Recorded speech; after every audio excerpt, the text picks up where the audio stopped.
Looks like the gang's all here! Yep, all ready. How about you two? Green and good to go? Paimon's ready! Great, let's get rolling then. Great. Well, first things first. Wait. Someone's here. We heard your footsteps. Although... You've been here for a while now. I take it you followed the Traveler, but I don't sense any ill intent in you. Come on.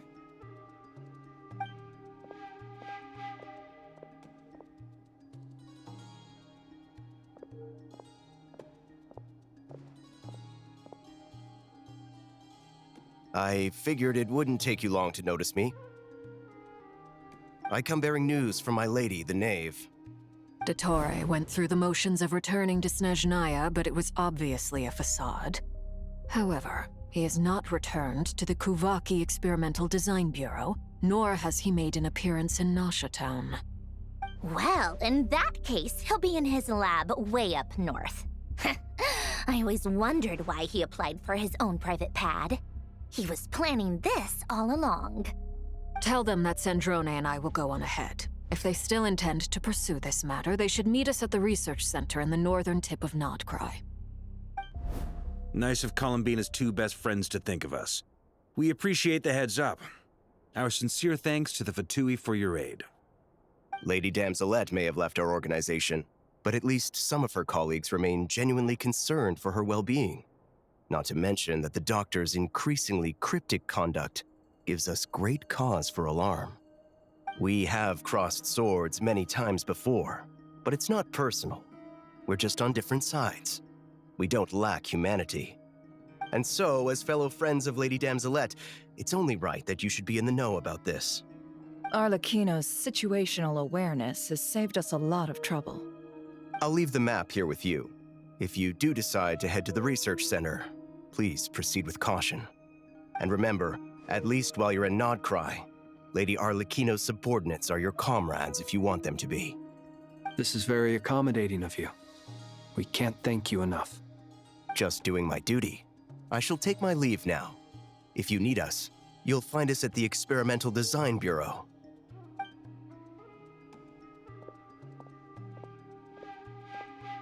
So, the Doctors left the Experimental Design Bureau and headed to some research center up north. Marionette seems to think he's been planning this for a long time. But when did it start? Before he even arrived in Notcry? It seems his loyalty to the Tsaritsa is lip service at most.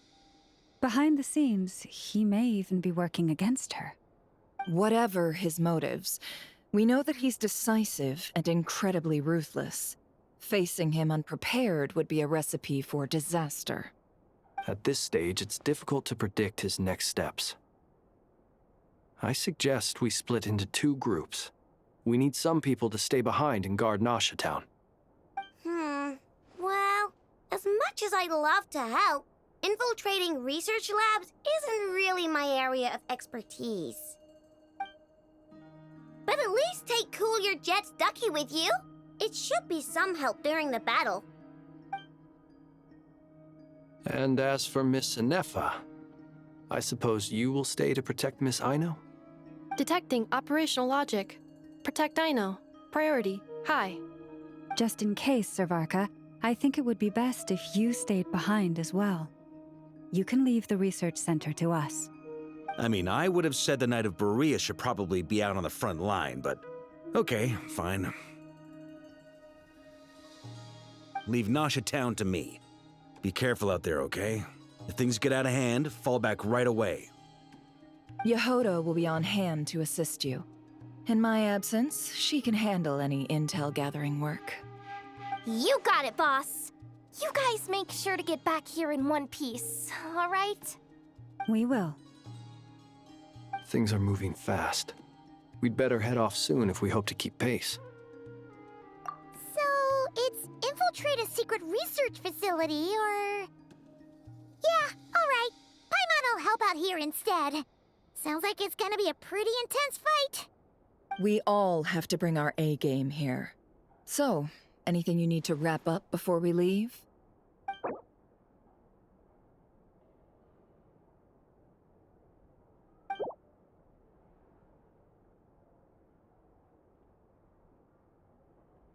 Then you'd better get going. Very well.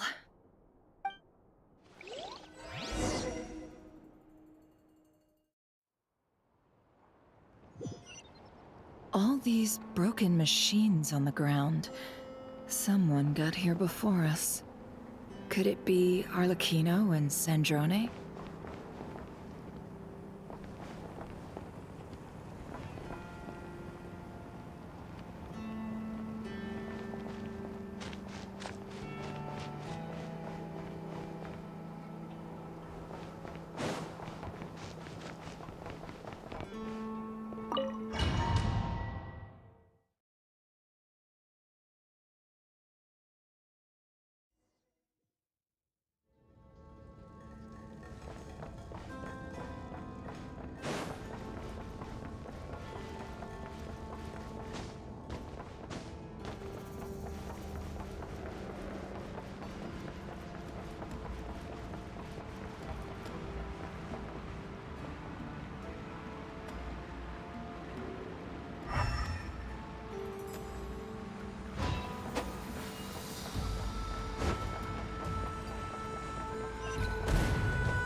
That's quite a welcome party.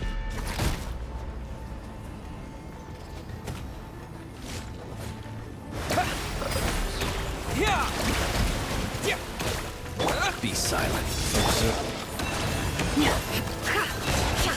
Can't hide the truth.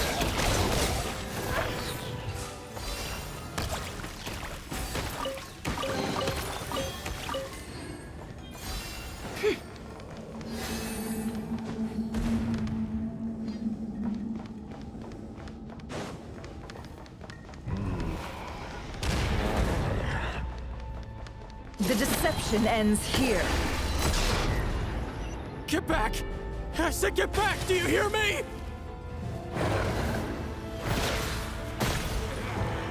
Why isn't it working? No! Don't come any closer! Don't!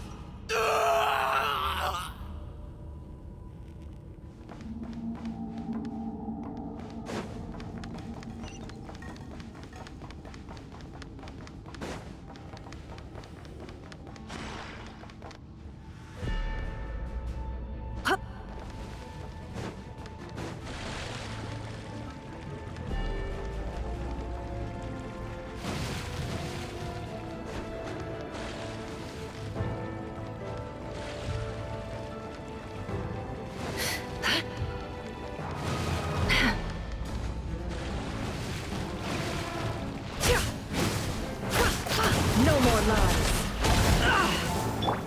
Be silent. Close your eyes. By the frost moon of old.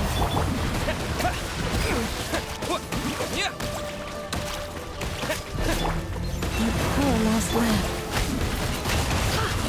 Can't hide the truth.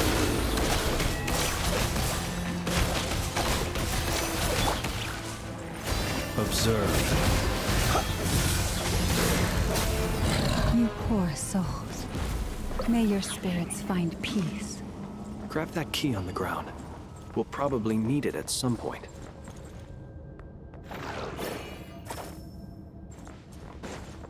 Huh.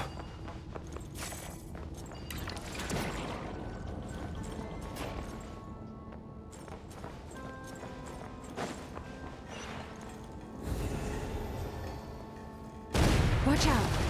Ugh, there's no way through. Let's go around.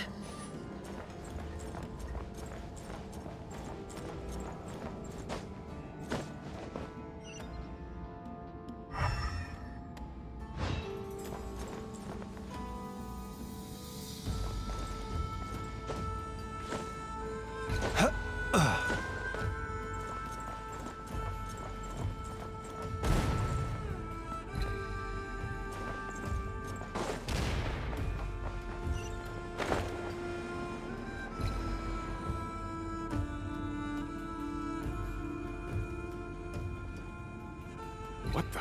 Trespassers? Here? What's wrong with you people? We're looking for the doctor, and we understand he might be here. I see you're fleeing the facility. You looking to settle a score with the doctor? Good luck with that. I don't think you have many chances left. Perhaps. But you might have a chance to live if you start talking. 2 other Harbingers had the same idea as you. They're already inside. But what good is it gonna do? The doctor wouldn't do something like this unprepared. Seems to me that you're not too thrilled about being his subordinate. Also, is it just me, or do I sense monsters nearby? If you'd prefer their company to ours, that can easily be arranged. We need to know what the doctor is up to. Please, if you know anything at all, tell me. This is about more than us versus the doctor. His actions could have consequences for all of Nodcry, and perhaps even your homeland, Snezhnaya.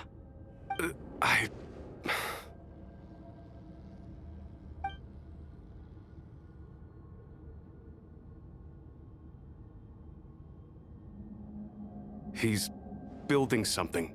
Ambitious doesn't even begin to describe it. Feels like this could be the big one. God knows how long he's been planning it. A while back, he told us he'd be returning to Snezhnaya. We weren't expecting him back so soon. This time he brought some gemstones with him, or something. 2 of them. The moon marrow spheres. He stole them from their rightful owner, Columbina. Oh, Lady Damselat? Last I heard, she left the Fatui. Before she went, she told us she'd finished what Her Majesty asked of her, and wished to focus on some personal matters. I remember thinking that leaving us might not be the best choice. I mean, I always looked up to the captain the most, and... Back when this all started, the higher-ups dispatched 3 units to Nodcry to execute their plan. They were led by the Doctor, Marionette, and the Damselet, respectively. I was a part of the Damselet's unit to begin with. She never really interacted with us much. In fact, she seemed sort of detached from everything. Not because she was distracted, just felt like she was indifferent to the world around her. Like she had no stake in anything that happened. She always seemed like she was staring off into the distance. Almost as if she didn't see anything worth living for in the present, so she had to look further afield. That's right. She always used to stare up at the sky. The Doctor used to stand nearby and watch her. Apparently they got along well at first, but somewhere along the way, she grew wary of him. Started avoiding him as much as possible. After she left, everyone in our unit merged with the Doctor's. He's similarly indifferent to the world, except when it comes to the moons. He seems to have big plans for them. Right now, obtaining the 3 moons is his #1 priority. He even said if he can only get his hands on 2 of them, he'll create a 3rd one himself. How would he create an artificial moon marrow? Maybe the knowledge he gained from the Hyperborean phantoms has something to do with it. Thank you for cooperating. We appreciate the level of detail. I get the sense that you'd serve under Columbina again if you had the chance. Would that be fair? No, she's no longer a Harbinger. As a member of the Fatui, my loyalty will always belong to the Tsaritsa. I'm only telling you all this because I don't completely trust the Doctor. His actions do not align with the goals that first brought us to Nodcry. I understand. We'll do everything within our power to stop him. The Knaves unit is based at the Kuvaki Experimental Design Bureau. Maybe you can seek refuge with them. Well, now we know what's going on here. Artificial moon marrow. He's likely well on the way to completing it. Dottore's technological capabilities are far more advanced than I thought. I fear this could get ugly. Everyone, prepare yourselves.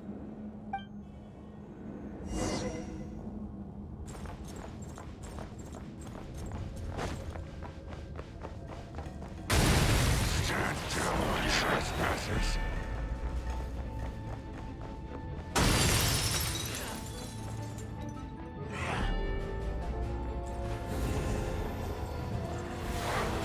Close your eyes to dust. Leave this place for the everlasting. No more lies! Seek within!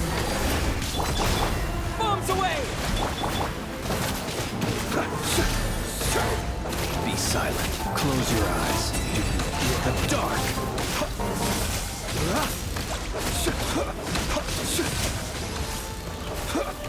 Be silent.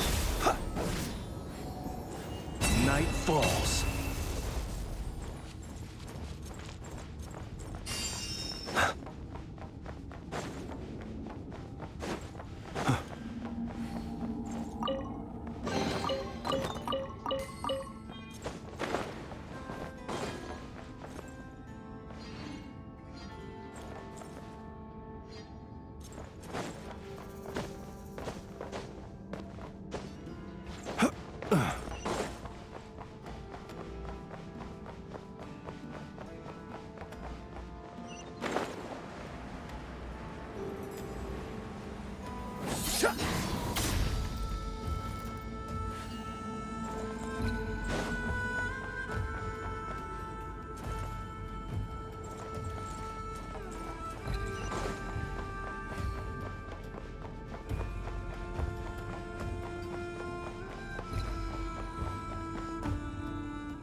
Welcome, one and all. I've been expecting you. I hope my humble research facility is to your liking.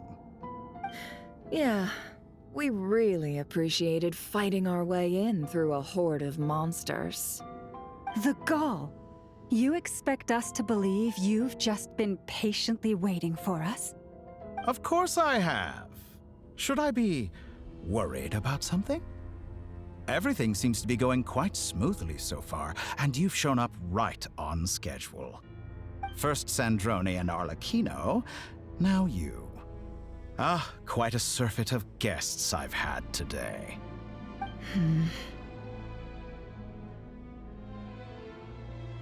If you were looking for them, I should probably mention that Arlecchino disappeared as soon as she entered the facility.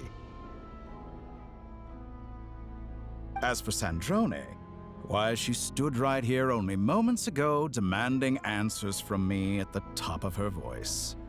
Hardly out of character. She never was one for basic courtesy. But I have to admit, I was a little surprised to see her showing concern for someone besides herself. Does everyone you associate with undergo such a change in temperament? Speaking as a researcher, I have to say, it is not a change for the better. It threatens one's ability to remain objective. Well, since you ask... So you've got your hands on the moon marrow, and now you're claiming godhood.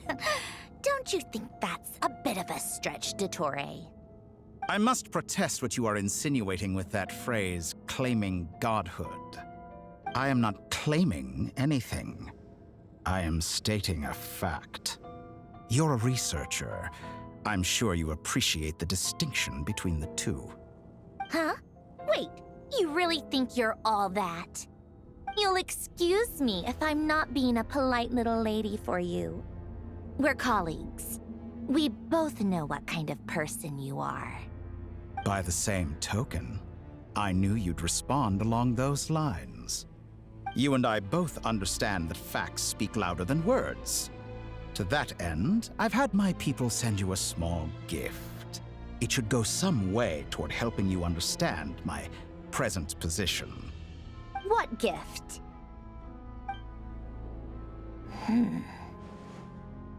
Where have all your troops gone? Who knows? Perhaps they are already marching toward a new world, following in the footsteps of an unknown god. As vulgar and arrogant as you may be, dear Sandrone, I have no intention of taking out my displeasure on your subordinates. They will enjoy equal rights to my own. You sent your people to the Experimental Design Bureau? That's the Tsaritsa's property. Yes, and I am very mindful of Her Majesty's instructions. But you know full well that they do not conflict with my present goals. In which case, all I'm doing is conducting another one of my experiments. Is there a problem with that? Now then, you have a judgment call to make. Am I simply lying to stall you? Or is it possible that every word I am saying is the truth? In which case, your subordinates really are in danger. So now you've turned on fellow Fatui soldiers. You're completely insane. I have set a new rule for myself. Each person gets one chance. Naturally, that includes you, Sandrone. If you wish to leave, I won't stop you. We are colleagues, after all. Scumbag!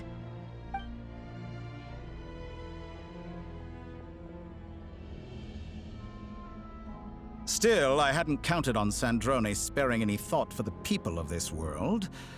Shame. I always found her self-centeredness to be one of her few better qualities. How can she ever hope to achieve greatness when she's so obsessed with protecting her little design bureau? It's more than a little disingenuous to speak of achieving greatness while taking hostages. Or does honor no longer mean anything to you? Honor? I have the marrow of 2 moons in my possession and will soon complete the construction of a 3rd. I will be the god of a new world. And you speak to me of honor? How charmingly naive. Those are sacred relics. You do not deserve them. In my view, many in this world do not deserve to be alive. And yet, I mercifully permit them to go on living, do I not? You'll come to regret your actions. Will I now? Let's see if you can make me.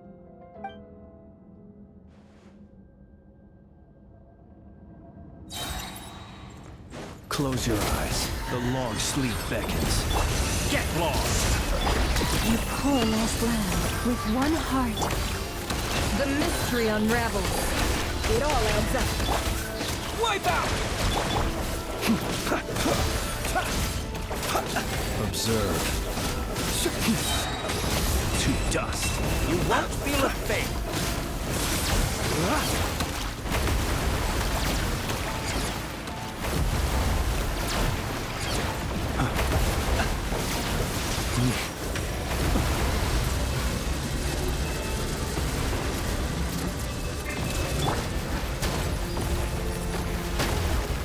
Forest, protect us. Arlecchino. Thanks for the assistance. Arlecchino? They see you as an ally?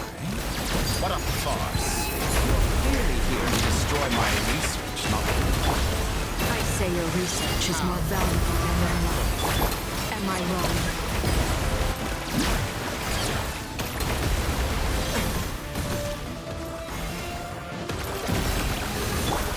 Close your eyes. Be silent. To dust. Overruled.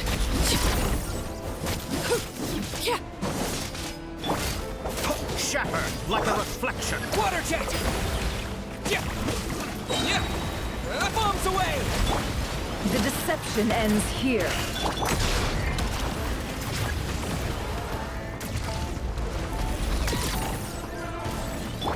You poor lost land. Yeah.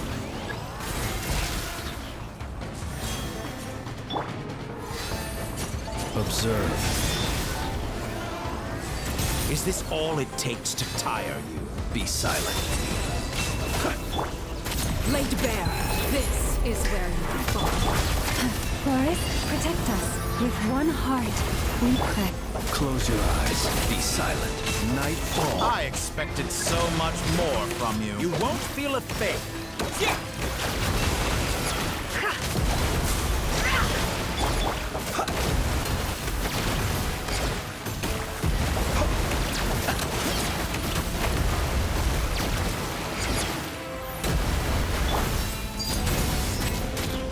Close your eyes. Be silent.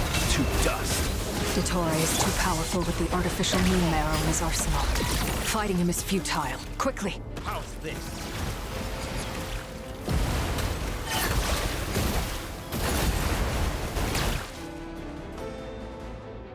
Let's go. I've always thought it is wiser to flee than surrender.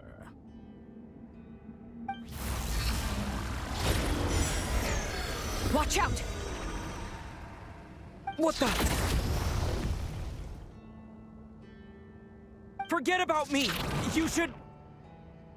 Where's the Traveler?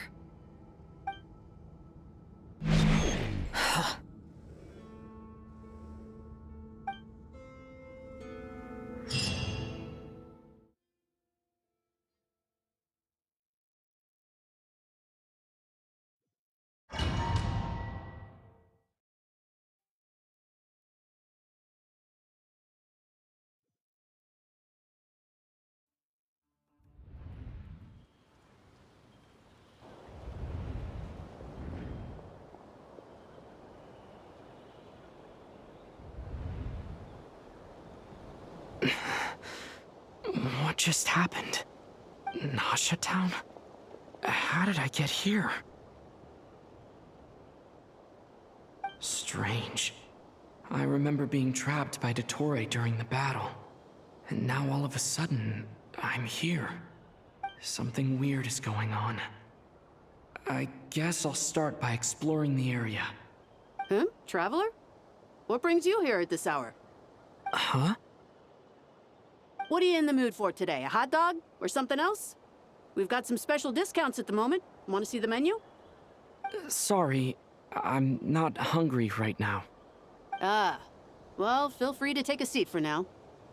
Let me know if you change your mind. Everyone seems to be acting normal. Am I just overthinking? Oh, darling, look who it is. One of our regular customers. Get the Traveler something to eat, would you, dear? Wait, why is he talking like that?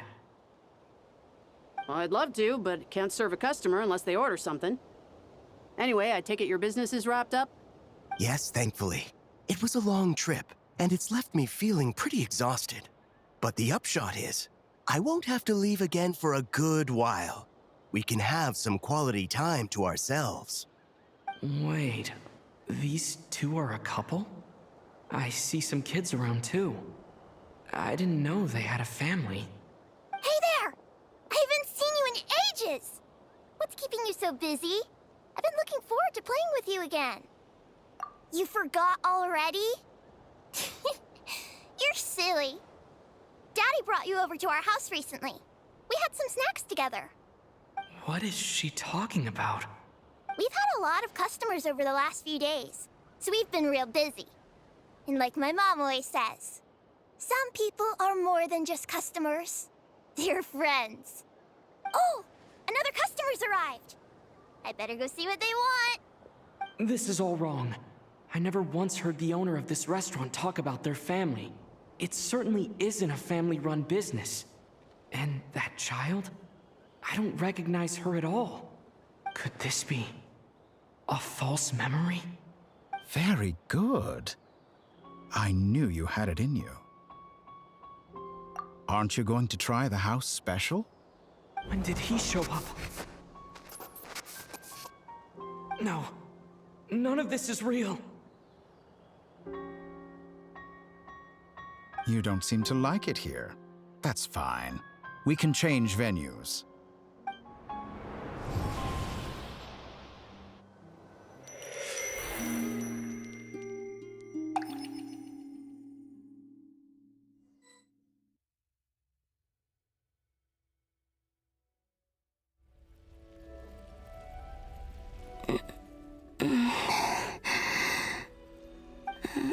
I'm still alive. Where is this place? It took all my strength to open the moon gate, and then I leapt into it. So this is the moon's reflection? The mysterious realm beyond the gate?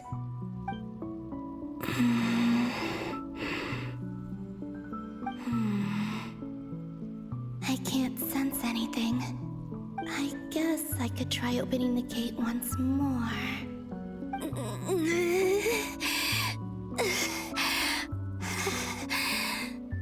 No response. Maybe this space can't be opened from inside. If this was the space that killed both Revier and his lover, then why am I unscathed? Or... no, I'm not unscathed. Even the air here feels... frozen in place. There is nothing here with which I can restore my power. I should conserve my strength and proceed with caution.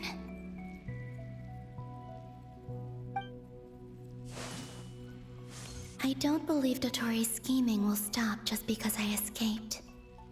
If there is any chance that I can get back to the others, any chance at all, I must return.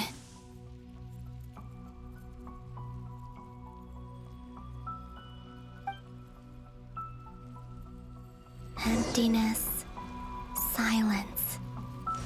What is this place? Or maybe the real question is, what is it for?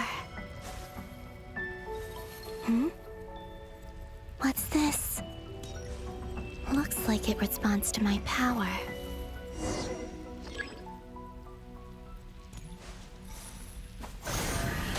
Golden. Like Kuvaki. Is it some sort of guide? And why does it feel so familiar? I might as well follow it.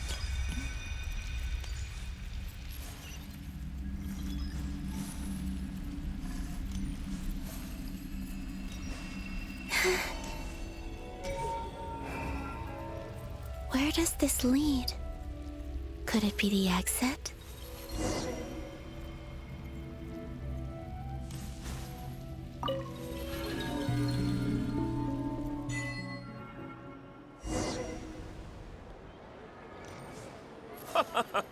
Welcome home, Moon Goddess. Is this Nasha Town? But isn't Moon Prayer Night over already?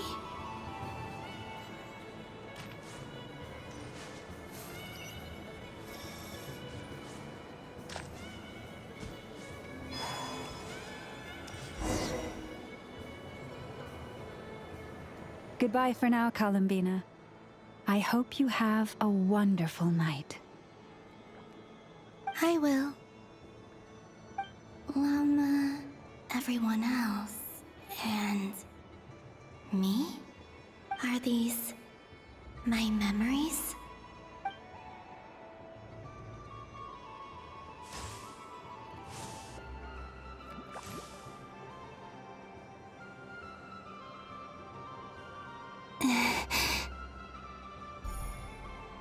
I can't touch them.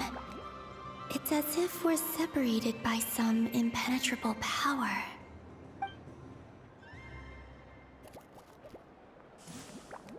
Over here! Over here!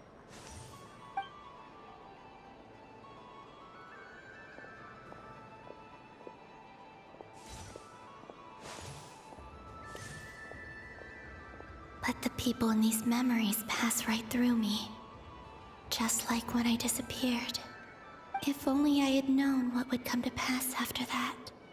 Even so, I should still take a look around.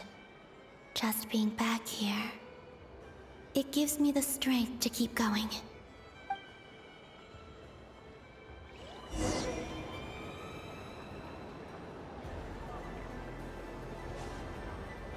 Welcome home, Moon Goddess. Oh, you're the genuine article. Alice was right. This moon prayer night was worth watching after all. Oh, yes. That was the fortune-telling stall run by Barbeloth from the Hexen Circle.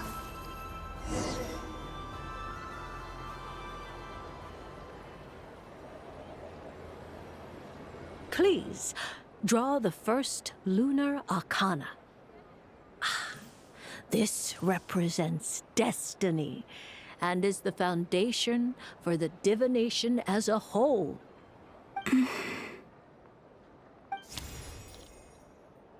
My destiny. I believe the card I drew was the moon. Now that I think about it, Barbeloth's divination was absolutely right. It's almost time to draw the last card. The one that represents the future.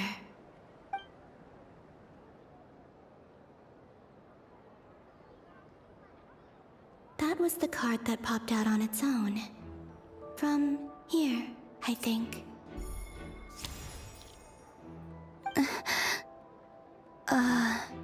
Kuvaki Pulse?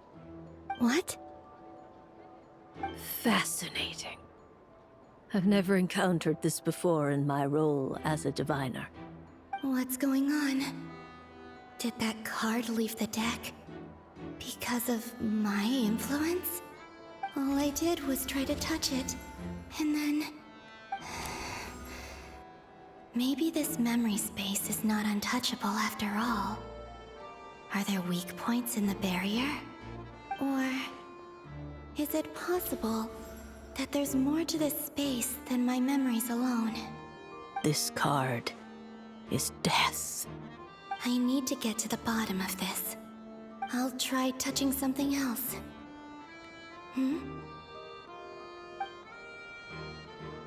Is this... the wind? No, it's gravity. It's pulling me outwards. No, Traveler!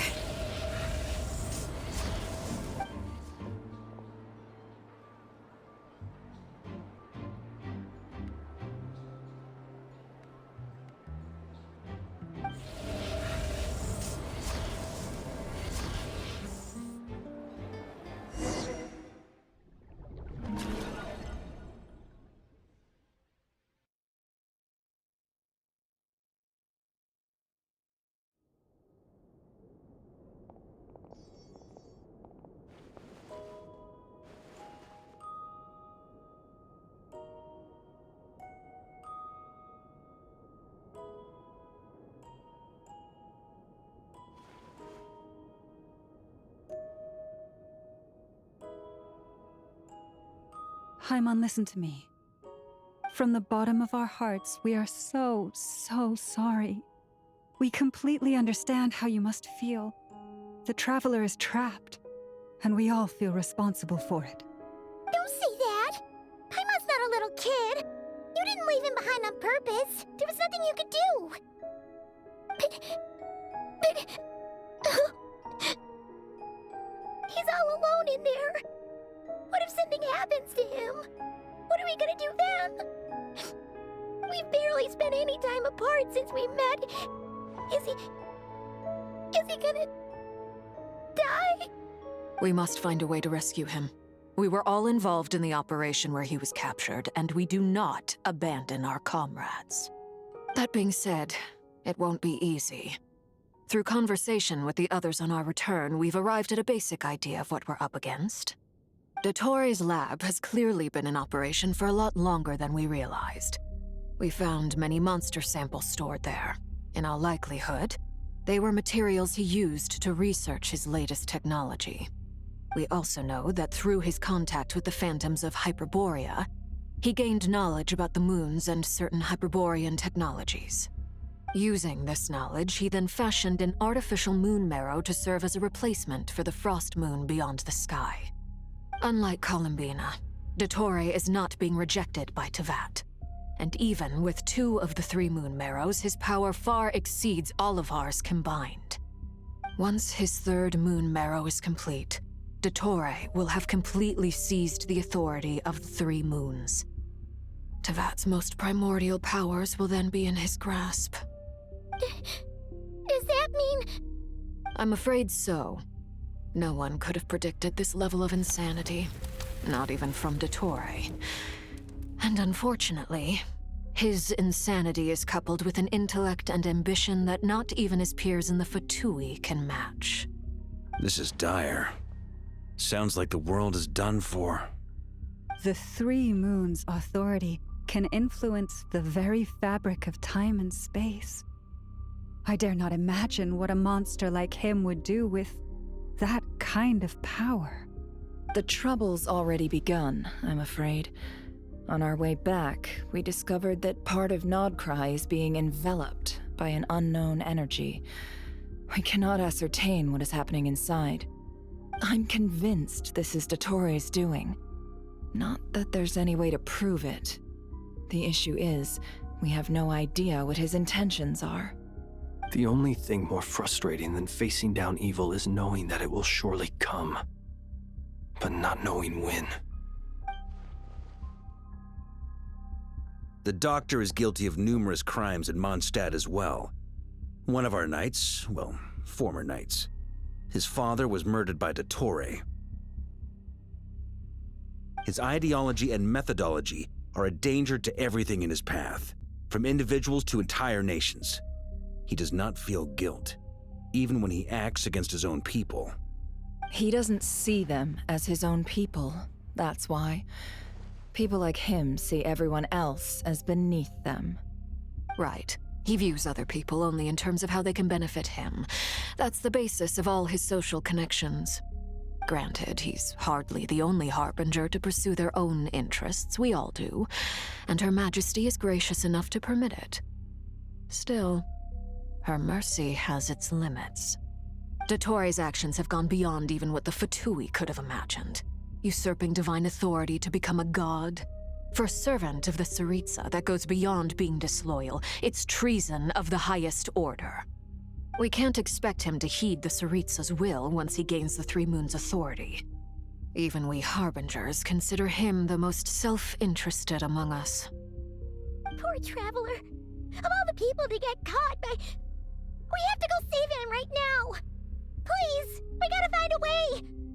Paimon, I promise you, we are with you all the way. I get how you feel. I do. But it's gonna take more than strong emotions to take down an enemy like Dottore. What we need now is more information. Right. We can't even guarantee he's still at his research center. Before we can think about mounting a rescue operation, we need to confirm the Traveler's location. I'll find a way. Paimon knows, but... She's so scared. If anything happens to the Traveler... He might be the strongest person Paimon knows, but he's still human. He feels pain and bleeds just like anyone else. Then think things through before you stick your neck out. Unless you want to lose your head. Sandrone. Miss Sandrone, you're okay? Put the stuff over there, and be gentle with it. Am I okay? As you can see, I've had to move my whole livelihood out of the Experimental Design Bureau. It's been swallowed up by Dottore's energy field. If I'd left it any longer, I probably would have gotten stuck there. Ugh, Dottore always goes a little loco when he finds a shiny new toy. Not that he'd ever admit that. But this time, he's gone full psycho.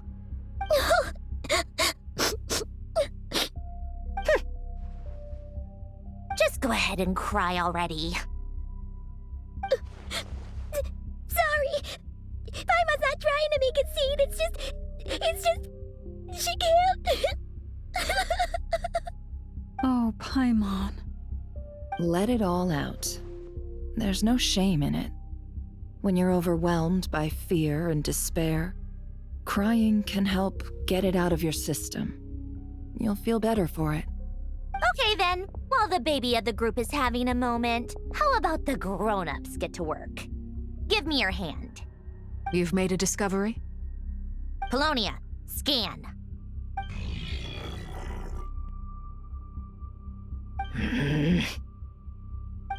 You, hand, now. Oh, I thought you'd never ask, my lady.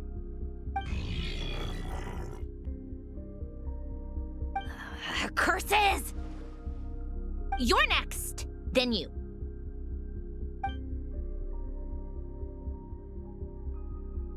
Dottore, you son of a... He's done something to us! Everyone who entered his research center has been implanted with some sort of curse. I don't feel anything unusual at the moment. Does that mean it hasn't activated yet? Is there a way to figure out its purpose and what might trigger it? My best guess is Dottore created it using the Moon Goddess's powers. 1 second, analyzing. Ugh! That friggin' maniac!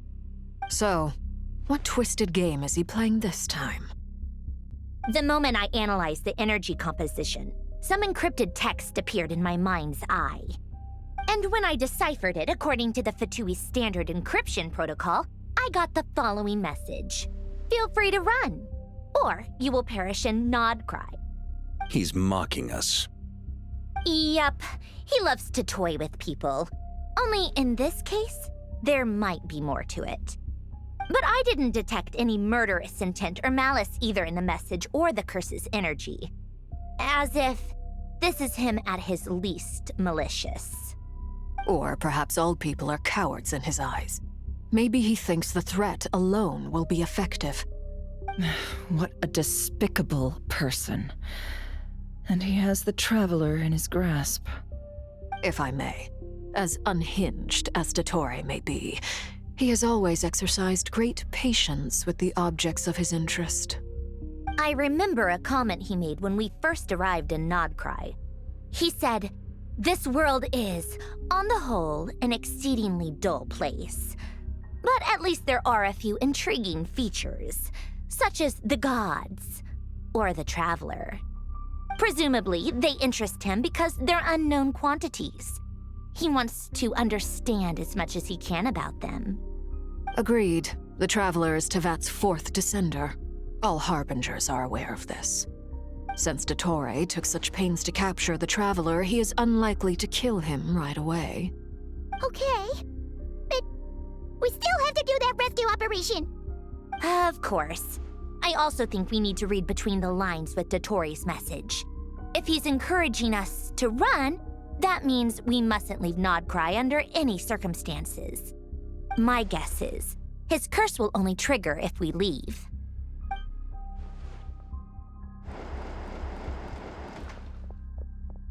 We've discovered multiple energy fields. Albedo is still attempting to analyze their structure. He told me to report back first. Each field is slowly growing, swallowing up more of the surrounding area in the process. And the pace of their expansion has increased since we first examined them. He's probably trying to swallow Nodcry whole. His nefarious ambition knows no bounds. If this continues, the whole of Tevat will be in trouble, not just Nodcry. The loss of Columbina could not have come at a worse time. Do we think she's truly gone for good? She entered the space beyond the Moon Gate, knowing what became of Rerir and Thalindus. I'm sorry, but I fear the odds aren't good. Don't be ridiculous. If I know her, she's busy finding a way back as we speak just so she can annoy me. She isn't dead. Whatever has become of her, the fact remains that we are two comrades short on the eve of a decisive battle. We need to find out the Traveler's location, but there is also other work to be done. Agreed. Whatever Dottore's planning, we have to get the local populace somewhere safe. So, as well as a rescue mission, we have to organize a mass evacuation at the same time. It would be best if someone could approach leaders of neighboring nations and negotiate emergency asylum for Nodcry's inhabitants. Can anyone handle that? Snezhnaya is one option. I'll see what I can do. Guess it'd be so much easier if the Traveler was here. No! Stop thinking like that, Paimon. Paimon will join you. She's pretty well connected thanks to the Traveler. Maybe it'll come in handy. Either way, that's what the Traveler would do if he was here.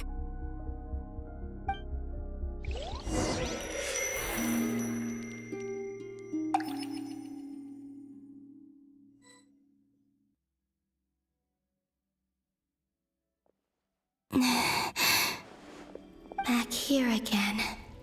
That gravitational force that pulled me back. Is this where it came from? When I saw that memory of Moon Prayer Night, I think I influenced reality. Was it just a coincidence? Or... if only I could have sent the others some kind of warning on Moon Prayer Night. Maybe we could have stopped Dottore. I feel so heavy. Does entering that space consume a lot of energy? Well, even so, I have to keep moving forward. Back to emptiness and silence again. I should try and find my way back inside that memory.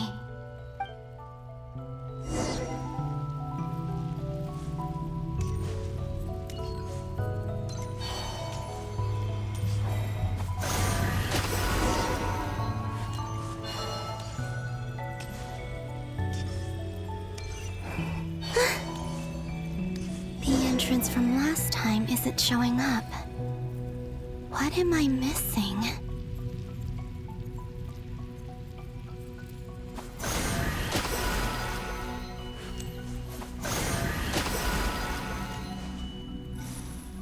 Looks like I need to gather these scattered fragments.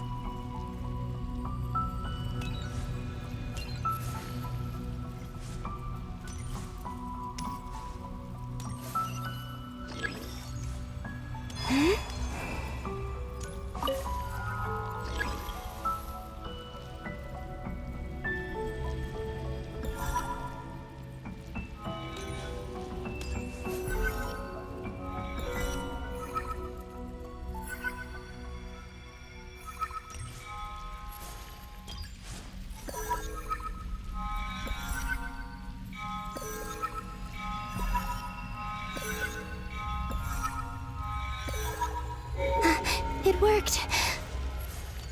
Hopefully I can stay inside for a bit longer this time.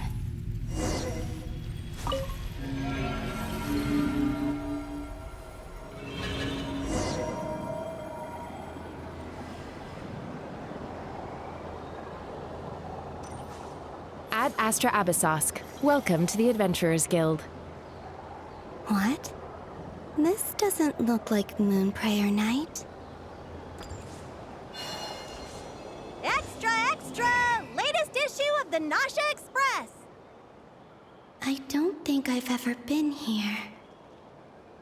Maybe this space isn't comprised of my memories after all. There aren't any festive decorations around. Is this Nasha Town after Moon Prayer Night ended?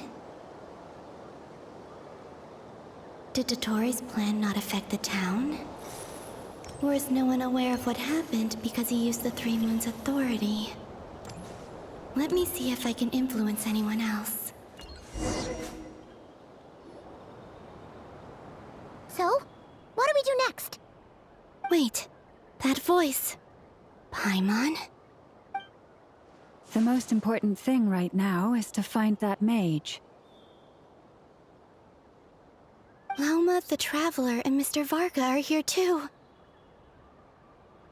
I'd better go pay the Fatui a visit. Traveler!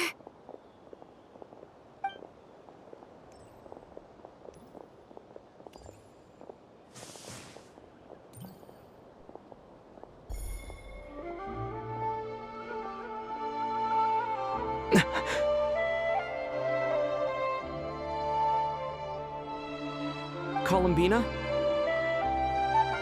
I made contact. It's me, Columbina. Huh?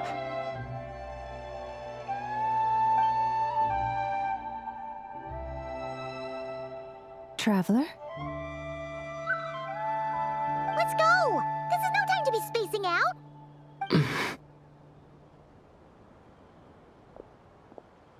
Huh? Wait a moment. This has happened before. Huh? This is what happened when I disappeared. I stood right over there, thinking that no one would ever find me again. It was only when he called my name that I decided to follow them. But did he turn around because he sensed my touch just now? Is it really possible that from in here, I can change the past?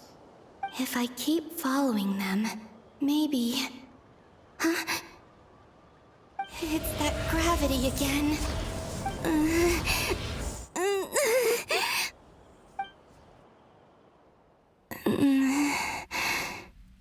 Every time I influence reality within that space, this force intervenes and pulls me back. It's as if it's trying to stop me from leaving.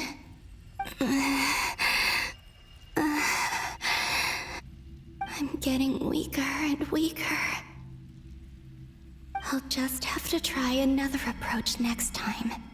Come on, Columbina. Keep going.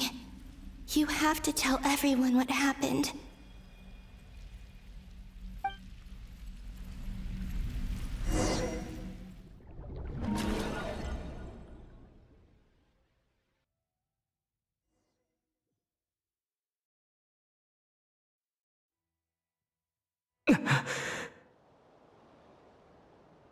Suddenly, I've been plunged into darkness. Alone. It feels strange. As if something has grabbed hold of me. Is Torre now powerful enough to interfere with space itself? Look at you, standing so still in total silence. I almost didn't recognize you. Hello there, traveler. He seems to be in a good mood. Wait, what's that behind him? Ah, so you noticed. This is the completed trilune. 2 primordial moon marrows and 1 artificial specimen. You are wary of it.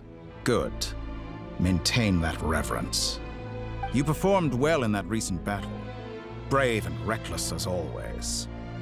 Courage is the sign of a true hero, and impulsiveness is the hallmark of those who strive to advance. I say this not to belittle you. Most creatures are far more timid by comparison. 3 moon marrows? Does that mean the artificial one is now complete too? Well spotted. What do you think? For a replica I built myself, I dare say it looks the part. Torre, are you planting illusions in my mind? I have no interest in fooling your eyes. On the contrary, I hope to show you the true essence of all that you see before you. Is this not a beautiful city? People live in peace and find joy in their work. The streets are safe. People can even leave their doors unlocked at night. You might say it is the Elysium everyone dreams of. All available data indicates your values and worldview conform with the mainstream. This kind of society should be quite to your taste. False beauty is deceitful. Lies are to no one's taste. I wonder, is it your moral standards that are too high? Or your expectations of reality? Answer me this. If someone existed in a sweet dream from the moment they were born, a dream in which they never once felt pain, which do you think they would consider superior? The dream or the reality? That's pure sophistry. It has nothing to do with your actions. As I suspected. You have yet to understand all of this for what it really is. What do you want from me? You sound impatient. Do you think the only reason I'm keeping you is because I want something from you? If it's not, then why haven't you killed me yet? No one can stop you if you're as powerful as a god. I'm delighted you recognize that fact. I believe we last squared off in Sumeru. Ah, the memories. How time flies. You and I have both grown. I'm not surprised that Arlecchino and Sandrone worked with you. You've always a way of slowly but surely ingratiating yourself with all levels of society. People laud you as a hero, but I suspect there's more to it than that. Oh, but to be clear, I don't say that to flatter you. Do you always give your opponent an appraisal before you deal the final blow? Call it a long-time habit. I'm a researcher, and one of my duties is to give an objective assessment of my subjects. But you misunderstand. We are not opponents. Not at this moment. I just want to talk. Think back to Tartaglia, Arlecchino, Capitano, Columbina, and now even Sandrone.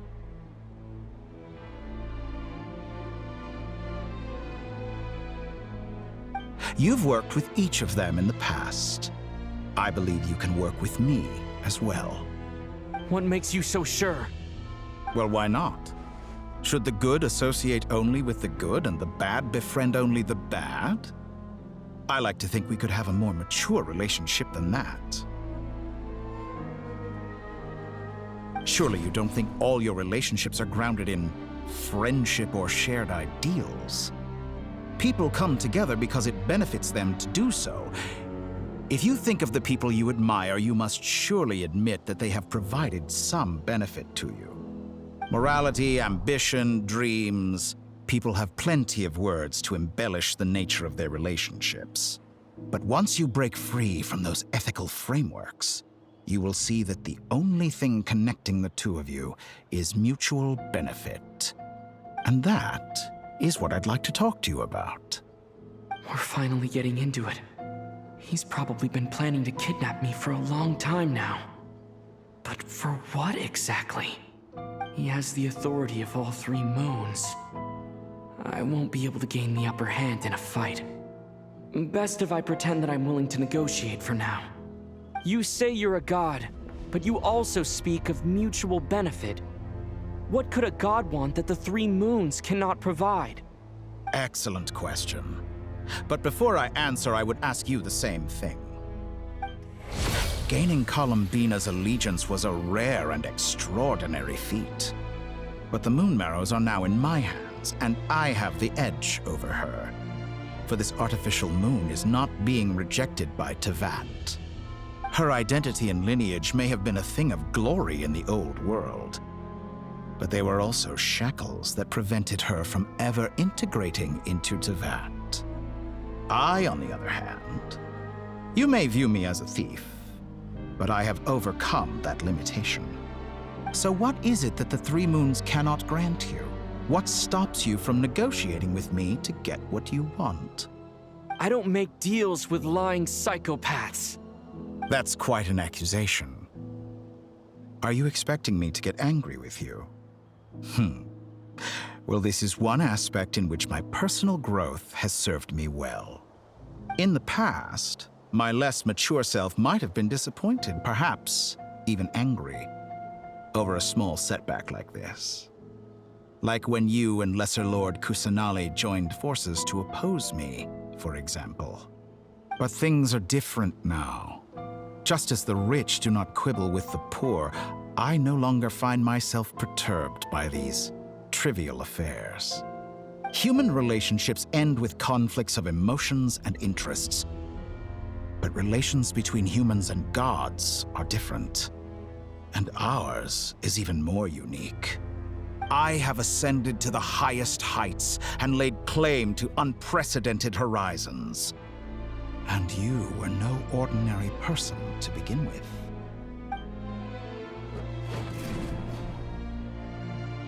Allow me to show you the world, Descender.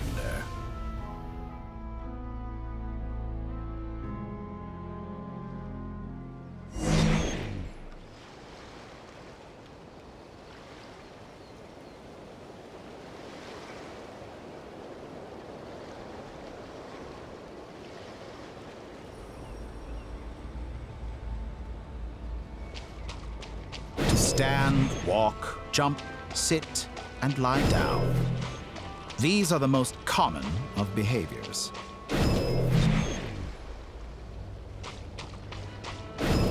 Have you ever wondered why we were born following such laws? Who stipulated that we could not fly instead of walk?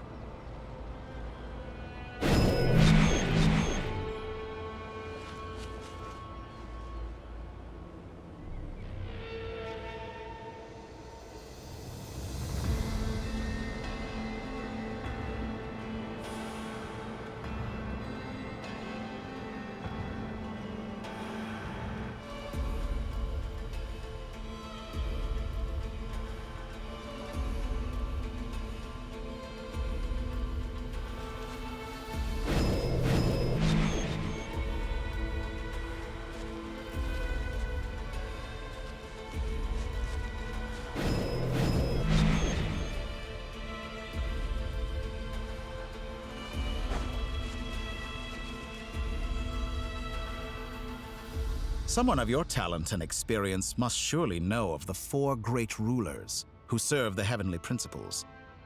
They govern life, death, time, and space. One wounded by a blade will die from blood loss or infection, and one who falls into a lake will drown in agony. The elderly wallow in solitude, and the solitary age faster.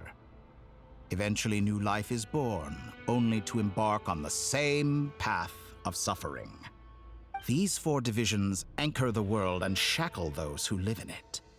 But they themselves transcend its boundaries, squandering the power bestowed by the heavens. All who live yearn for equality, but unless the gods prostrate themselves and profess that they are mere servants of the living, equality can never exist. Who makes the rules we must live by? Who has the right to restrict us?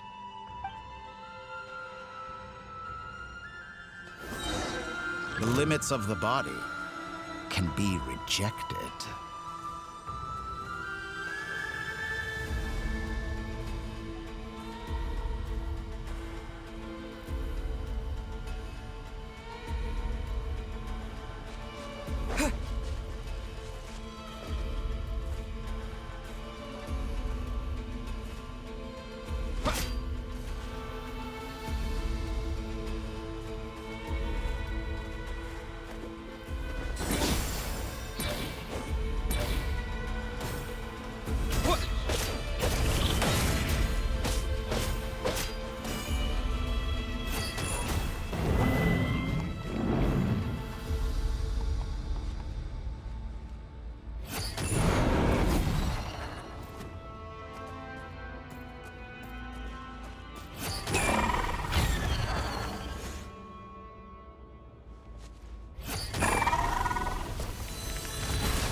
How does it feel to be among those with absolute power?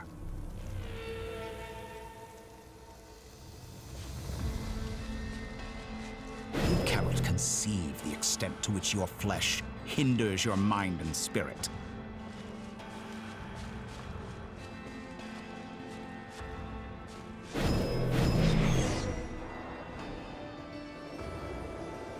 Only by discarding our useless, primitive eyes can we perceive a new world. How narrow-minded we all were in the past. Why should the final answer of the world not be the power that predates those of life, death, time, and space? The power of the Trilune. Through it, I have glimpsed new experimental possibilities. Nature suppressed, authority exiled, souls controlled.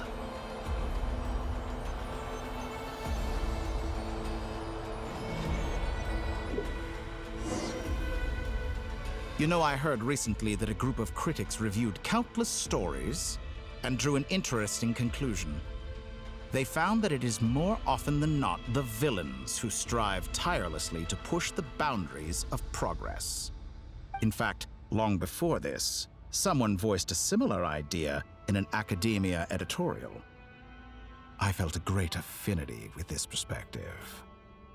I have never been afraid to step up and play the role of the villain. Fanatics are trampled down for their transgressions, and those who transcend are rebuked for their audacity.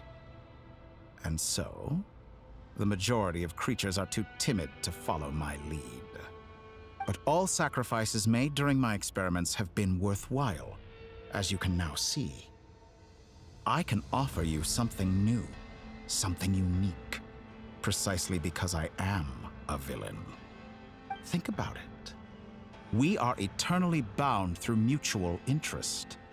Can you truly say you would never turn to malice if it could give you the life you dream of? After all, what value do perfection and purity really have? They are fragile and feeble things, utterly tedious. I say, better to be governed by a flawed humanity than a gnosis. The true seeker of knowledge is the villain who undergoes countless tribulations in pursuit of their goal. I'm sure many people have told you that you're different. Because I'm a descender? Exactly. Very clever. But what does that got to do with you? I do not conceal my wicked deeds, my selfish desires, or my greed. A true researcher must act as I do if they are to understand and speak of the truth. And yet, a knowledge seeker like myself will inevitably grow tired of studying Tevat beyond a point. You have traveled to all corners of the world and met many people. Along the way, there have been moments when you were misunderstood or even became a wanted criminal. And all the while, you have spent your days doing some of the most mundane jobs in the world. You fight and toil, claim minuscule rewards from my friend Pantalone, then you fight some more, winning some battles and losing others as your search goes on. And this cycle continues, with no end in sight. Surely you must sometimes grow weary of being stuck in this same loop day after day. We're completely different. I embrace everything that life throws at me. I am engaged in every step of my journey. How does that make us different? I too embrace what life brings, researching everything that interests me. Think of all the novel things I've managed to create, like the artificial moon marrow. Don't you see? As unique a specimen as she was, even Columbina is not irreplaceable. Take that back! She's gone because of your actions! I didn't say that to anger you. Though admittedly, I don't see what there is to be angry about. Anything Columbina could do for you, I can do better. I know what your ultimate goal is. You wish to walk the path your sister walked, and seek answers from her at the end of that journey, don't you? Someone like you could never understand what it feels like to care about another person the way I care about her. Perhaps not, but that doesn't mean I can't help. I could find your sister right now, bring her before you, and make her give you the answers you seek. Don't be so presumptuous. You'll never begin to understand the situation between us. Oh, no. This is no presumption. I'm only offering what I know is possible with the power of the Trilune. But it seems like you would sooner continue with your journey through this world. Why? Do you truly desire this journey? Or is it simply a necessary process from which you cannot escape? Think of all the time and energy you have spent, everything you've had to endure just to make it this far. Is this really what you want? Or has your hand been forced by the promise of that final answer? Yes, you have made many friends. But do they ever spare a thought for the void in your heart and what it yearns for? What you want is not friends. It is family. But do they know this? I, on the other hand, am far more considerate. Join my experiment, and in return, I will bring your meaningless journey and all its struggles to an end. This is a malicious attempt to manipulate me. But at the same time, he's stating some very human truths. Of course he's right about my predicament. How can I deny it? I have faced ungrateful strangers, never-ending troubles, an endless quest for answers. I want to see her. After everything I've been through, words can't describe how much I miss her.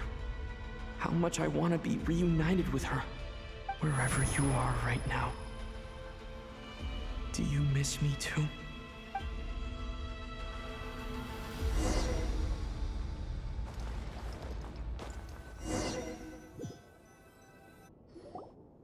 All right, everyone. Our next mission is clear.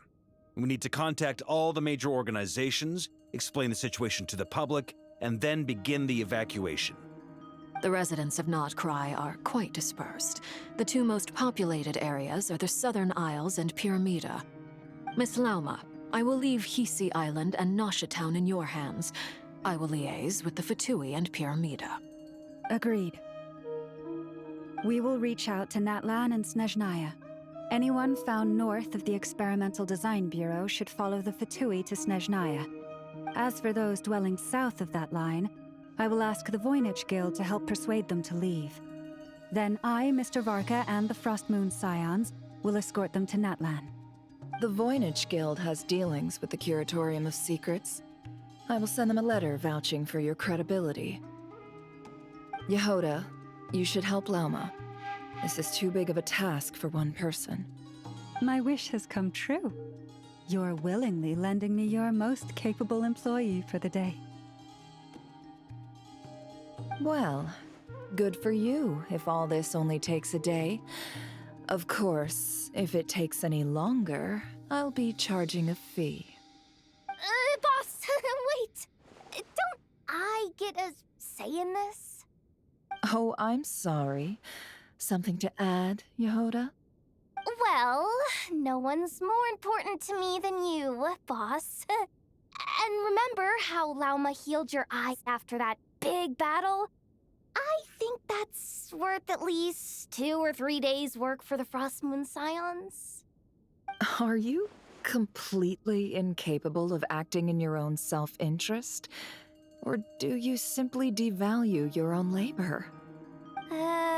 Are you sure you don't want to come with us? Who will see to our other work if we're all busy evacuating residents?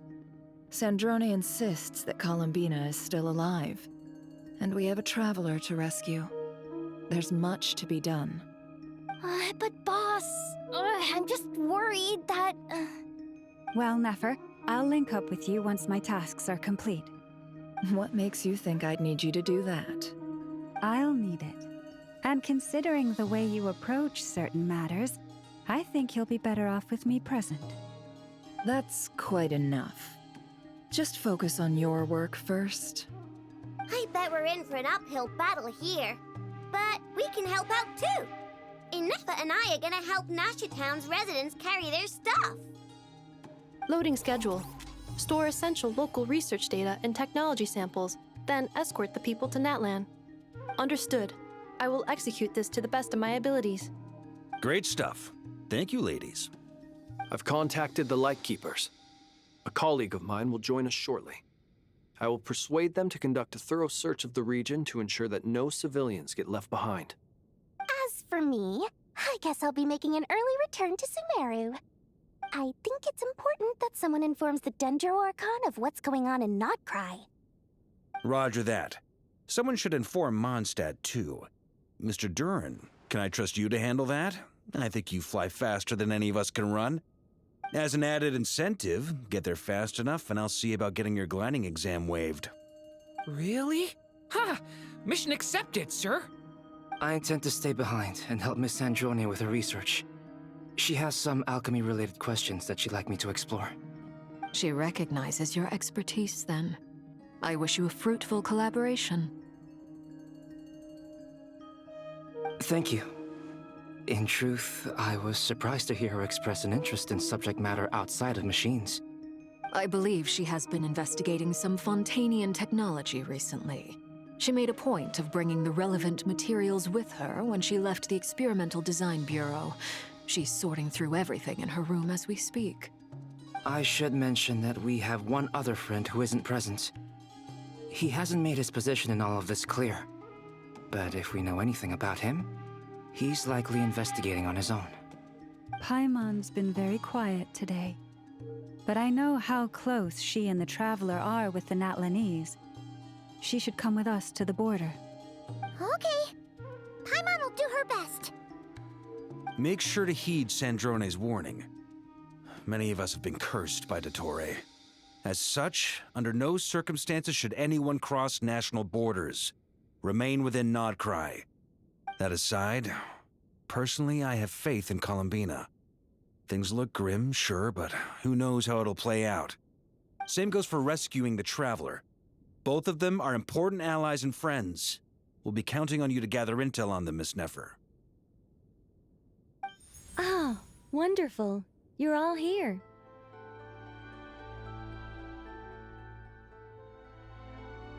That voice again! Nicole? Whoa, that was loud! And it came out of nowhere. So mysterious. Sorry, this is the only way I can speak to you all right now. Please accept my apology. Anyway, time is short. I'll cut to the chase. We're still facing quite a catastrophe here at the world's borders. Alice has roped in every Hexen Circle member she can get a hold of. Except for me. She told me I had to come and help you all out as a matter of urgency. I quote, "You love talking, don't you? Well, now it's finally your time to shine. Take these. Make sure the whole party gets one each. You'll be in charge of making sure everyone stays connected." Huh? Is this a Dodo communication device? Scanning. Unknown device. Analyzing. Unknown device. Conclusion. Cute. Affirmative. It is cute and good. I believe that I quite like it.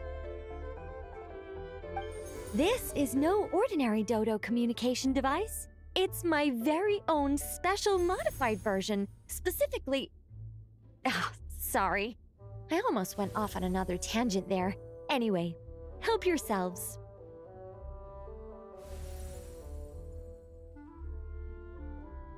It will allow us to communicate over long distances within Nodcry.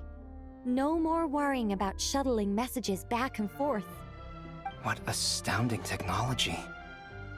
Am I right in assuming that it relies on your personal abilities to function, Miss Nicole? Yes, exactly. Right on cue, Albedo. I'd love to brag to you all about how it all works. But no, next time.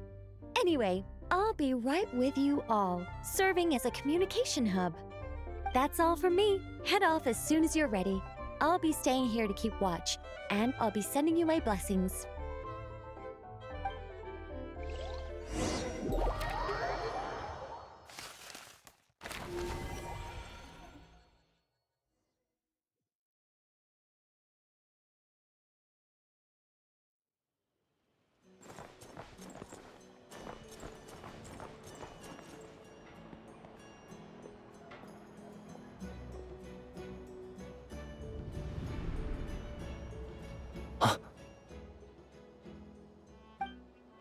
Ah, Sir Flint.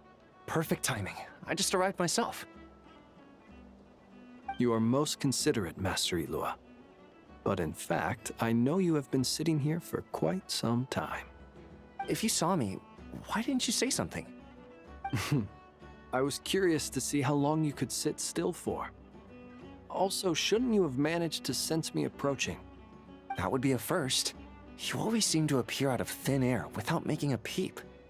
Also, how many times do I have to tell you not to address me as master? I don't qualify. I beg to differ.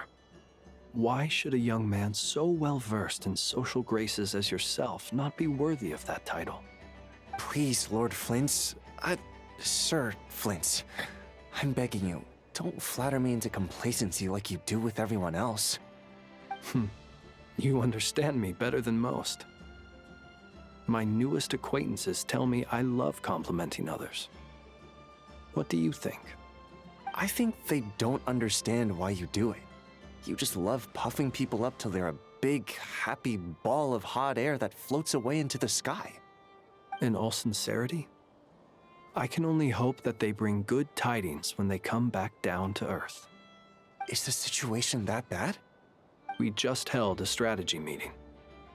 Let me fill you in.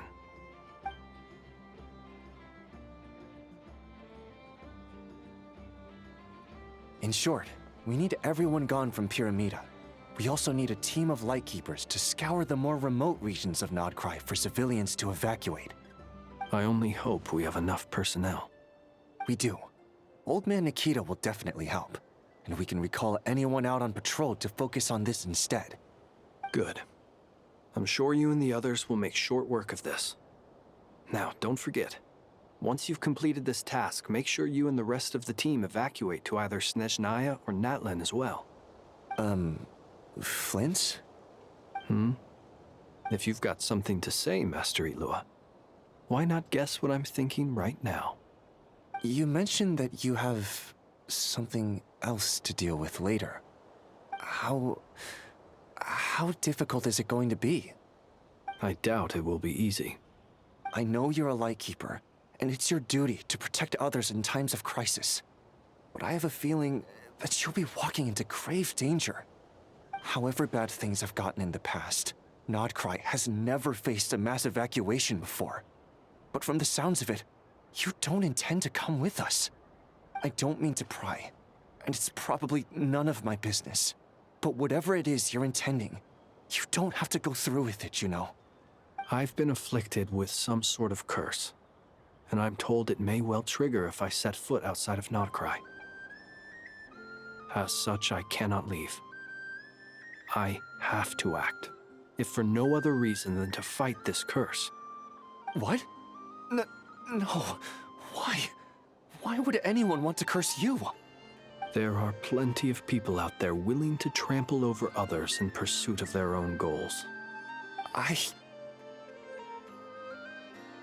Frankly, Sir Flint, I am furious. You're making light of what is an incredibly serious situation. Indeed I am. And? And what? I told you, I'm furious about this. Nothing I can do about it, I'm afraid. Things happen, and we just have to deal with them. If you find yourself feeling angry, perhaps start by drinking a big glass of water. Hey, you mean you're completely unmoved by my anger? I'm devastated. Then allow me to express my sincerest regret. Come by the lighthouse sometime. We'll catch ourselves a few fish, have a little barbecue, play some cards, and bask in the sun. Maybe I need to spell this out. Lean in a little, Flint. Oh my, this doesn't bode well. Word is that you were caught up in a real horror show recently. People were amazed that you returned safe and sound. They've been debating whether you're even human. I've returned safe and sound from plenty of crises. When you say people, do you mean other people? Or do you just mean you? Fine. I'll be frank. You're not human, are you? Heavens. Now that's a horrifying thought. You know what?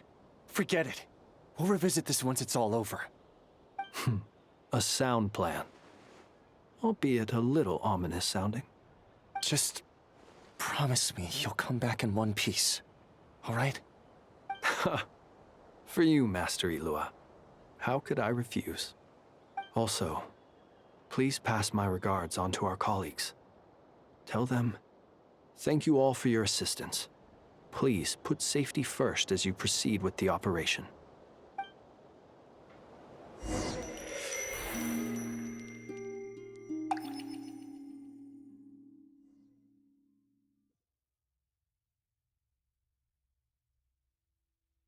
I have to keep searching for a path toward reality.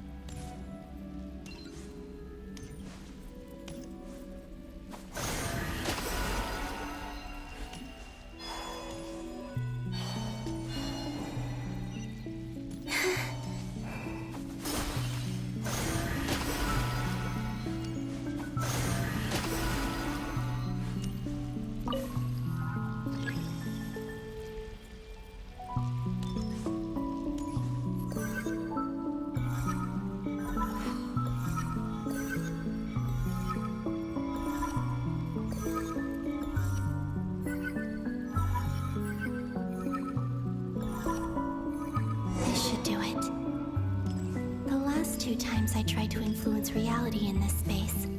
It consumed a lot of Kuvaki. I'll try and be more careful this time. I need to leave key clues behind using less power. I hope everyone still remembers what I said on Moon Prayer Night.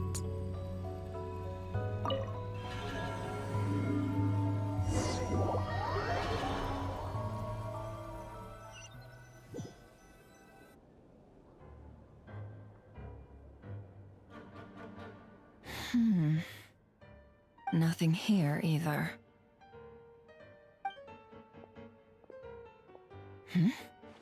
Flints? Ah, Miss Nefer. What are you doing here? Unless... I just spoke with Itlua about arrangements for the search and came for a walk nearby. As for you, why would... Huh. It appears we think along similar lines. And neither of us likes to accept things at face value. As well as figuring out how to gather intel on the Traveler, I wanted to confirm some of my own suspicions. Also, we'll need to bring a lot of force to bear against Ettore, even if we're only looking to rescue the Traveler. We can't leave anything to chance. You don't think Columbina perished either, do you?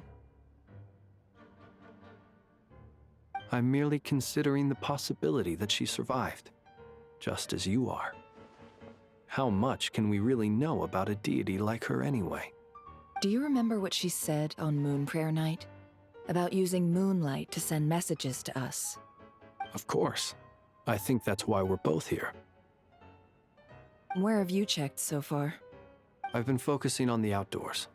Anywhere the moonlight shines. I checked most of Nasha Town, but didn't find anything.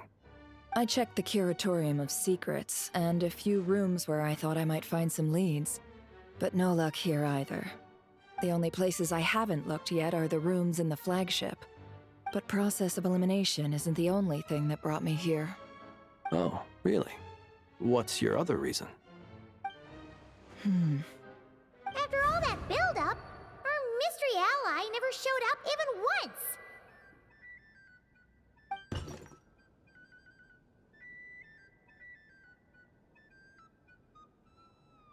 Huh? Am I imagining things?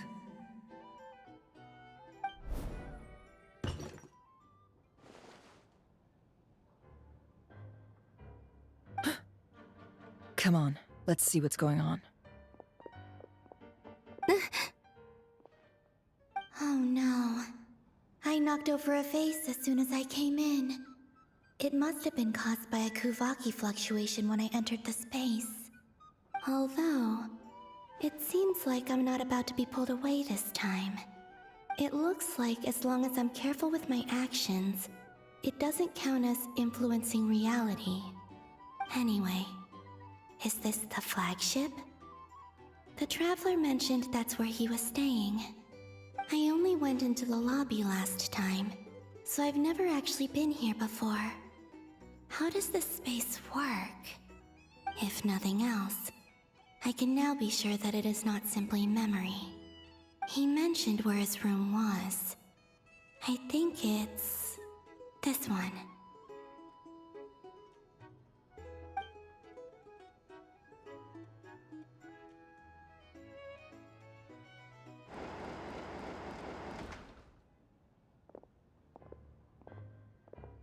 The door is closed. But if this is anything like when I disappeared, then maybe...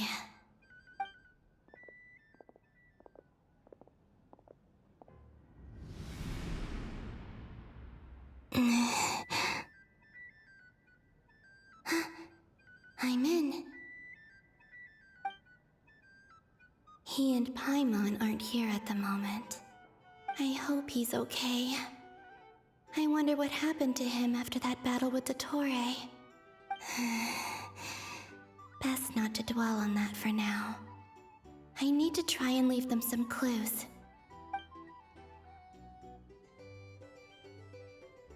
Please, Traveler. I really hope you find this.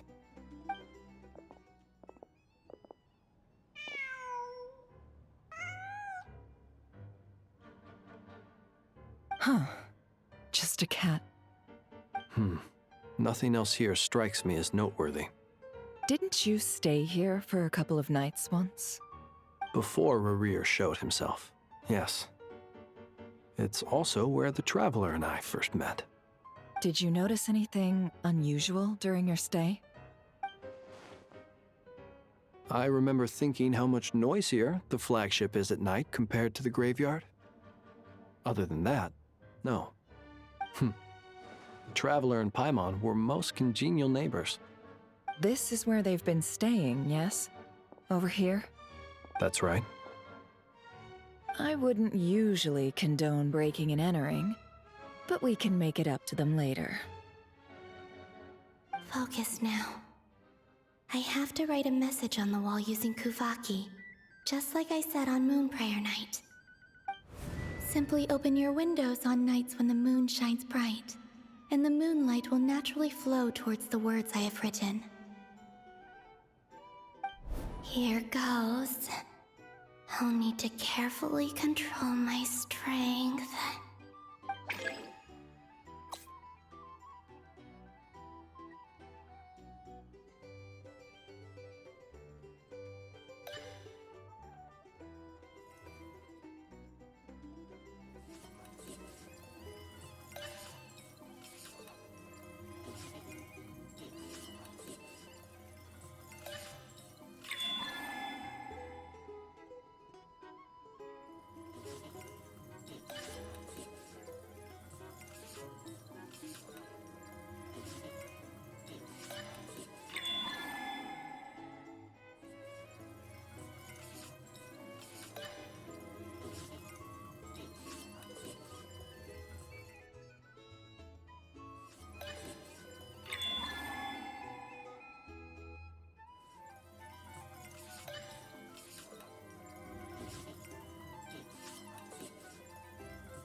There's a noise outside the door.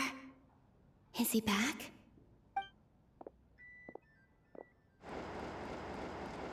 Please, you have to see these words.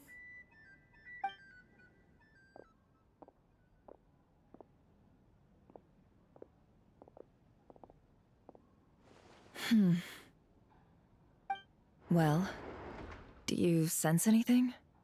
Unfortunately, no. And this place was our last chance. Not necessarily. We've only looked in Nasha Town so far. Miss Columbina said she would leave messages at her friends' dwellings. It's still worth checking where Miss Lauma lives and where I live. Let's try and make some time to look into those then. Wait. What are you waiting for? Paimon might have overeaten slightly. What's that look for? This is a victory feast. It's normal to eat a little more than usual. The Traveler and Paimon. It's really you. But why are they talking about a victory feast? Huh.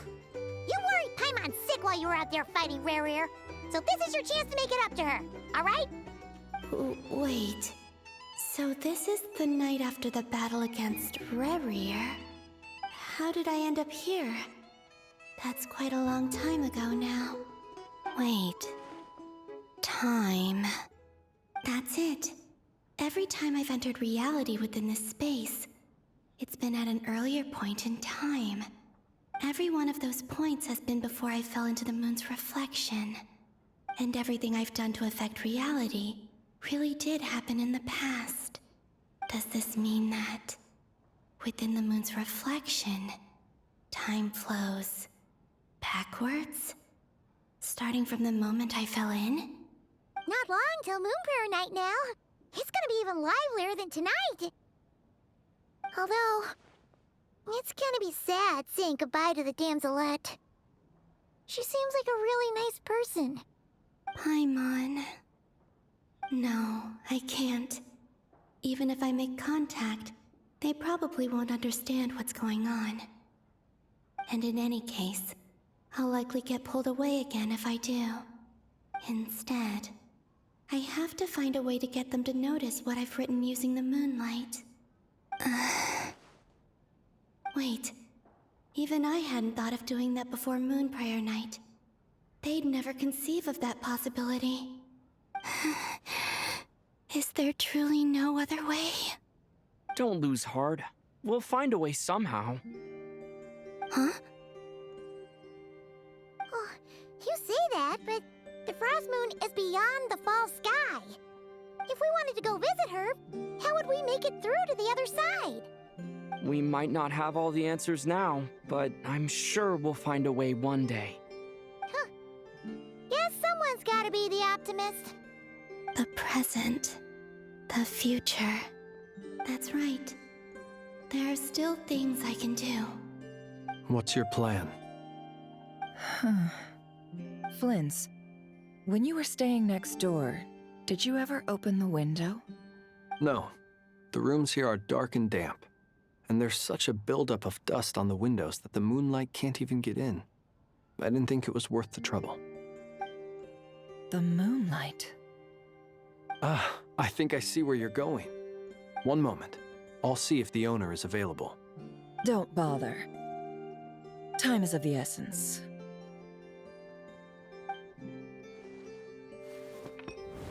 Time. Even if no one sees what I've written at this moment, maybe someone will remember what I said after Moon Prayer Night. I need to write down as much information as I can. And maybe one day...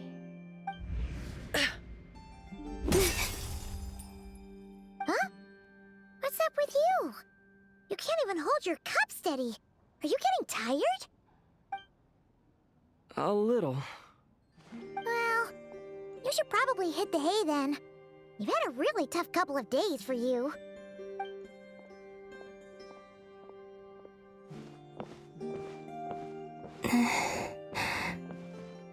You truly have. You helped defeat Rerir, helped me reclaim my name, and you helped the others organize Moon Prayer Night. Wherever you are right now, I'm sure you're still fighting against the injustices of fate. This is all I can leave for them.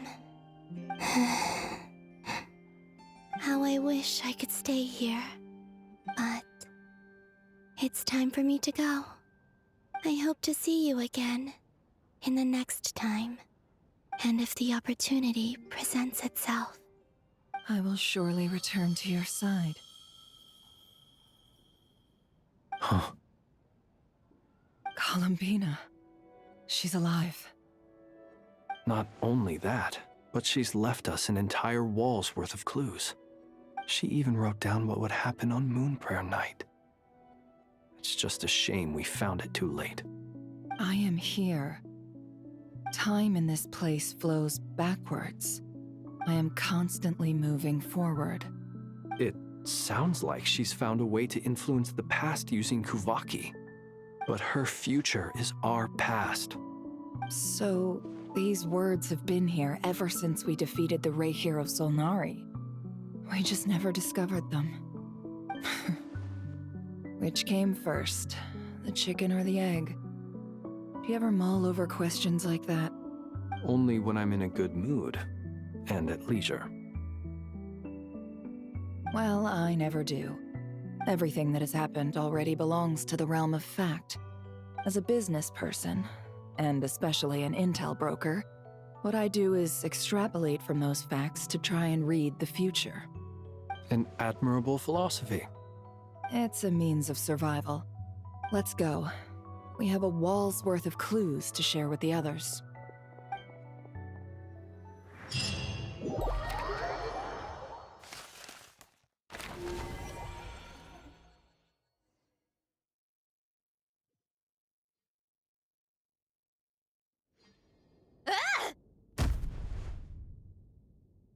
It appears that the doctor's energy signature has changed to something similar to Kuvaki, but not like the Kuvaki we're used to. Nodcry's Kuvaki devices will only have a limited effect on it.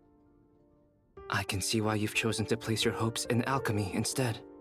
Also, I must say these books are rather profound. My subordinates just shipped them in from Fontaine. Some of them are from the Narcissenkreuz Ordo. Some are incident reports from Petrichor, and then there's a few test reports for these junk machines. Additionally, after some further scanning, I've discovered something extremely annoying. What's that? Tevat's skies contain multiple moons.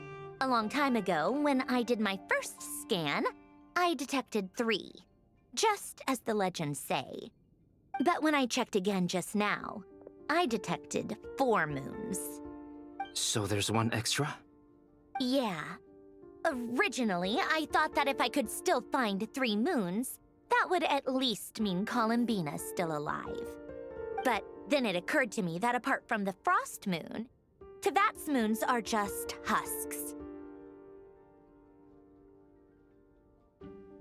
And husks surely shouldn't show up in the scan, since they're not alive. It's weird, isn't it?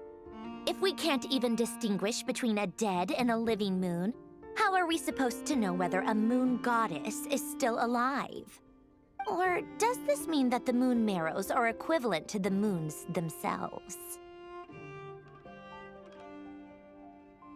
It's certainly possible. In which case, the 4th moon you detected may be Dottore artificial creation. So he wasn't bluffing. He really built his own moon marrow. Ugh! I'm so mad right now! It's easy to get overwhelmed when you have too much on your plate. Maybe you need to relax. Perhaps try going for a walk. Or simply take a few deep breaths. Nothing can calm me down at a time like this. I need more time, and I need progress.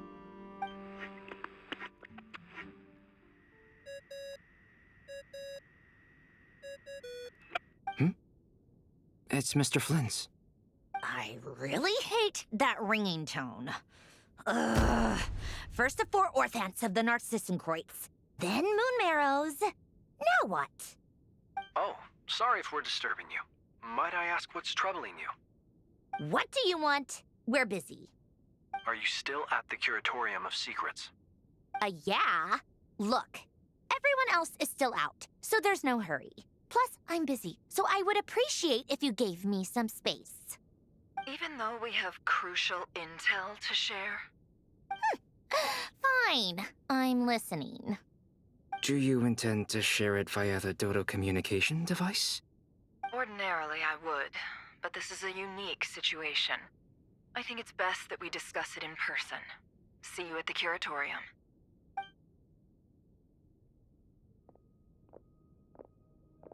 All right, then. So, what's the situation? The rest of the team is still out working on their missions and evacuations, but we've decided to fill you in on the most crucial information first. Sandrone, you were right. Columbina is most likely still alive.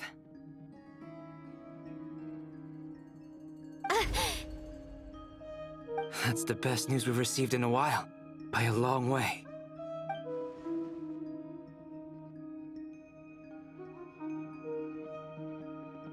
Random locations. Appearing in reverse order? Are you serious? So not dying isn't enough for the moon goddess, huh? She has to show off too. Anyway, does this mean we can deduce her condition from the moon marrows? Miss Sandrone, there's nothing wrong with simply admitting that you're happy to hear the good news. I'm not. And she's the least of our problems. We're facing a huge crisis. If she can't control the flow of time in there, she's just gonna keep moving backwards. Different points in time won't intersect, and she'll never find a way out. Let's say life begins with a drop of water. When did time begin? The moment this planet came into being? No, that's not right. Her final destination would be the moment at which the space she is in was created. But it doesn't seem like we can influence that space from the outside world. So how can we help her? Also, if she's alive, Rerir and Thalindis might be too. But as far as we know, neither of them have come back out. That space may not have an exit at all. I'm afraid I must concur with Miss Nefer in this. Can't exactly argue with that. Let's leave it there for now. I've taken notes on everything you said. Will it help with your research? I doubt it's gonna help with breaking Dottoro's energy fields. But who knows when it might come in handy. Better to have it all written down than try to remember everything when I need it. All right, I need to get back to my research. Mr. Albedo has made a lot of suggestions that will require my undivided attention. Sure, I'll stay here. I have things to work on.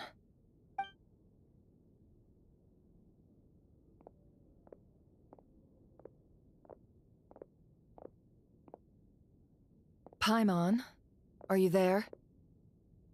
Oh, right. She went with Varka to Natlan, didn't she? Good thing we've moved her and the Traveler's luggage in here. Speaking of the Traveler, where could they be? There's a note from Paimon. Paimon here. Not in at the moment, but if anyone needs to borrow her stuff or the Travelers, go ahead and help yourself. Paimon won't be mad. Also, Traveler, if you get back before Paimon, make sure to get some rest. Paimon misses you a lot, but put your health first, all right? How sweet. Well, since you offered, Paimon, don't mind if I do. This is the Traveler and Paimon's luggage. All the items they use day to day are here. It's well organized. I wonder which of them is responsible for that. What do we have here?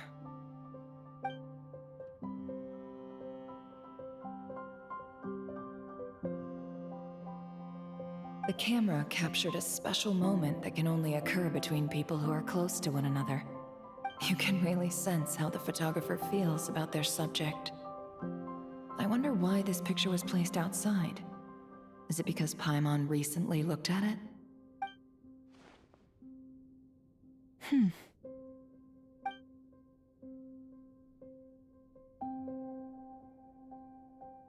This must belong to the Traveler. Perfect. I'll use this. Hang in there.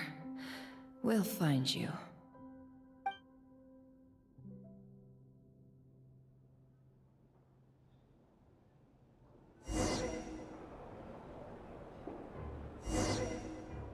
Polonia. Search keyword world formula and bring me all relevant books.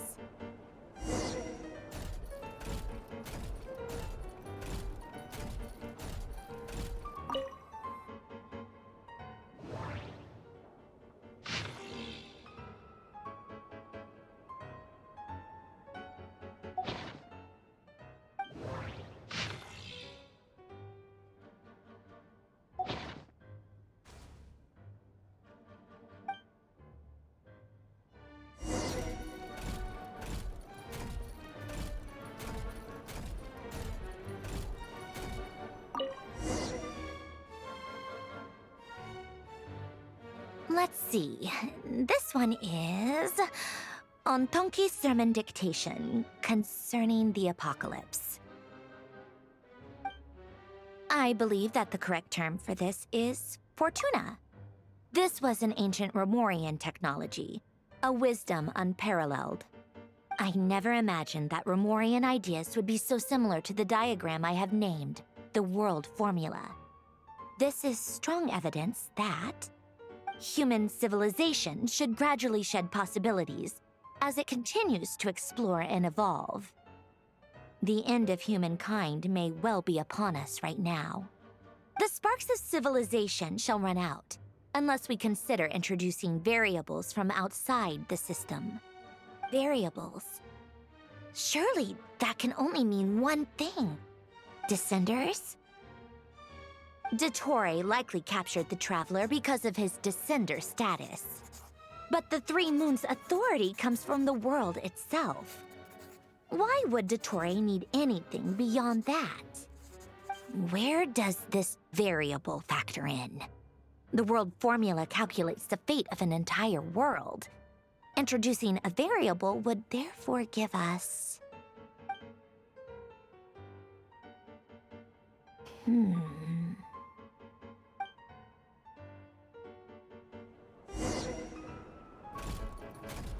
Polonia, search keyword pathway and bring me all relevant books.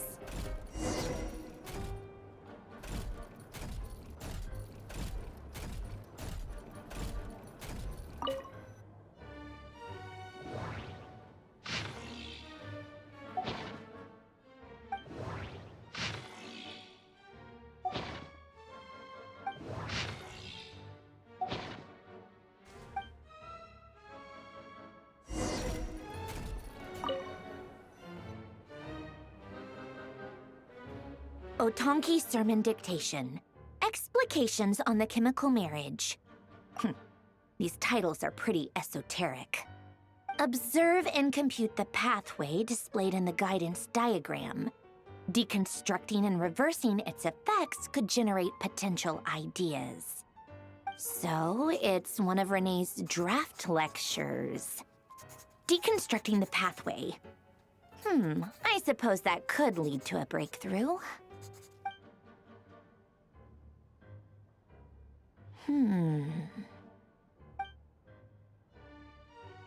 This is so long. This guy sure loves showing off his knowledge.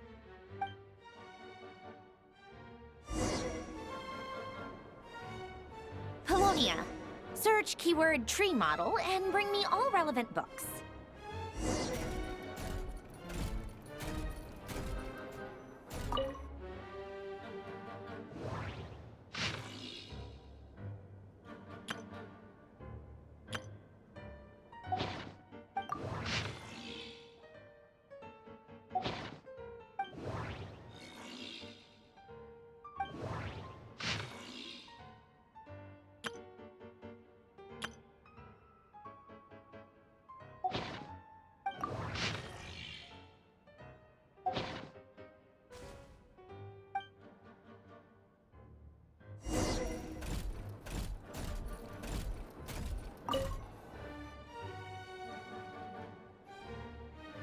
Most of the experimental devices proposed by the Lilia Crucis Ordo are built based on the simple and basic logical structure of a tree model. Lilia Crucis. Guess they were trying to cover up the name of the Narcissenkreuz Ordo? When Duke St. Germanus departed, he said, "It seems that there's no going back." Alas, he is only a genius when it comes to machines. In all other things, he is but ordinary. Excuse me? I'm sorry. That's just ridiculous. What kind of book is this? Great Detective Herlock, the Alchemist and the Clockwork Saint? Isn't this a novel? Come on. Still, the author swears that they knew Renee well. Whatever. I guess it's not beyond the realms of possibility that Renee would say nonsense like that on occasion. Memory, wishes, souls, and persona. Frankly, this sounds more like occultism, but if Albedo vouches for it, I suppose there must be some alchemical basis to these techniques. The way Alain Guillotin saw it, the world was comprised of machines. The universe needed machines, and thus his technologies were created. That's why I was born. René, his full name was René de Petrichor, if I recall correctly. Sounds like he and the town must be intricately connected. That place was also the source of most of our information regarding Remurian civilization. Seems like some of his projects were based on their technology. The cutting of souls and storing them in vessels. These seemingly unrelated techniques underpinned René's research. Assuming that the four orthants correspond to alchemical categories. The chemical marriage model? Alain would have scoffed at that. He never would have let those theories or parameters anywhere near his mathematical formulas.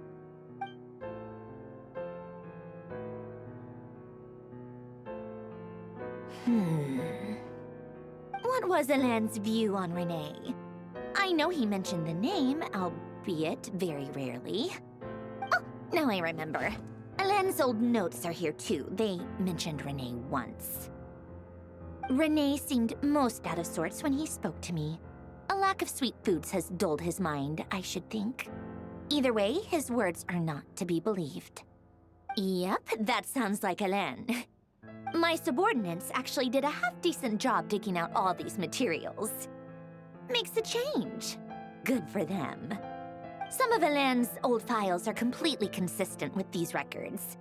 He must have gotten them from the Tower of Gestalt. I never knew he got his hands on Renee's records that early. He may have kept them, but he never even attempted to use them. Didn't believe a word they said. Come to think of it, Renee's world formula was filled with calculations of constants. That shows he believed that the fate of the world to be predetermined. As for Alain... it's been too long. I forget what he said. What would he have said? A guy like him, fervent believer in machines, but not headstrong enough. The world can be changed. It is worth persevering. Yes, that's how he used to think at least. He created that procedure to save this world. Yet the scale of the world's fate proved too enormous. The result was beyond his ability to calculate. He died having never seen the outcome. And there I was, left behind in the ashes of his dreams. Did you really never take a close look at Renee's research? Or did you read it but deem his philosophy incompatible with your model? The very thought of trying to incorporate his ideas probably made you feel sick to the stomach. Well, don't worry, because there's a whole new category of lunatic in town. Next to Dottore, every other madman looks sane. You once asked me what I wished for. Should have asked him instead. He's the one pining for things you'd sooner die than witness.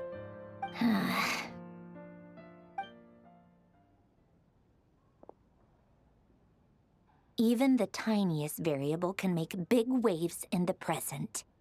Now then, allow me to put these incompatible fragments together in your stead. First, establish and verify the existence of the Great Circle. Absolute nihil on one end, absolute reality on the other. Now, search between these two extremes. Then, the construction criteria. Variables. The sparks of civilization shall run out unless we consider introducing variables from outside the system. Input variables. Traverse the world, space-time, and civilization. Then extract the essential nodes from the records to determine which variables they point to. The primordial power that differentiated itself from the void. The power of light. Yes, light. Records. Hyperborea. This is horrendously complicated. After all that, I'm still missing a few variables. I need to think this through again. How do you think it looks, Polonia? Like the frenzied scrawlings of a madwoman? Fine, keep it to yourself. It's not like you can talk anyway. I'll assume you gave it a passing grade. I jest. But true madness does often start with trying to save the world. What would Arlecchino and Columbina think if they saw this incomprehensible hen scratch? They'd probably have me institutionalized. So would Rosaline. She's been dead for a while now. When I close my eyes and think back, I can still see her face. And that enormous dress she used to wear. Such a bizarre choice. What possessed her? Oh, and the clack-clack of those heels used to drive me insane. No one's asking me, obviously, but I hope you all know that I never wanted to save the world. I'm not crazy. I don't have delusional ambitions, and that's a clinical fact. The world needs a solution, but I don't need the world's validation. It's the world begging me for answers, not the other way around.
Oh, cookies to go with the tea. Let's see. They must be from that person who brought those documents. I see they're from Hotel de Boer. Something's written on the box. We are proud to present this homage to the Fortress of Meropede's fun-filled mill collection system. Fortune cookies. Have a lucky start to your day. Sounds like a dumb gimmick to me. Be early to bed and early to rise. Get plenty of sun and drink plenty of water. Then things will surely go well for you. What? Are you kidding me?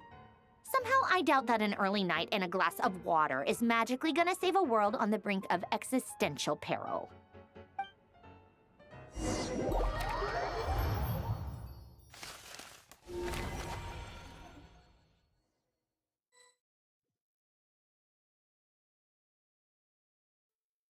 Lady Arlecchino, word has reached us that Lady Marionette's troops are all in position. They are ready to act as soon as the order is given. Excellent. The only thing is, they are fewer in number than we expected. It looks like many of them must have lost their lives at the hand of the monsters released by the Doctor. Can't be helped. Allow them to join our ranks and keep in contact. As you wish.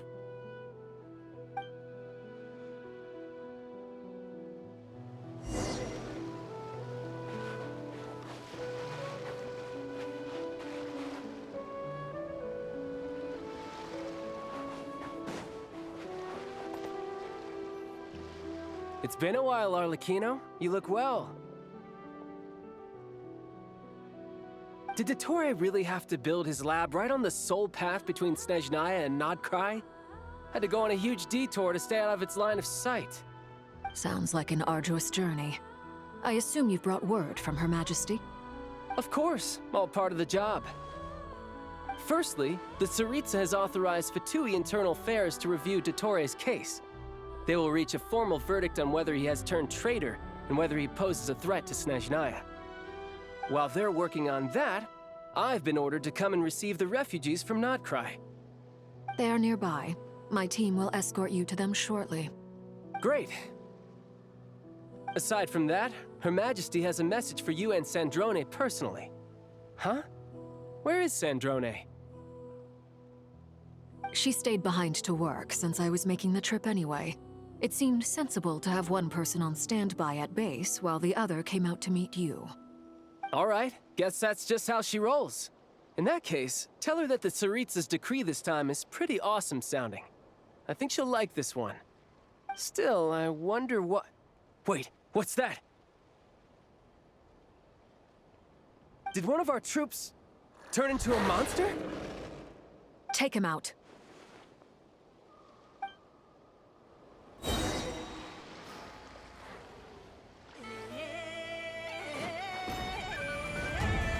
Transfixed!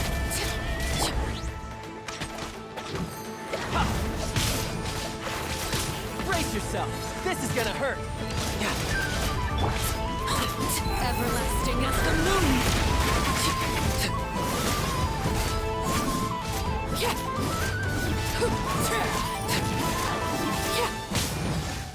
Overruled! You've gotten stronger, Arlecchino. Nice. Stop that right now. I appreciate the praise, but I am not fighting you today. I knew it.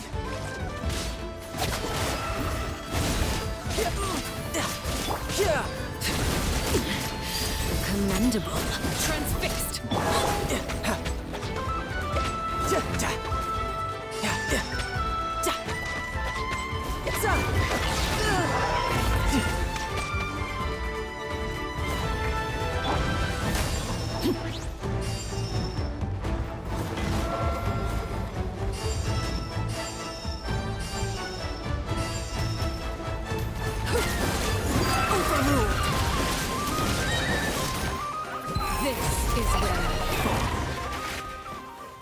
I can't believe it. He was a living, breathing human one moment, and the next... Another fine piece of work by our dear colleague, I'm afraid. What in the world has been going on in Nodcry? A lot. But long story short, Dottore stole 2 moon marrows that should have belonged to Columbina, then built a 3rd moon marrow of his own to concentrate the Trilunar Authority in his hands. What? What do you mean he built a moon marrow? People build roads and houses, not moon marrows. What's his next DIY project? He's gonna build a god? You could stand to be less surprised. We are harbingers. The work we are engaged in makes the creation of gods seem mundane by comparison. I tell everyone who asks that you once crossed swords with Rex Lapis while serving as a key supporter for Rosaline's plan. But right now, you're acting like a common adventurer. Thanks for speaking up for me. Those 2 really took me for a ride back then. Then again, surely no common adventurer would manage to get tangled up with them the way I did. That's gotta count in my favor, right? It almost sounds like you wish to repeat the experience. I might have to lower my opinion of you. No. I'll stop talking. Please, go on. Dottore is currently still experimenting with his newfound power in ways that continue to corrode the outside world. As for the human mutation, I believe this is simply a consequence of his experiments, and not a strategic move. That radiant beast was once a subordinate of Sandrone's. I suspect he was only allowed to live so that he could become an experimental subject.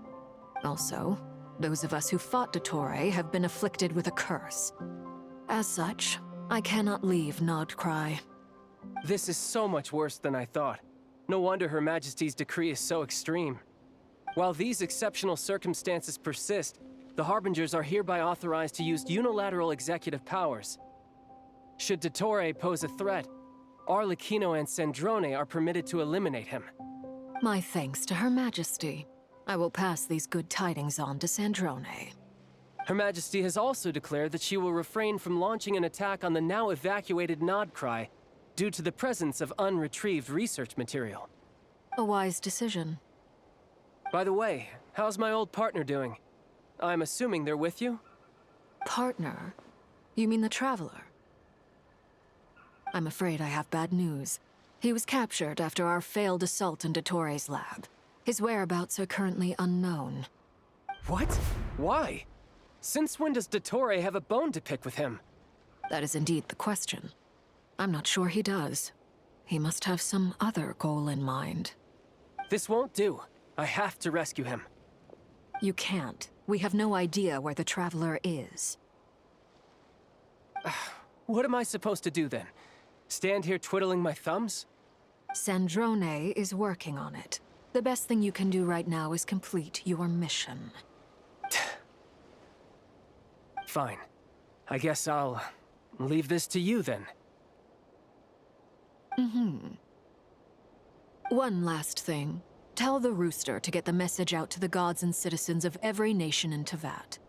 Beware. An uncontrollable pollution is spreading forth from Nodcry. The source of that pollution is a madman drunk on the success of his experiments. The Fatui and our allies will endeavor to contain the threat. However, if Nodcry falls, things are likely to escalate. Considering Dottore is one of our own, all Fatui stationed in Nodcry consider it our duty to stay and fight him to the bitter end. Whatever the cost. Hey, don't be too pessimistic. If it comes to it, I'm sure Her Majesty won't stand by and do nothing. I hope you're right.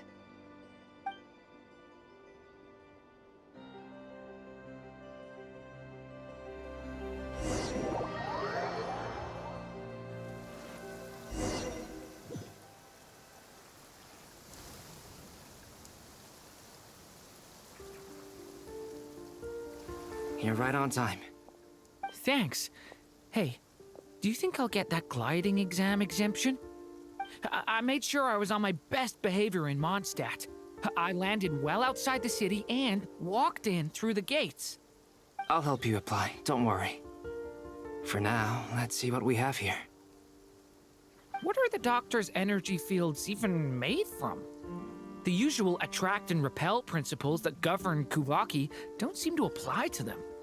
They are very mysterious, but ultimately, they appear to be comprised of energies from the three realms. Thanks to research by Master in the Hexen Circle, we know that Tevat's 7 elements are derived from the more primordial power of the Light Realm, which is antagonistic with the power of the Void Realm. Since you have the power of the Dragon Durin within you, I'm sure you can already tell that this energy field contains no abyssal energy. That's true. It's not abyssal energy, it's something pure, wild, and untamed. I've been thinking about something. Do you still remember the device that Dory supplied from the Academia when you and Miss Columbina fought Rarier? That was one of the most marvelous feats of ingenuity I've ever seen. The design, the craftsmanship, the material selection. I couldn't fault any of it. Not to mention the operating principles. Surely the most ingenious feature of all. Dory didn't go into detail on how it functions, but I have a working theory. The clue was that Miss Columbina was somehow able to use the pyro energy that you provided, despite the fact that, as a moon goddess, she should only be able to use Light Realm energy in principle. Now, all elemental energy is, of course, derived from Light Realm energy to begin with. Hence, I suspect that the device works by restoring elemental energy to its original state. This presumes a theoretical model of the 7 elements akin to that of light refracted through a prism. Perhaps it is no mere analogy. Maybe there is indeed a prism in this model. I almost wonder if the idea for the device was conceived based on direct observations of said prism. It would explain how such an ironclad design concept was achieved. It is at once a masterwork of engineering and a groundbreaking application of the Academia's latest elemental theories. I suspect only Lesser Lord Kusanali herself could have devised such an ambitious technology. But back to the energy field before us. If this is pure Light Realm energy, its relation to elemental energy is one of integration versus division. Or you could say that the former contains the latter. Could this mean that elemental energy can dilute the power of the Light Realm? Should we give it a try? We should.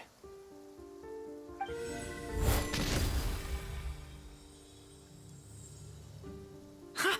It works! Clear signs of disruption were detected at the periphery of the energy field. This indicates that elemental energy can disturb or even negate the field. Now you try. All right, here goes.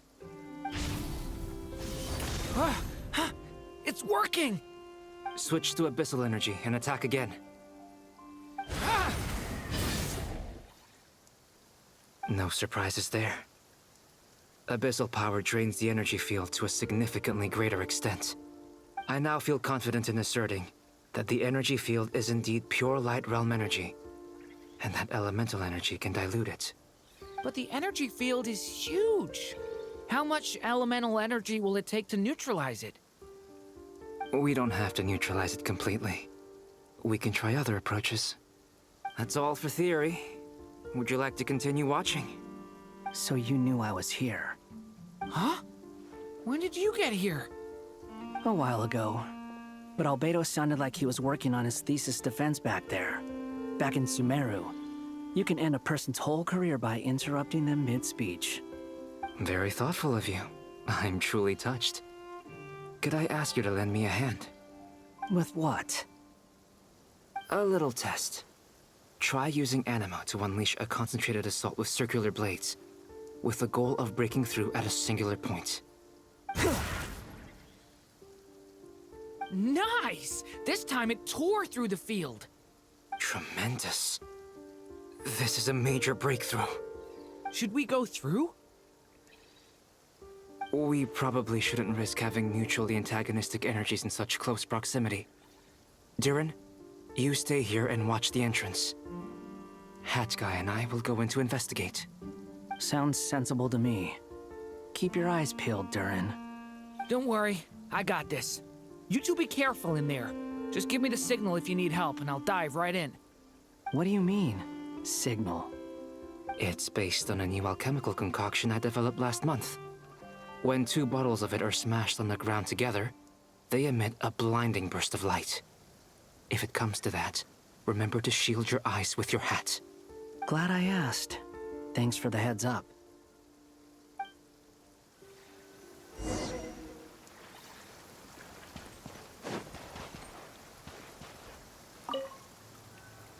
Like I thought. Beyond a certain distance, we can't see the opening where we came in. Maybe that's to prevent people from escaping. Sounds like Dottore style to me.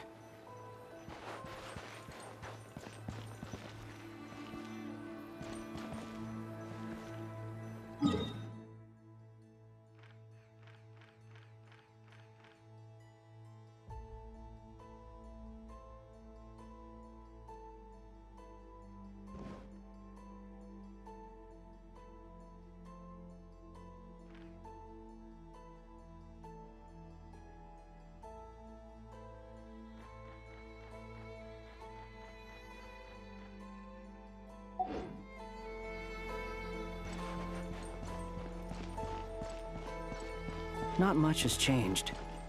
Things are basically the same here as they were before the energy field appeared.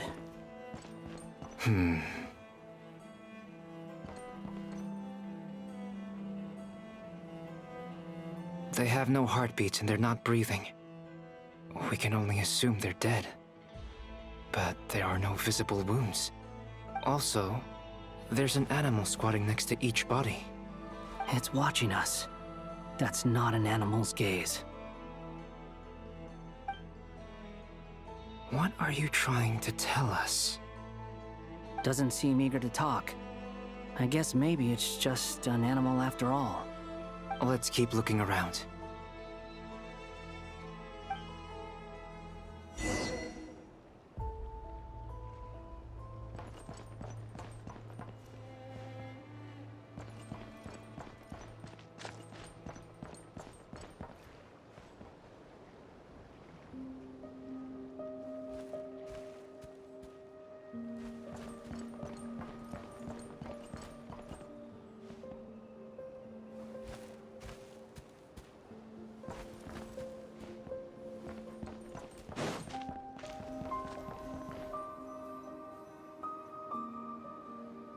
Same situation everywhere. Not a living soul in sight. Just countless bodies with animals standing watch over them. Well, I think we can safely rule out the possibility that they're all pets. Is skirting around the topic your way of showing consideration for other people's feelings? Just being cautious. I don't doubt that you can handle the truth.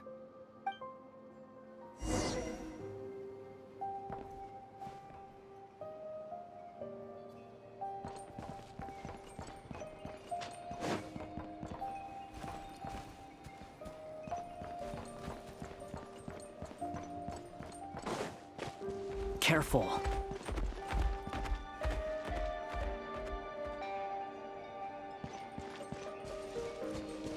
Please, help us.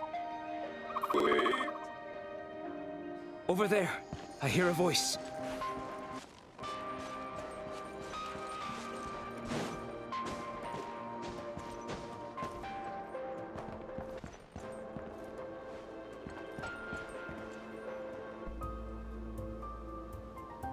Please, help us. Please. please. What happened here? I don't know. Suddenly, everyone collapsed.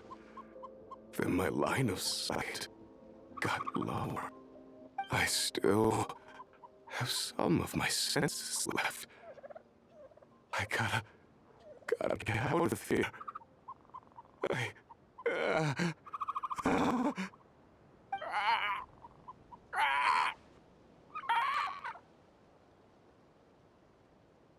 It looks like there's a huge experiment going on inside this energy field. Maybe each energy field is its own giant experiment. Vile. He's swapping human minds with those of animals. Even without the other circumstances, this would be an extremely radical experiment. Those people may have lost their sense of selves, but they are not fully animals either. If they were, they would have left. But instead, their instincts are driving them to remain by their dead bodies. We should go. No sense in sticking around here longer than we need to. Agreed.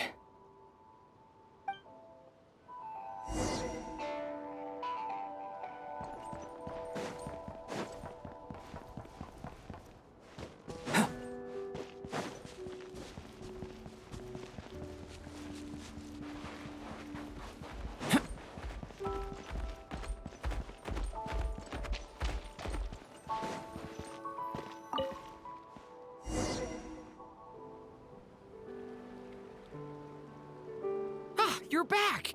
Everything okay? We saw some things that take a strong stomach. Otherwise, we're fine. We should share our findings with the others.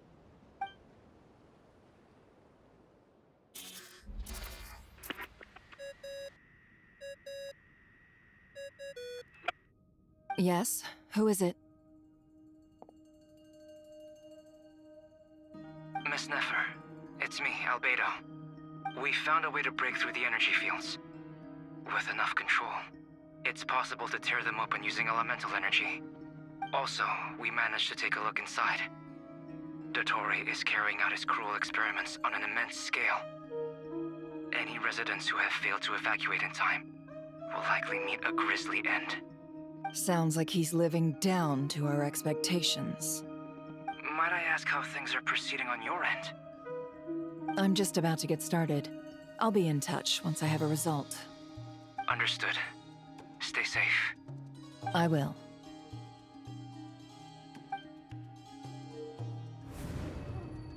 Well, Nefer, I'll link up with you once my tasks are complete. What makes you think I'd need you to do that? I'll need it. And considering the way you approach certain matters, I think you'll be better off with me present.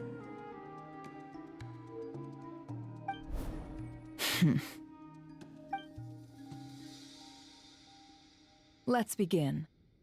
Entering simulation mode. A vast wasteland. Is this the Traveler's inner world? I was expecting something more vibrant, to be honest. Wait, someone's there. What are you looking at? In that case, I'll look at it with you. I want to know all about everything you've seen and experienced. Is there somewhere I should return to? Or should I stay here and be the hero everyone says I am? I don't dislike my current life. Roaming the land, fighting battles, accomplishing missions, earning a living, looking after Paimon. It's not so bad. I guess the only thing that's missing is that you're not here with me. This is the conscious layer, which contains a person's true feelings. It is filled with both longing and kindness. I suppose anyone who lives long enough ends up wishing for someone who can't be there. Maybe it's the only way we can feel truly alive. Time to delve a little deeper.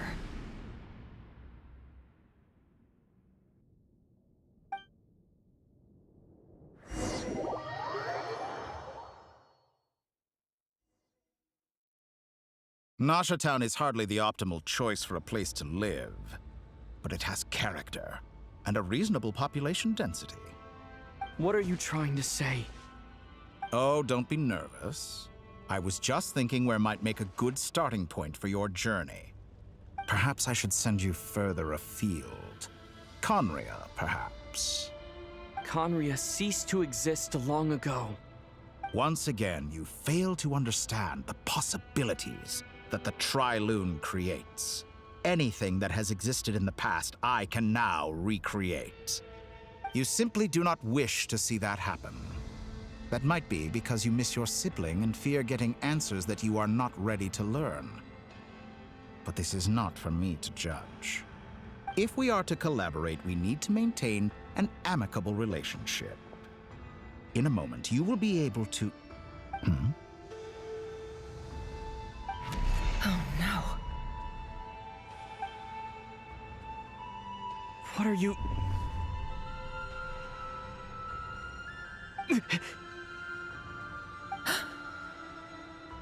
What are you gonna do? Don't move. Something unwanted has crept into... Oh? Gone as quickly as it came.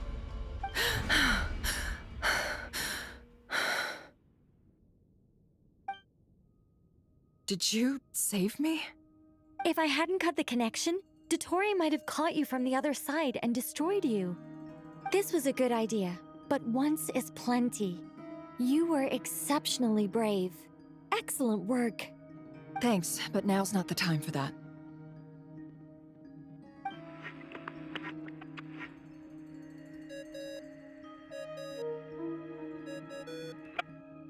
Albedo speaking.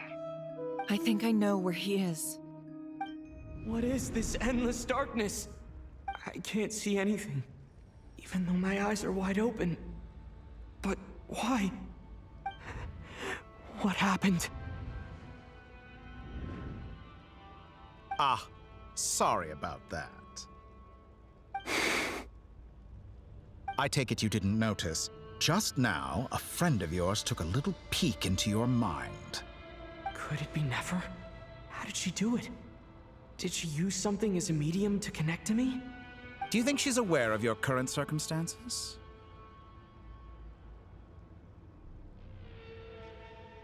Oh dear.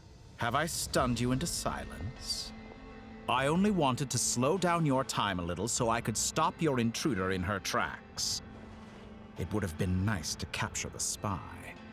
I must say, I'm finding the ability to adjust the flow of time rather intriguing. The moment you closed your eyes, time seemed to grow impossibly viscous, didn't it?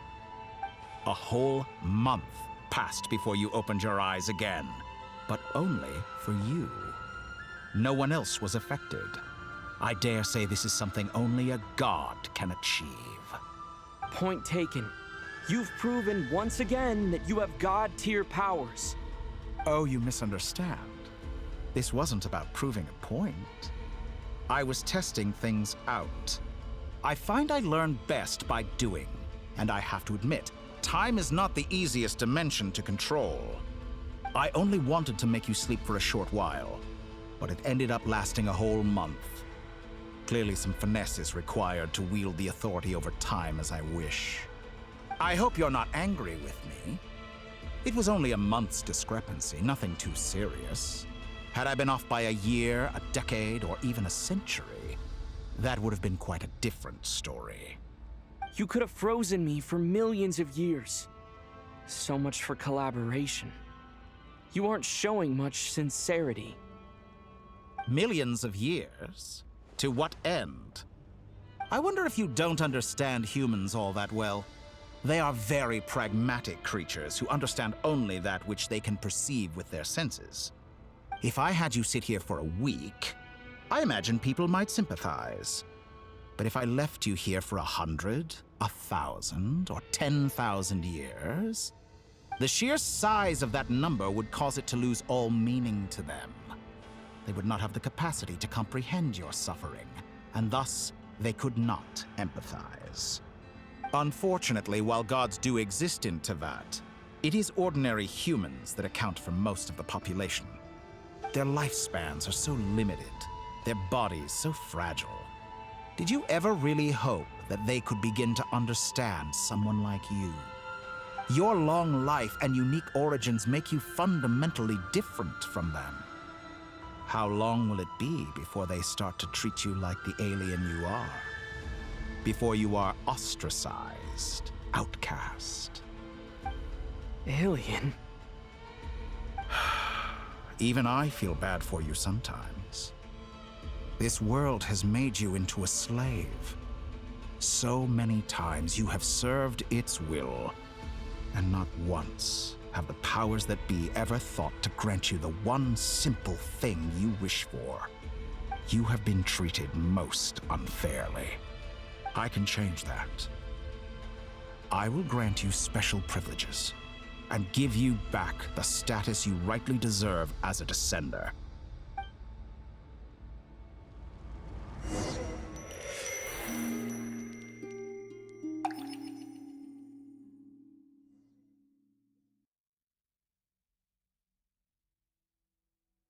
I've entered the past 3 times at this point, but I still have so many questions. For instance, beyond each point being further back in time than the last, what determines the specific locations at which I can make entry? So far, the common thread linking all 3 scenarios is that the Traveler has been present. But it's more than that. I know I sensed something familiar around him. What was it? I'll keep this question in mind as I carry on.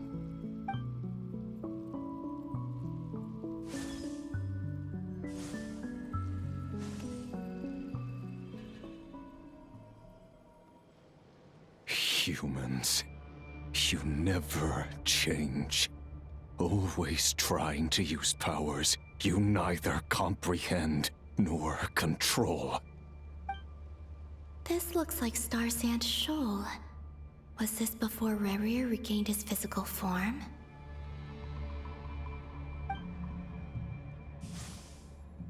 You've messed with the cannon again, huh? Sorry, but this round's not gonna go your way. The cannon. That's right. I was at Silver Moon Hall and I sensed an abnormal Kuvaki fluctuation coming from Nasha Town. And right after that, came an ominous power emanating from Star Sand Shoal. My body was once torn into countless pieces and hurled into the swirling chaos of time itself. But even so, my life and will were not extinguished. I wonder if I could try to prevent his resurrection. But how would I do it? What can I do, here and now? Traveler! Behind you! Look at that light!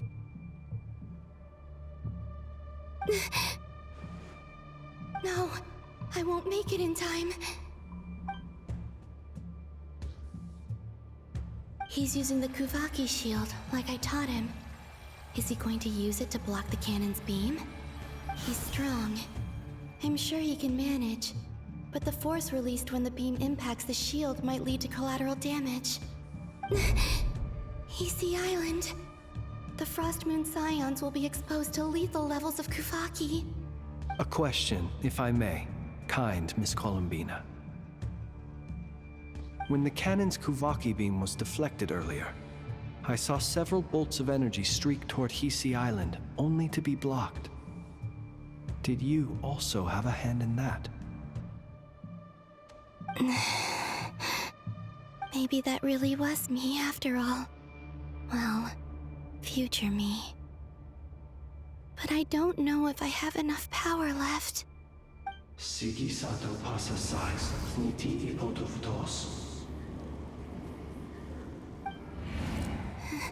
There's no time. I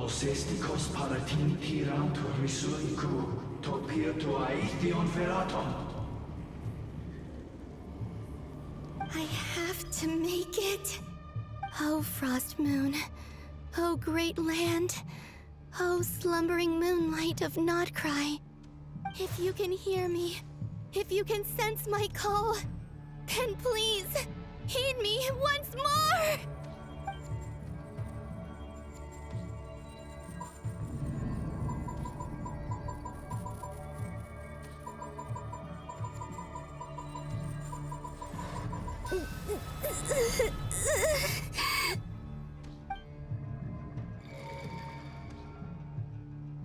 Did it work?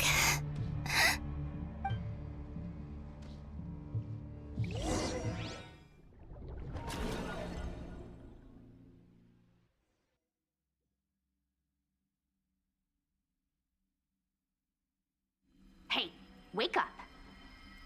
Hey, did you hear me?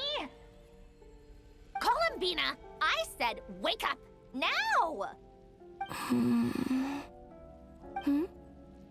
Oh, good morning, Sandrone. It's 3 in the afternoon, actually. And could you kindly not use my quarters as your personal nap room next time? But I feel so safe here. And your coffee, right? It's so bitter, but it smells lovely. It's like you were raised by wolves in a forest or something. What did you drink growing up? Grass tea? The Frost Moon Scions certainly led a more frugal existence than the Fatui. Then I'll bet you've never eaten one of these before. It smells delicious. That's because it's a Fontanian recipe. I had a little free time today, so I made a batch.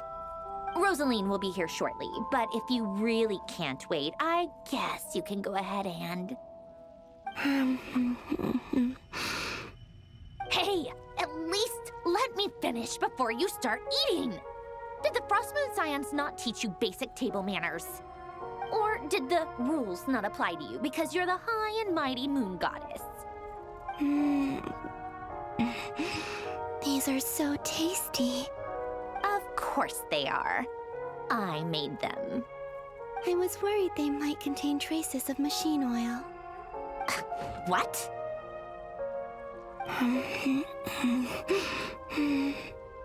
You know, there's something I've always wanted to ask you. Why did you leave your old home and join the Fatui? I mean, I'm sure their food was awful. But there's gotta be more to it than that. Well, life there didn't go quite how I imagined. What were you expecting? You're a god. Your followers are gonna make some demands of you, right? Surely you can just answer a few prayers here and there in return for the free food and drink. How bad can it be? Well, would you help other people just for free food and drink? The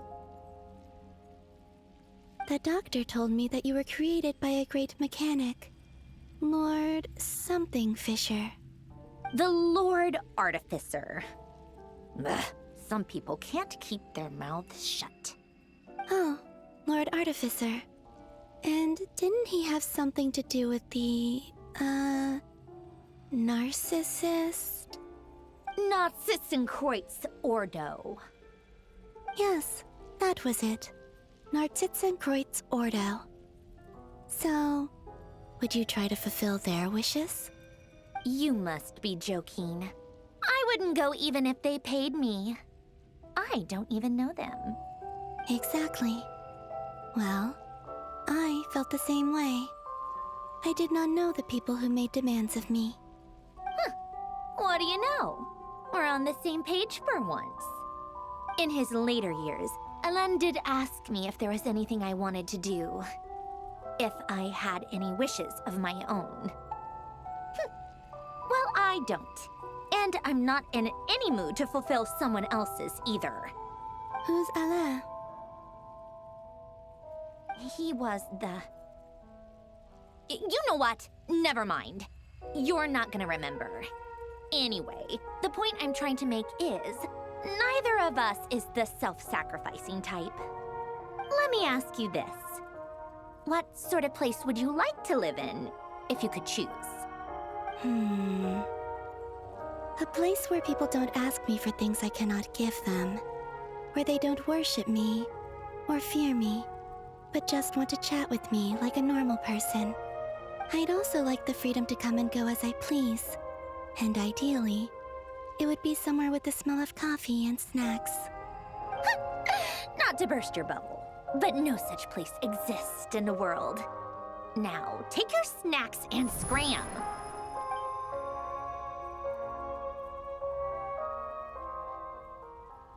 Did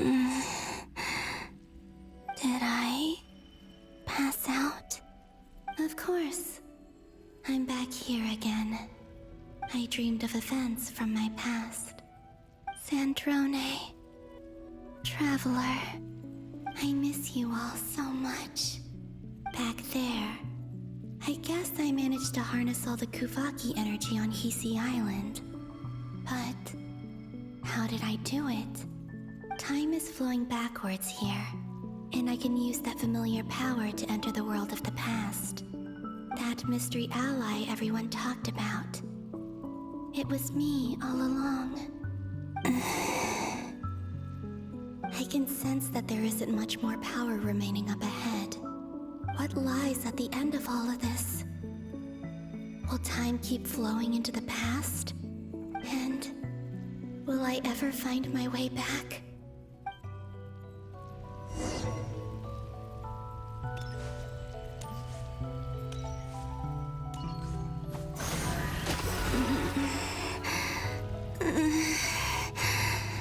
It's getting harder and harder to use my power.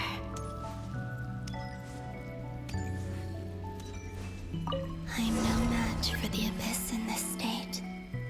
I need to avoid the contaminated fragments.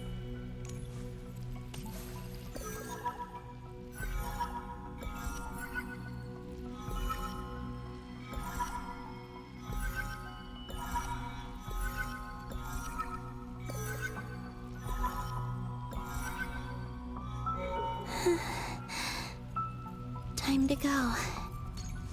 I wonder where I'll find myself this time.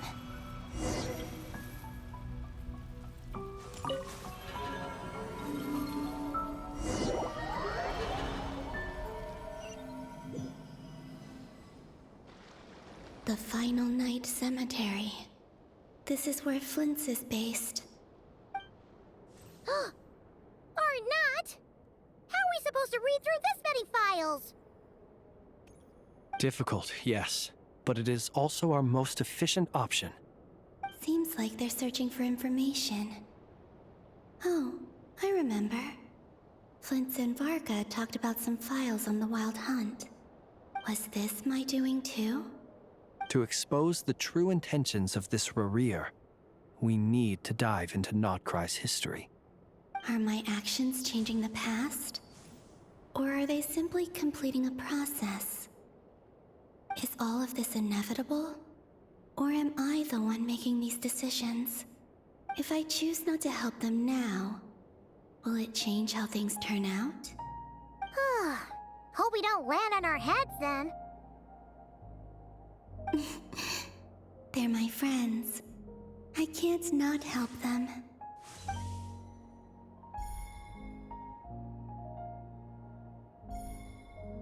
Ghost!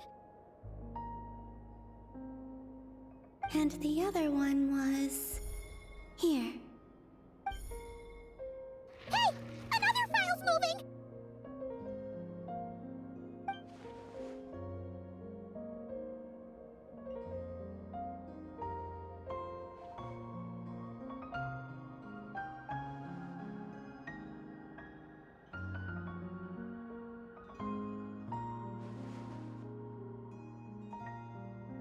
That should do it.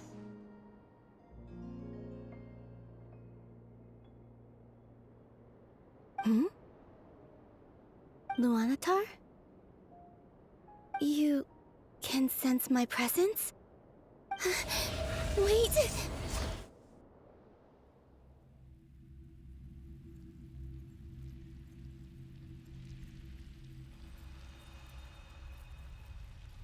Luanatar. So she's that familiar presence I've been sensing all along. She's always been by the Traveler's side.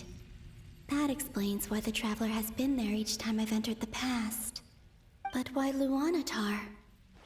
Is it because she has a connection to me as the Moon Goddess's familiar? If so, why not any other Kuhenki? That's...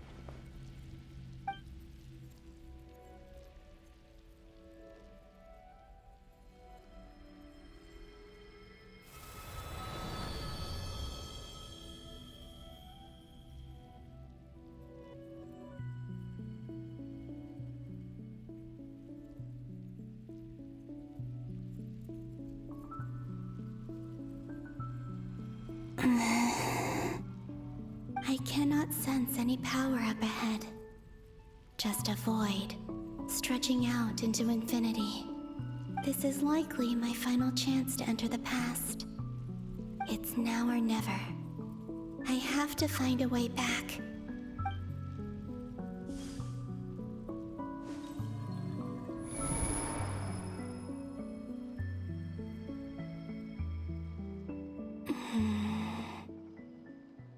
Easy Island?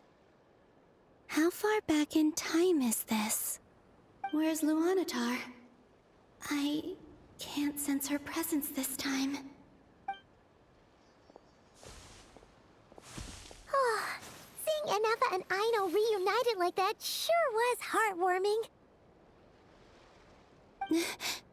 Traveler, Paimon. No, stay calm. I don't have much power left to change things. I don't even have that much time left here. Think, Columbina. How do I find a way back? A way back... to where? Do I go back to Moon Prayer Night? Or to the future that followed? And if I return in my current state, what will become of me then? Dotori's actions that day proved that he'd been planning that for a long time. He had already seized the power of 2 Moon Marrows before capturing me. Even if I managed to get back, how can I fight against him when he wields the Tri-Lune Authority? I can't. If I go back like this, I'll be playing right into his hands. I have to find some way of rivaling the power he has usurped. Wait. Time flowing backwards. The Tri-Lune Authority. Does that mean... I think I know what the final destination of this lunar reflection might be. I know what I must do. Speaking of homes, we must already be close to where the Frost Moon Scions live. The vibe here feels different, just like the scenery. But how do I communicate my plan to my friends? Should I write it down here? No. Someone else will see it. I need something with a close connection to me. Something I can use as a medium to tell them what's happened to me in here.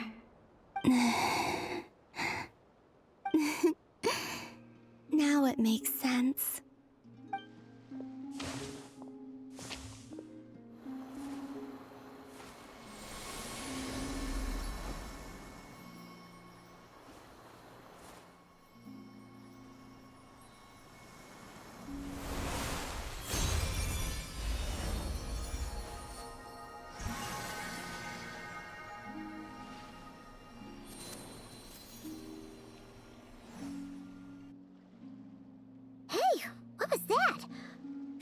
Some sort of breeze blew by, and then the petals suddenly turned into... Huh? It was I who brought Luanatar into being. I gave up a piece of my own soul to create her. That's why I could sense a familiar power from the moment I entered this space. It also explains why she's been present in every past location that I've entered. Because we have a deep connection. Hey there! What's your name? And the reason why there are no more gates to the past after this point is that Luanatar hadn't been born then. No wonder I sensed the trace of a blessing when we first met. But I still didn't recognize the soul hidden within you. Back then, I was just a little lost dove. I had yet to become Columbina hyposelenia. Go on. Go on now. We've got stuff to do. Best you find someone else to hang out with. Hey, you scared it off. I'll be counting on you. Remember to stay by the traveler's side, guide him, and help him in my stead. Oh, and bring him to the garden where the moon prayer blossoms grow. There's a little lost dove there who will need his help.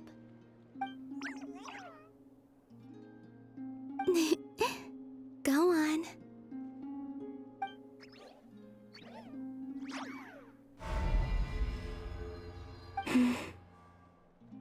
You too. Go and live your story. As for mine must go in a different direction.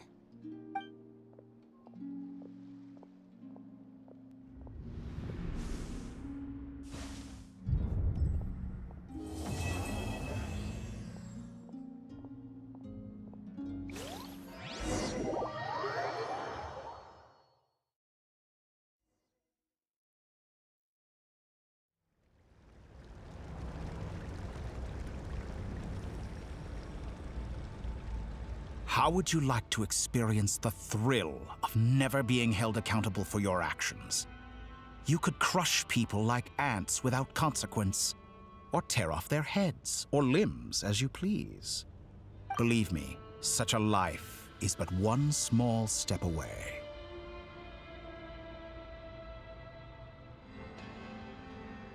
What point is he trying to make? Freedom? But the freedom to kill? To do evil and get away with it? Why would you offer me that? The creation of a world is the ultimate scientific experiment. I have taken my research to the highest level, where I shall be not just a god, but also a servant to many sacred spirits. I shall heed the truth and perform holy deeds. A god's laboratory is the perfect playground. But it needs the right occupant to explore its full potential. Mortals are found everywhere one looks. Not so with Descenders. I'd prefer my first guest to be a distinguished individual such as yourself. And I know you could make the most of the opportunities it offers. So the condition for entering the new world is to take innocent lives. The same dilemma that Rerir once faced. Could I really bring myself to kill others for my own benefit? Rerir did. And look where it got him. Have you made up your mind? I can't do it. Your playground is no place for me. You're putting your hopes in the wrong person. But we both know I'm not quite the hero you say I am either. I have my own reasons for the journey I'm on. And they aren't all selfless. You've grown a lot since we last met, but there are still things you are unwilling to compromise on. This will only hinder you. Why don't I lower my requirements a little as a gesture of goodwill? I'll give you a little time to learn to be a less noble soul. That'll make things much easier for you. I really doubt I could live that sort of life. And yet you already sound less defiant than a moment ago. The benefits appeal to you because you can read the signs of the times. Why don't we return to my research facility? Your last visit was so rushed. There is much that I have yet to show you.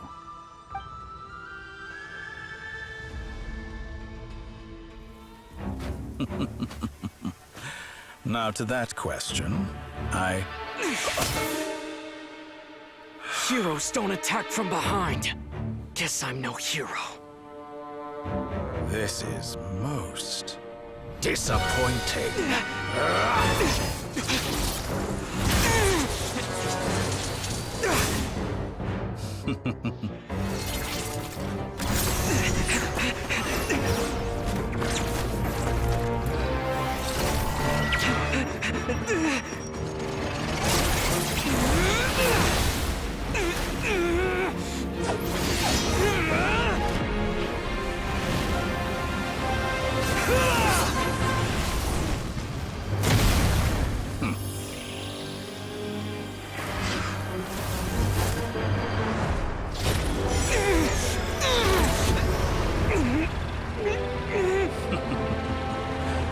Now then.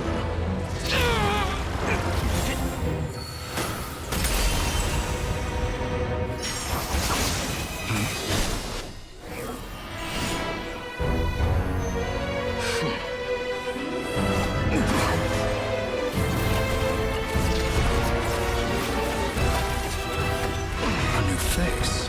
Interesting.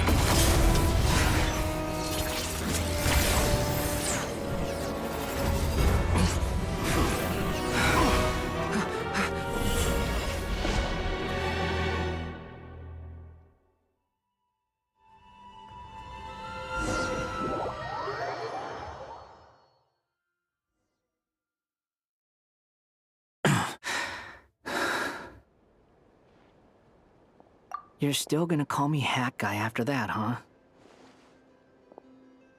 I didn't see anyone else in there who needed saving.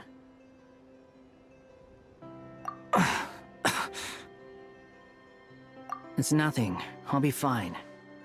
Why are you looking at me like that? Is it that shocking that I'd come to your rescue? I owed you a favor back in Sumeru. Now we're even. Distracting Dotori was tough. I won't lie. He's not gonna fall for the same trick twice. That was my one shot. I'd hoped to use it to take him out. Ugh. I never wanted to obliterate someone more than I do right now. Dotori doesn't recognize me, but his segments were originally made based on an analysis of my operational principles. I expect it's only a matter of time before he figures out what I am. So Dotori doesn't recognize Wanderer because he deleted himself from Irminsul. Did he really miss his only chance for revenge by saving me? Why the long face? Hey, I'm not blaming you, okay? And I'm not complaining either. Rescuing you and killing Dotori are equally important goals. Everyone would be pretty stuck without you. It's best you live to fight another day. How are you holding up? Are you all right? Hat Guy said to put safety first, so we agreed to run as far away as we could after leaving the energy field, and only meet up once it was safe. You don't look injured. It seems that Dotori didn't do anything to you. All right. Rescue operation complete. Let's head back. There's a lot more work to be done before this is over.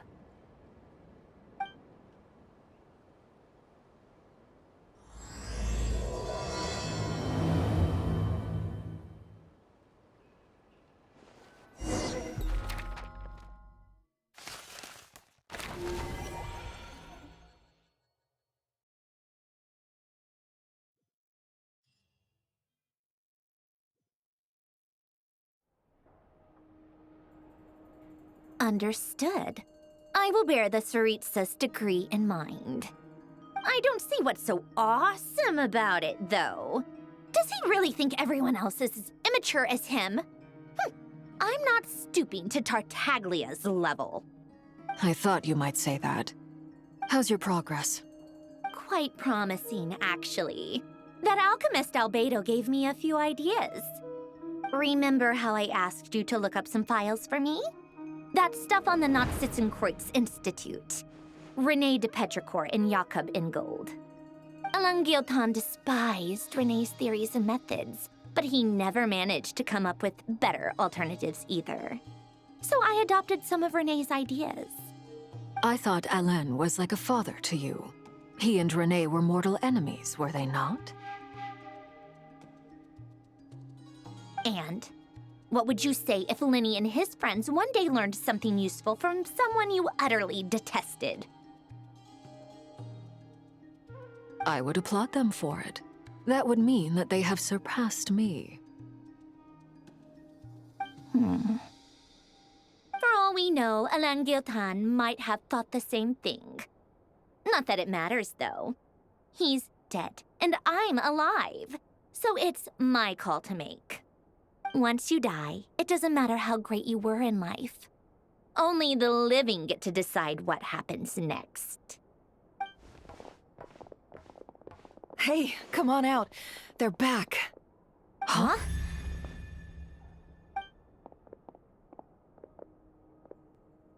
You're back? And your head's still screwed on?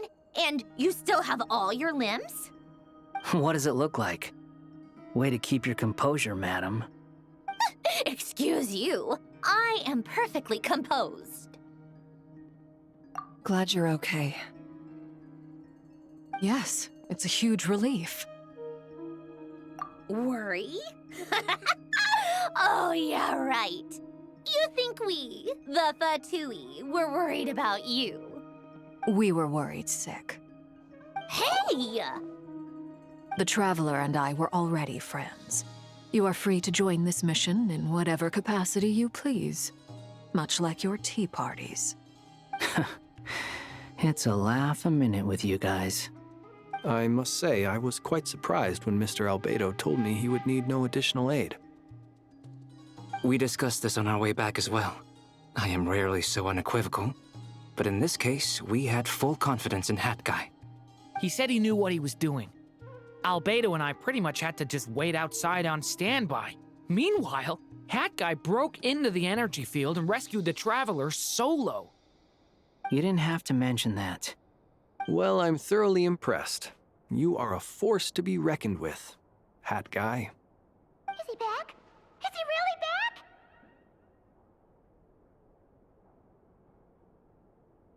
Traveler! It's really you!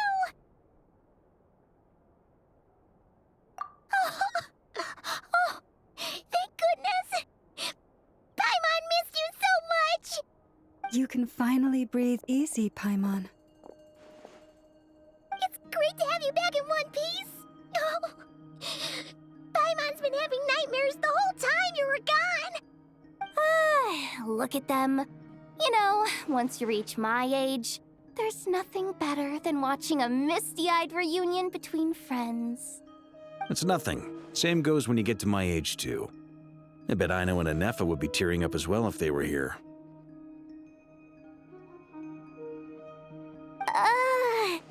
Varka, I'm not sure Anefa can cry.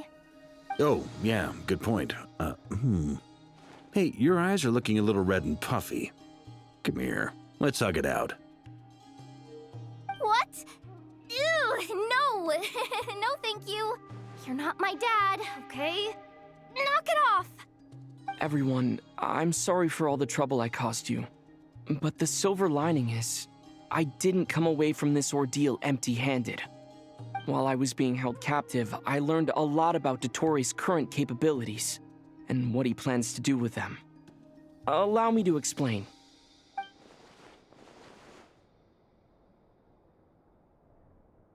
The three moon goddesses were even more powerful than we imagined. No wonder Dottore believes himself to be equal to the gods, maybe even superior. Utter blasphemy.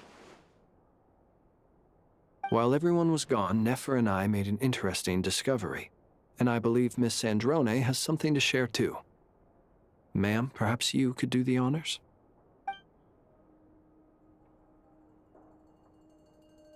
Called it.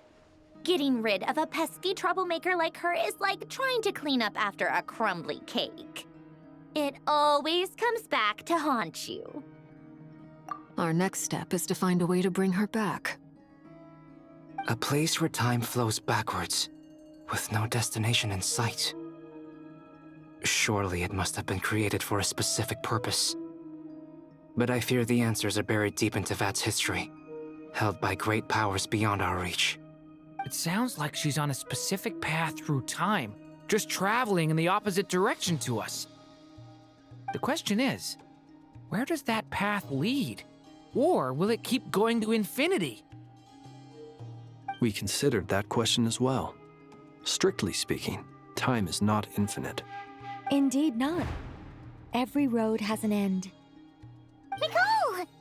You sure love quietly sneaking in mid-conversation. I do, in fact. It's something I've always done at our mages' tea parties. Quiet, mysterious, and persuasive.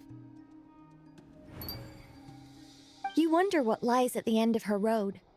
Well, just as the world has a beginning and an end, so too does time. And so, the end of the road is the moment that Tevat was born. But where Miss Columbina will end up along this road, that depends on where this particular river of reverse time began. What about the original moons and the moon goddesses? Do they have a beginning too? All things do. In the beginning, no moons adorned the sky. It was the Dragon King Nibelung who raised the 3 moons into the heavens, and thus were the moon goddesses born. They were shadows of the planet, born to wield Nibelung's authority and oversee the world on his behalf. They were extensions of his will, manifestations of his majesty. But then one day, they disappeared just as suddenly as they had once been brought into being. Nobody knew where they had gone.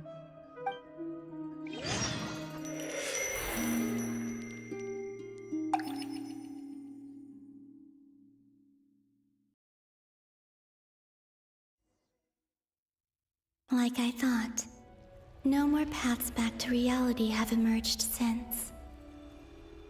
But how can I be sure that I'm going the right way without scenes from reality to keep me on track? I can't even be sure of how long I've been walking for. The further I travel, the less stable this space becomes. There are even moments where I can sense something that feels like abyssal energy. They can just materialize out of thin air. I have to keep my wits about me.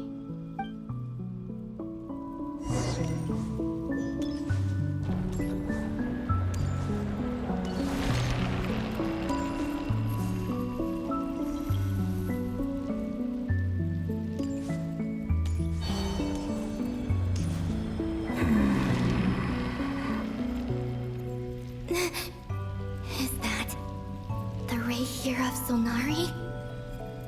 I can't believe he survived. How did he do it?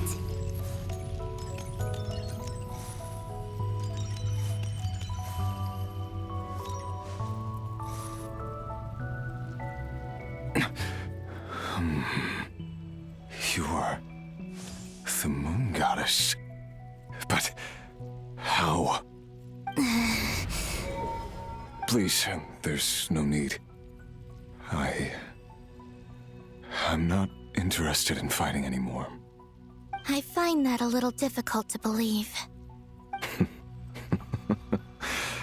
Yeah. Honestly, so do I. The way you used my own power against me was... It was a brilliant strategy. And then, in the final moment before I was thrown into this space, I got to see an old friend. Mr. Dainsleif. Right. It was so long ago now. But we were friends once. When I first got here, I was filled with hatred, remorse, and rage. How I cursed and devoured. I tore everything here apart. I was consumed by the desire to leave this place and have my vengeance. But to no avail. This is a place with no exit. This is the second time I've entered this space. Though I have no memory of the first, I was torn to shreds the moment I entered. But this time I survived. It must be partly because of this new body, and partly because of all the Kuvaki I absorbed in Nodcry. Are you the source of the abyssal power in here? Not all of it. Some is from when I first arrived here and tried to destroy everything.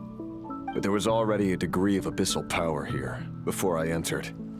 And like a venomous snake baking in the merciless sun, it tried to slither into my shadow. Tried to? So, you rejected it? Yes. Because after that, the world suddenly became silent for a moment. What do you mean? The voices in my head, they were gone. And then I saw her. Her? Thelindis. My former lover. Never mentioned that she saw a memory of Thelindis leaping into the moon's reflection. More precisely, I saw her afterimage. I'm sure the real her is long gone. She was just an ordinary Conrian. She couldn't have survived here for very long. Anyway, why have you come here? Didn't you know it was a dead end?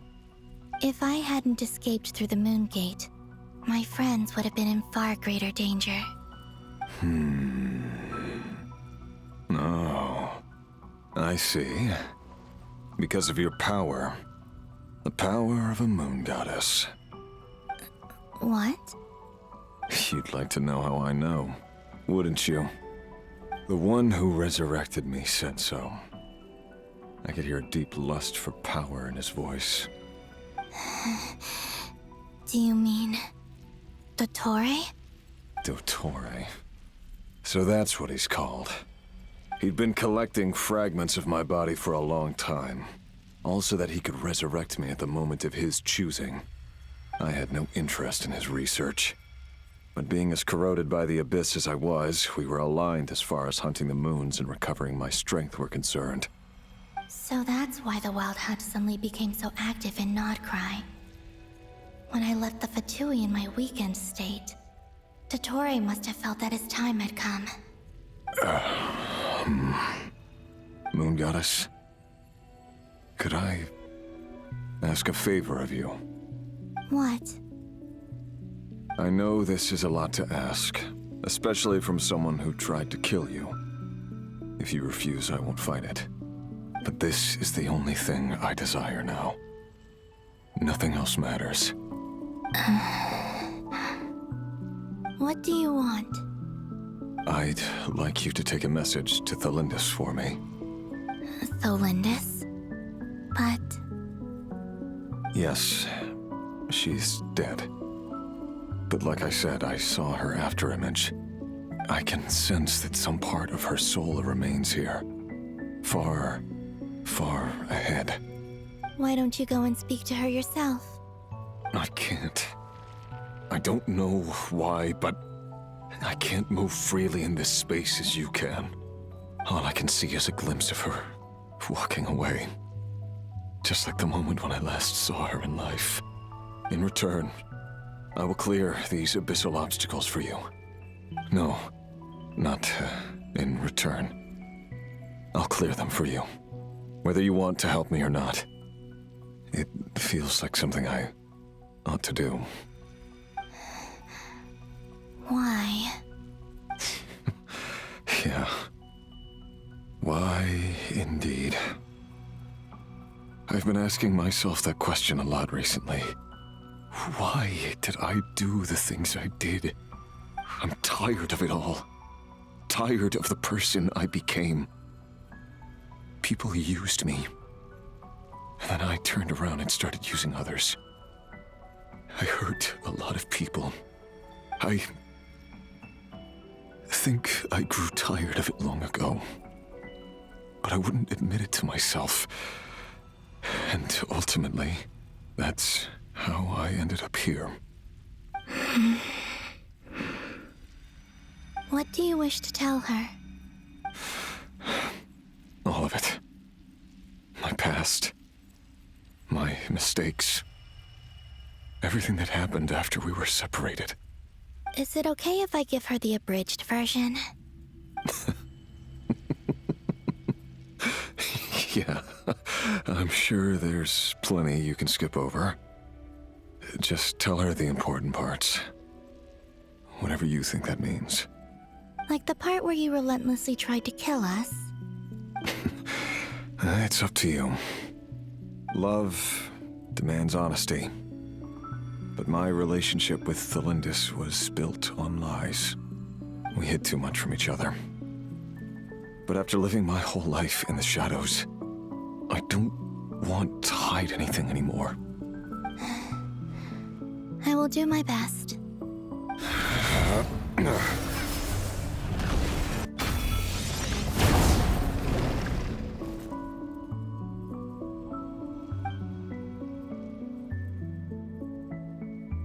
There. The Abyss will no longer stand in your way. Even though Mr. Dainsleif felt he had to fight you, I think he still regarded you as a friend. Dane? He said that you betrayed him, but he also felt great remorse at never having understood what you were truly going through. Why tell me this? Because if he'd known that someone could take a message to you, I believe that's what he would have said. Thank you. It means a lot. I know this will sound strange coming from me, but don't die, Moon Goddess. I can tell that you're determined to get out of here.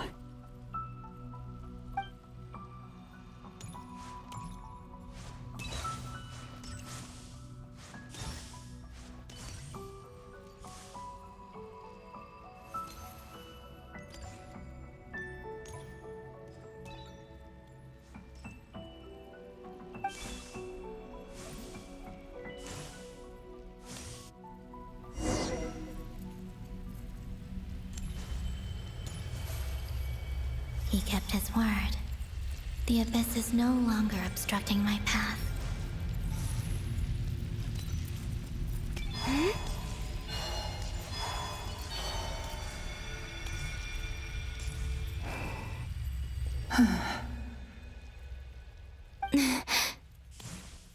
Is that Thelindis? She wasn't far off at all. And yet, they can never meet. Hello, Miss Thelindis. Who are you? How do you know my name? I've never seen anyone else here before. You can call me Columbina. I promised Rerir that I'd bring a message to you. Rerir? My Rerir? Is he well? He's doing better than he was. Better than he was, huh? Sounds like he's had a pretty rough time. Others have had a rough time on his account too. In many cases, their time ran out because of him. And I'm not just talking about the children of the Crimson Moon. So, things got worse before they got better. Could you tell me what happened, Miss Columbina? Are you sure you wish to know? Yes. This is my opportunity to learn the truth. No matter how hard it is to hear, I have to know. I admire your courage.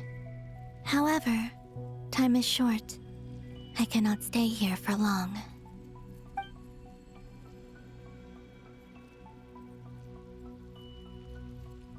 Rerir had seeds of hatred in his heart, and many people nursed them for their own ends.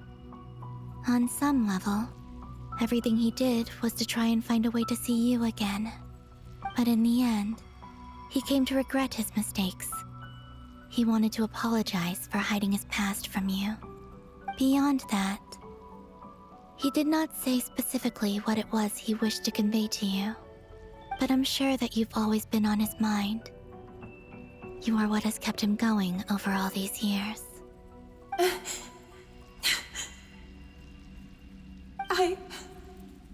I'm sorry, Miss Columbina. This is so upsetting. I'm not sure how to put my feelings into words. It's all right. I understand. Well, that's everything from me. So, I guess I'll be... Oh, wait! One moment. Time flows backwards here. The road ahead only leads further and further into the past. I know.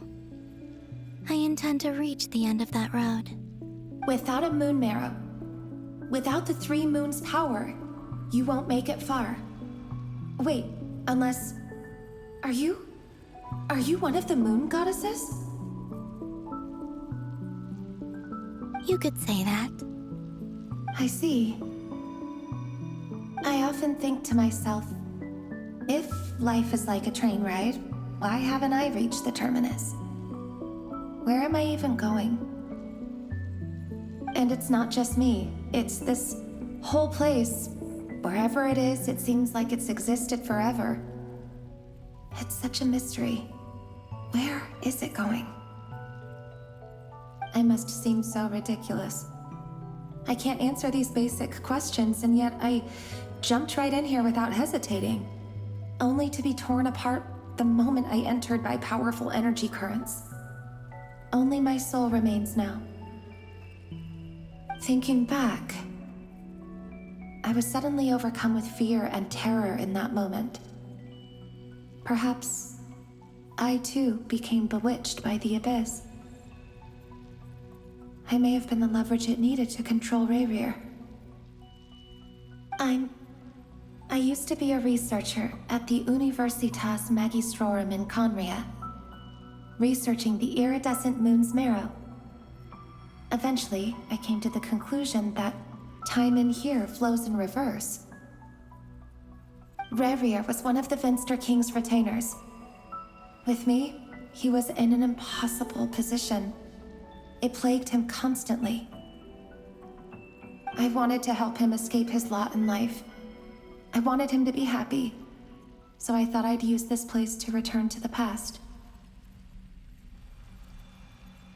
At the time, I thought I could just go back to the day that the Venster King first found the princess. It was only after meeting the princess that the Venster King started going too far with his research into the abyss. That was the day all of our woes began. I thought I could stop the king from ever meeting her and solve everything. I couldn't kill the Venster King himself, so I had to find another way to save Rayrir. That's why I wanted to go back, to kill the person who had brought new possibilities to our realm. I'm sure it was a futile endeavor, but the abyss probably enhances the basest human desires.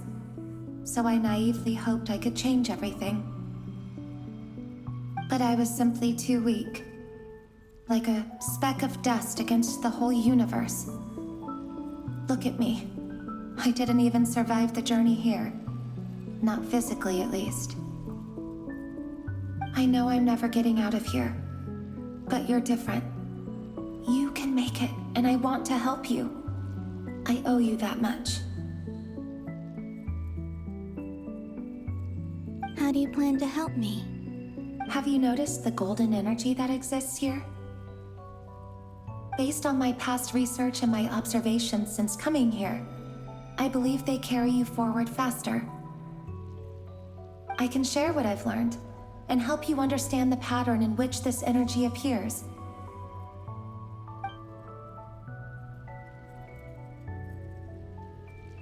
I think you just might... Now, I know you will be able to change the past. Also, I've been speculating about where this space ends. The documentation was scanned, but from what I know of the legends about the moons, the oldest ones seem to begin with Nibelung, king of dragonkind. I have no way of verifying any of it by this point, but if it's true, you might be able to reach that era if you keep walking. Understood. Thank you, Miss Thelindis. I'm the one who should be thanking you. If you hadn't entered this realm of everlasting death, what use would my deductions be? thanks to you, they have some meaning. About Rayrir, I'm so sorry. For everything. It wasn't your fault. That's not true. Because we both feared bringing trouble upon each other, neither of us ever told the truth. And that dishonesty sealed our fates. But enough about that. I wish you a safe journey, Miss Columbina.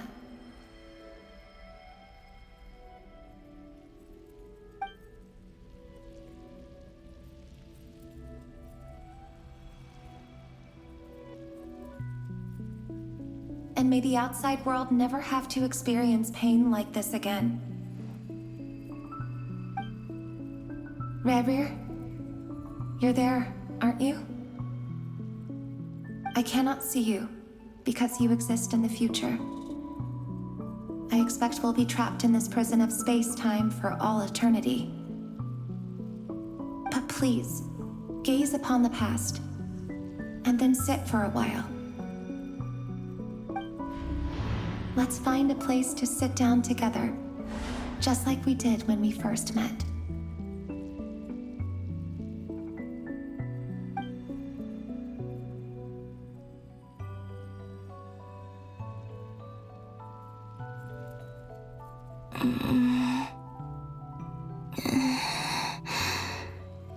How long have I been walking? How much further till I reach the end? Is there even an end to be found? Everything's getting blurry.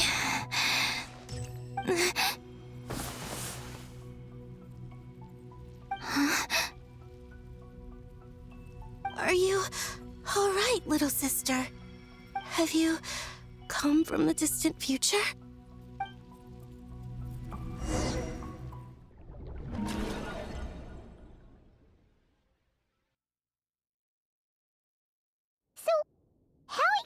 Did the moons just disappear?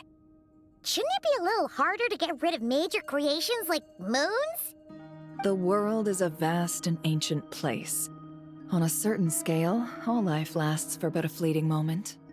Miss Nicole explained that the moon goddesses likely perished in the War of Funerary Flame. The moons themselves were also destroyed at that time, save for the Frost Moon, from which a new moon goddess was later born. Am I missing something then? 'Cause the stories say that the moon goddesses were born on the moon, but doesn't Columbina say she was born in Nodcry? Huh, you're right! Why do their birthplaces differ? What's the difference between the two generations of moon goddesses? Also, remember what Sandrone said? Her scans detected 4 moons. In other words, 4 moon marrows. Technically, the result of the scan means that 4 moon marrows were detected and positively identified as moons in that moment. In other words, this piece of information alone isn't enough for us to know how Miss Columbina is doing right now. Yep, we have no way of staying up to date on whether she's dead or alive. She's on her own for now. But at least she's trying her best to get back to us. Yeah. She's a tough cookie. And a sore loser, too. We have to trust that she'll find a way. Because we really need her power. As much as it pains me to say it, we've got no chance of beating Dottore in a straight-up fight. He's much too powerful.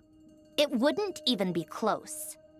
That maniac is going to devour everything in his path until he reaches us.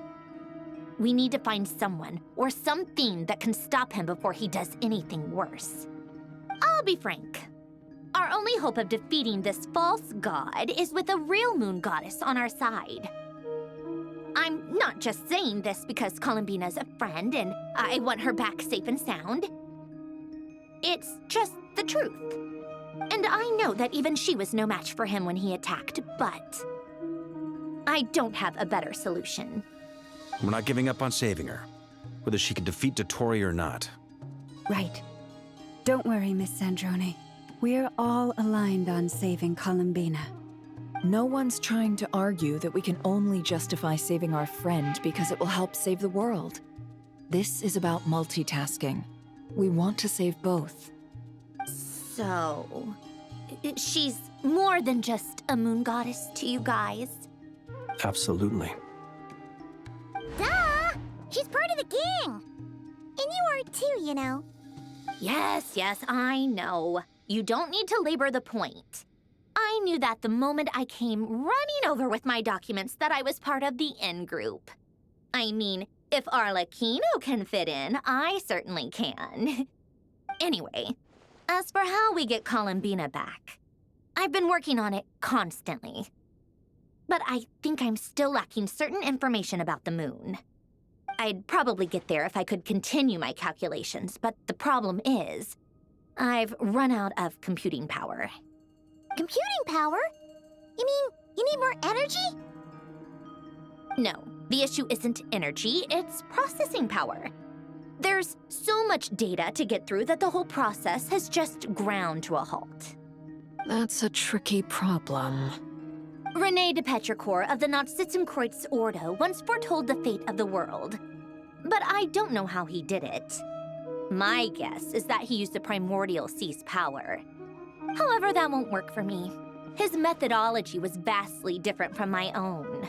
What's worse, they're incompatible. And to top it all off, we can't even leave Nodcry. Ugh, this is so annoying. If I'd known we'd run into a bottleneck like this... Well, no, the design bureau's a bust as well. Curse that Dottore! Couldn't have made this harder for me if he tried. Oh, what do we do then? How about we grab a bite to eat and take a break? Maybe something will come to mind after you've cleared your head.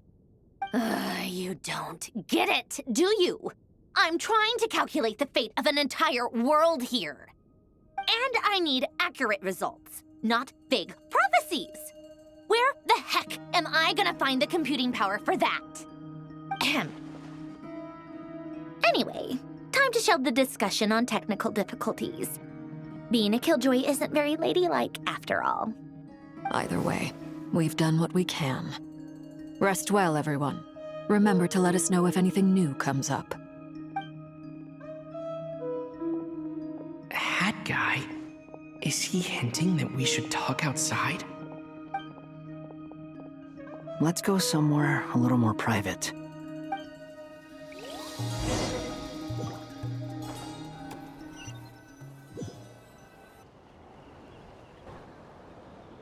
You know that Dory went back to Sumeru, right?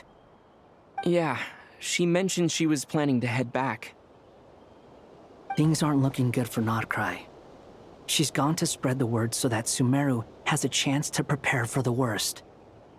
From what I know of Dottore, there are two possible reasons why he hasn't made a move yet. One is that he's still working through some kinks in his new powers. The other is, he wants to see how we're going to react. He'll easily devour everything eventually, so I guess he's in no rush to make it happen. The first false god he made was me. Now it's his turn. Even though my records were erased from Irminsul, Dottore's ideas haven't changed one bit. He once told me that becoming a god was like turning yourself into a hungry wolf or giant serpent to devour the moon. Clearly, he began studying the moon goddess's powers long before he even tried making a god. He's always wanted to get his greedy hands on divine authority one way or another. And in the end, he devoured the moon where I failed. In the desert of Sumeru, there is a chessboard built by King Deshret, also known as Al-Ahmar. I don't know if it was a real game, or if he was just trying to challenge his servants and citizens in some way. But creating games and setting rules, gods do that as a matter of course. That's the kind of power Dottore craves. Now he has the Trilunar Authority. His power is leagues beyond the common people. I don't think there's any point in other nations rushing to the front line. They're better off focusing on defense and hoping they can fend off any threats that spill out from Nodcry. Either way, Dory will inform Lesser Lord Kusanali, and she will contact the other gods in turn. The Seven will have some recourse available. If nothing else, their protection should keep the rest of the world from descending into chaos as quickly as Nodcry has. So on the bright side, even if Nodcry is doomed, your friends in other nations won't be in any immediate peril. That's good to know. But I'm not ready to give up on Nodcry yet. There's a word for people who refuse to let anything go. It's called being greedy. Maybe it sounds greedy to you, and probably naive too. But whatever you call it, that's what gives me the determination to keep fighting. Battles are fleeting, but the will to fight is a long-term commitment. Give up for even a moment, and your resolve will shatter. Why do you always feel the need to do the right thing? No one is born to be a savior. I mean, who's gonna criticize you if you fail or give up? Don't take this the wrong way, but Dottore said something similar to me. I guess the Fatui attracts people who don't believe in saviors. Not necessarily. It's less about belief for me. I just want to know how determined you really are. After all, I don't owe anything to anyone else here. Only you. You look kinda worried. If your arch-nemesis was about to achieve their ultimate goal, I think you might feel a little worried too. That's true. Dottore is about to become an omniscient, omnipotent deity. That's gotta be a bitter pill to swallow. Still, you're calmer than I expected. Obviously. I have to admit that my past self was a reckless fool who misunderstood not only the point of revenge, but how to achieve it. And as much as I want my vengeance, I know I'm not gonna get it by acting alone. If the world's taught me anything, it's to think before I act. Too bad it never taught me any other virtues, though. So, I am going to destroy Dottore, no matter what it takes. So, what's your plan? I'll get to that. First, tell me, what do you think of Sandrone? Just like Paimon said, she's a friend, part of the gang. How much do you trust her? This is a serious question. Think carefully before you answer. Although she's with the Fatui, she has her own values, and she's helped us a lot. If nothing else, she's clearly going the extra mile for Columbina. I see no reason not to trust her. If you say so. In that case, the three of us need to talk. I have some thoughts about her computing problem. It can be solved, but it will come with a cost. How much? If I can afford it, I'll cover it. Sometimes your heroism really backs me into a corner. You know that? Come on, let's go talk to her.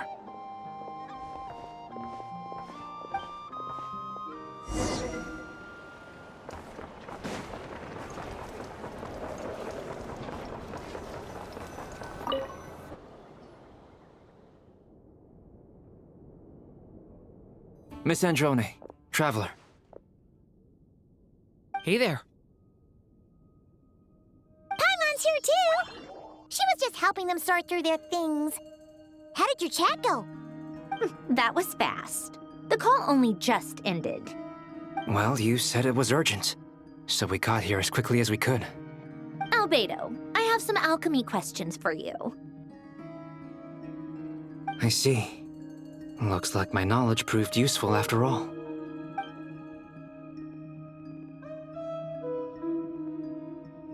If I might ask, what is the end goal for the modified formula you'll be using? I needed to predict the future of the entire world. But I've run into some teething issues since trying to implement Renee's theory of the 4 Orthants. I see. I'll have a look at it. Still, computing power is the real issue here. How do you plan to solve it? About that, It's been sorted. Oh, with the Traveler's help? Actually, you're not wrong. He found the person with the solution. Was it Hat Guy? Yeah, it was him. Wow! Go Hat Guy!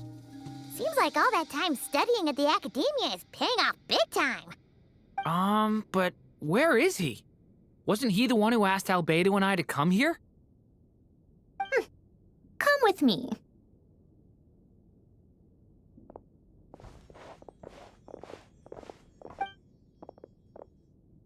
Hat Guy?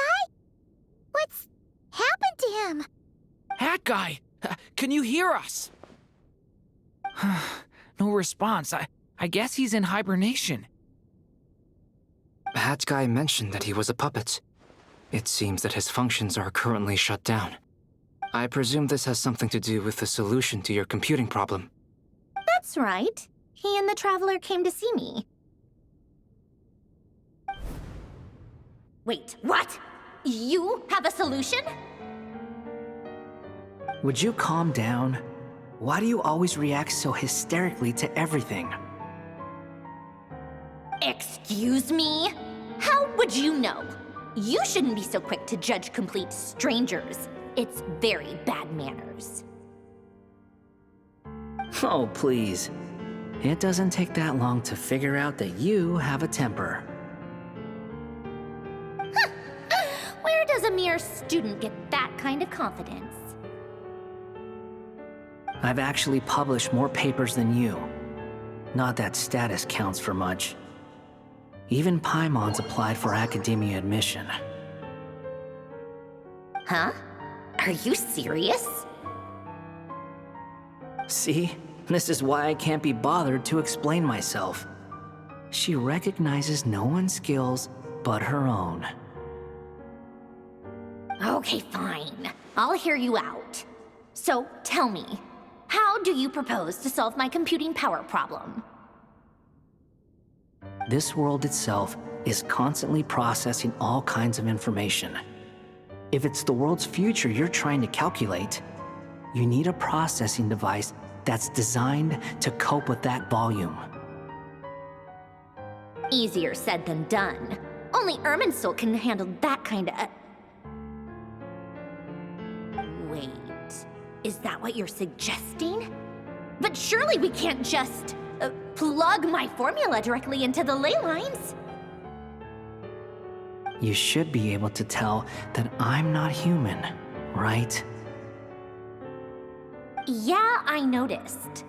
The technology, though, seems pretty ancient. Very different from Fontaine's. It's a completely different system. Conrian, to be precise. I'm what they would have called a puppet. Puppets need an energy source and processing power. The artisans who built them sought out the materials most suited for that purpose. You? Do you mean... The Traveler and I have talked it over.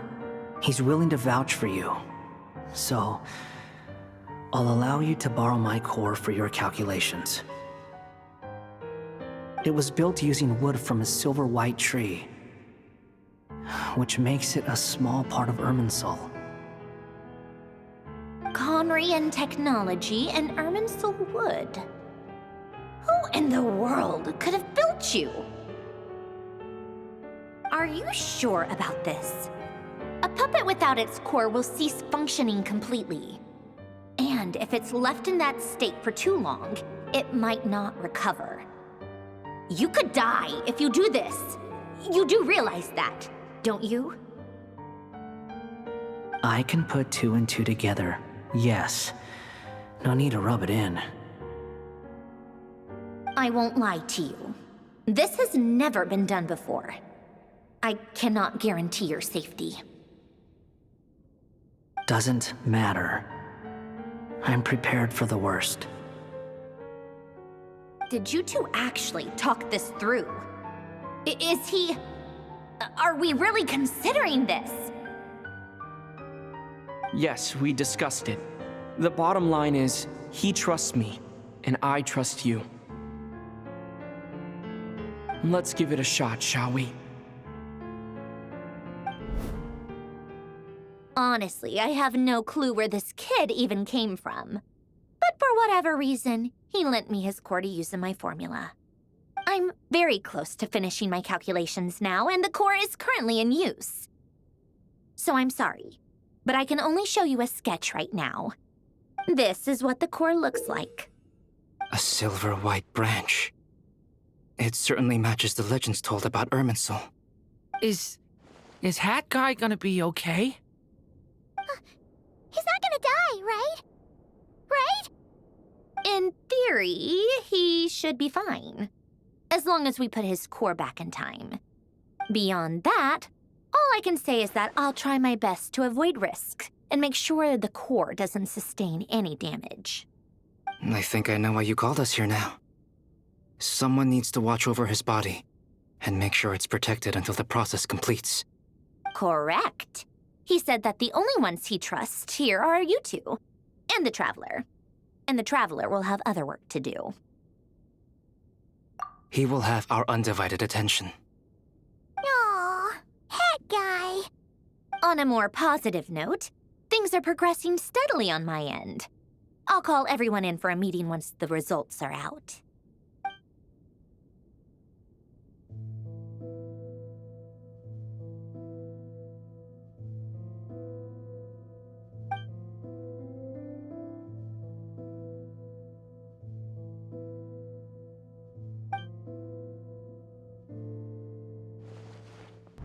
The worst-case scenario with the core removal is either a system reset or a total loss of function. But I'm not afraid. A quiet death should have been my fate long ago. A core is completely different from a heart. It's like another vital organ entirely. I never believed it could be a true replacement for what I sought. But in the end, it turns out the core was more useful to me. Pretty funny when you think about it. It's like the punchline of my entire life. Do you think there's any difference between a puppet and a human? If not, then this would just be another samsara. I have already experienced both a past life and a next life. Part of me wonders whether I'm only capable of making this decision because I've become a real human. What's with that expression? Isn't this a good thing? Sandrone will succeed, won't she? She has to. She will. We all have to persevere until this is over. That's right. And I'll protect you all until a moment of victory arrives.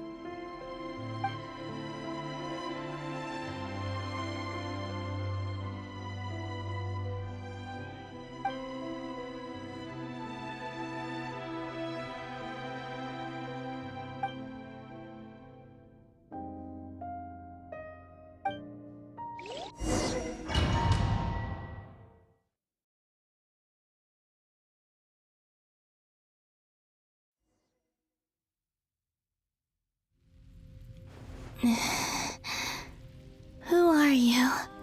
Call me Sonnet. You have the same power as Canon.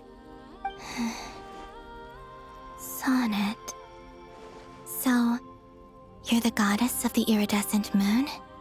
Oh, goodness! You recognize me? Well then, what's your name?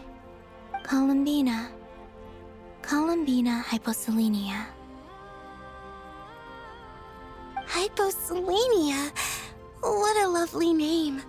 Did you choose it yourself? It was a joint effort between me and my friends. Friends? You mean your friends in the heavens? Huh? Oh, sorry. You must be exhausted. I apologize. Hang in there. Let me introduce you to my older sisters. Do you mean the other two moon goddesses? Arya and Canon? Wow, you sure know a lot. Hey, does that mean that our story goes on into the future? Oh, I guess that wasn't the best question to ask. It's alright. We were prepared for that possibility. You could say we were too prepared. I can't even remember how long my sisters and I have been here by this point. When did you get here? How long has it been? I can't say for sure, but it feels like it's been forever. I see. Are you feeling alright? You look a little unwell. I can hold out a while longer.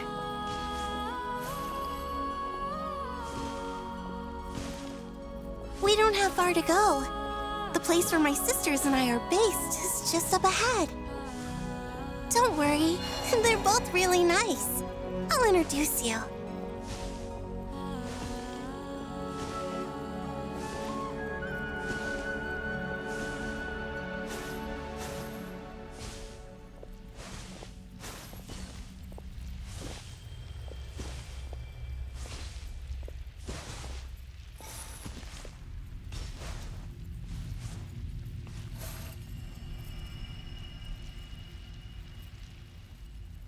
Sisters! I'm back!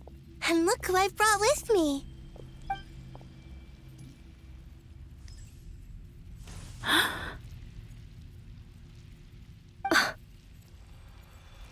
It's our lovely little sister, born in the far future. The pleasure is all mine.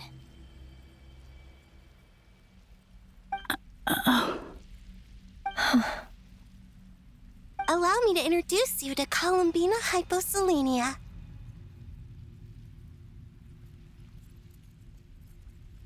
This is Arya, the goddess of the eternal moon. And this is Canon, goddess of the frost moon. Canon, don't you think Hyposelenia's power is similar to yours? Hello, Columbina. I apologize for our startled reaction just now. And please, forgive our little sister if she's been annoying you. She tends to talk a lot. It's fine. You seem shy. Don't worry, Columbina Hyposelenia. No one can hurt you here. Could you tell me where here is? Please. I must know.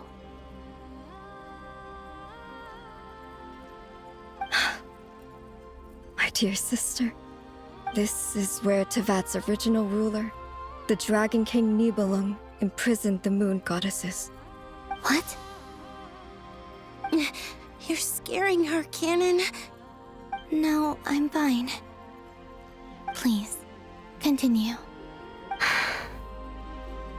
Nibelung, our original master, created us in the distant past to maintain Tevat. But he left this world and traveled into the dark universe beyond, to explore worlds vaster still. Day and night, we fulfilled our duty in the heavens, until the day that the first Descender arrived. The great ruler of the firmament. The heavenly principles. Is that what later generations call them? I see. But we did not reject them at first, nor did they seem to harbor ill intent towards this world. We coexisted in peace. They were like a guest in our home. Slowly, however, we came to realize that our guest had a growing desire to change and dominate the world. And you didn't stop it? No. There was an order to the rules they set up that Nibelung never taught us. We wanted to know if this order would bode good or ill for Tevat.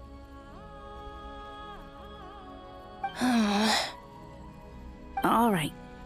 Canon and I wanted to know. Sonnet was against it from the outset. Later, we discovered that this great ruler of the firmament bore an almost paranoid hostility toward the desire of certain life forms to seek power. Or perhaps they feared them. They would even cast down celestial nails as manifestations of their power, to punish the civilizations of the world below. Only this was far beyond mere punishment. Right. Their rules brought order, but the price people paid for merely testing the limits of those rules was far too great. I did everything in my power to help the punished escape catastrophe, but still, too many lives were lost.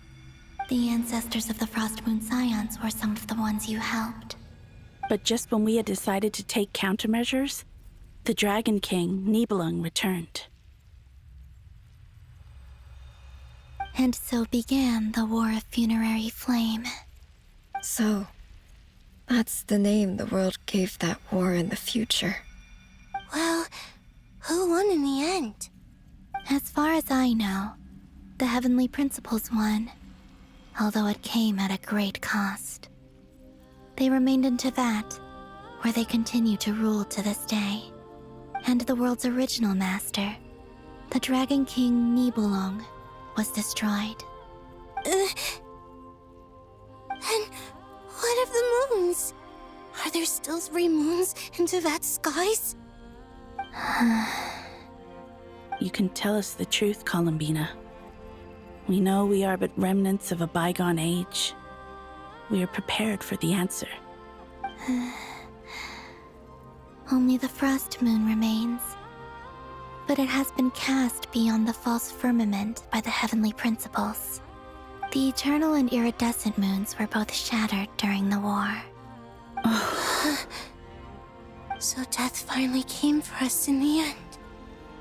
Sonnet. But you're still here, aren't you? A moon goddess cannot live without her moon, Columbina. She's right.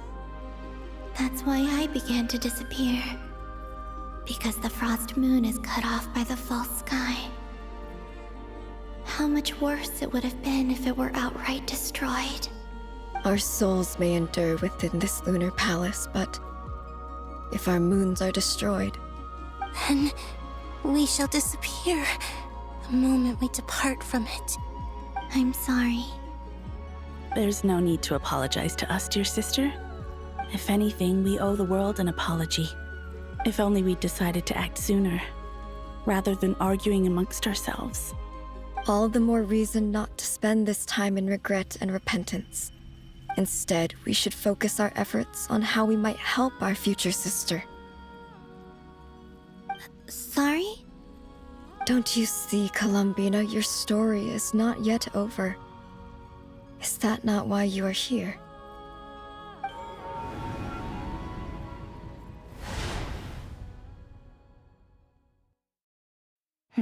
It's done. Initiate numerological array. Continue running primary process. Calculate the world's fate through extrapolation. And identify nodes of potential change. Secondary process, scan for moons. Still 4. The number of moon marrows hasn't changed. Wait, let me think. Is it possible that there's something I've been misunderstanding about the moons all along? Variables. Variables in the world. I know where potential variables within the world come from. So what about the moons? Are there any variables there? Like their life or death, for instance. What if being alive or dead makes no difference to a moon? But that's so strange. Even immortal gods can die. Why would the moons alone be? Wait! I've got it! If alive or dead is considered a variable, we might have had this wrong the whole time. No one ever said that a moon marrow equals a living moon. We just made that assumption ourselves. Initiate secondary process. Scan again. This time filtering out interfering perimeter, moon marrow. I don't care if they're natural or artificial. Get them out of my search results! Why? It says 3 moons still exist in Teyvat. even after excluding the moon marrows. But we know for a fact that 2 of them are dead. Redo the scan. Narrow the results to living moons and real moons. No, scrap that. Narrow it down to moons that have lunar authority and remain alive. Why? Why is it still 3? What is this, Columbina? Has the world lied to us? Or are you the one pulling the wool over our eyes?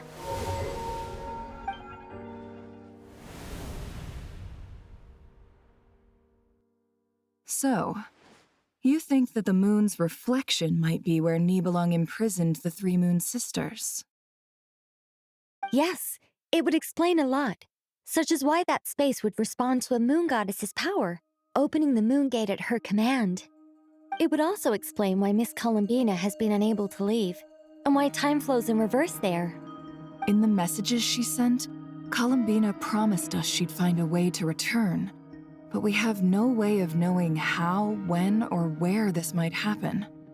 The fact that she still has yet to reappear in this world indicates that returning from that place is no easy feat. We cannot afford to simply wait for her. So you're saying, if she could return by her own power alone, she would have done so long ago? Yes, she certainly wouldn't leave it to this late stage when it's so touch and go. I've been giving this some thought, and I've come to believe that Luanatar might be an anchor that she left behind, as a sort of future waypoint. This could also explain why Luanatar is always by the traveler's side. Sounds like a plausible theory. If that's the case, there must be some criteria we need to fulfill to allow Columbina to return to the present. The question is, what could they be?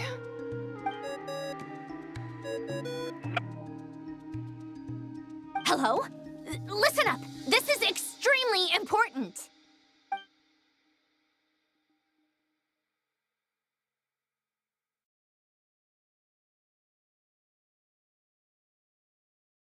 Not only is Columbina alive, but she may well exist in a form unimaginable to us. I'm still unclear on the details, but she's done something truly inconceivable in the past.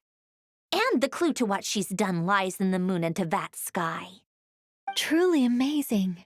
Oh, I'm so delighted for her. I'm sure we all feel the same. And I'm sure Columbina is ready to get back here and fight by our side. I'll keep my calculations going and try to find some way of coordinating with her. But that's not an excuse for everyone else to slack off, okay? All of you had better keep trying to think of solutions. How can the dead moon still live? And Luanatar...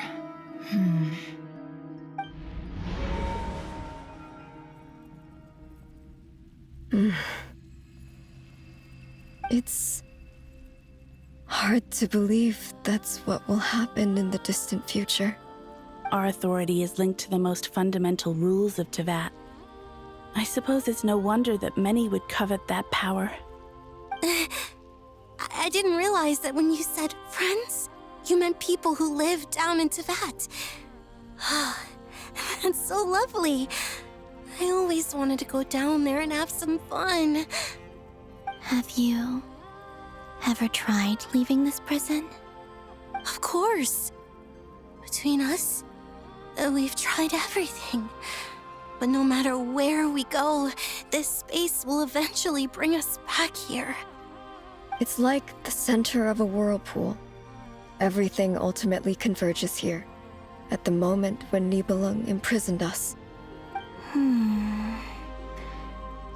In that case, have you tried using any of those pathways that connect this space to the real world? Sorry? What are those?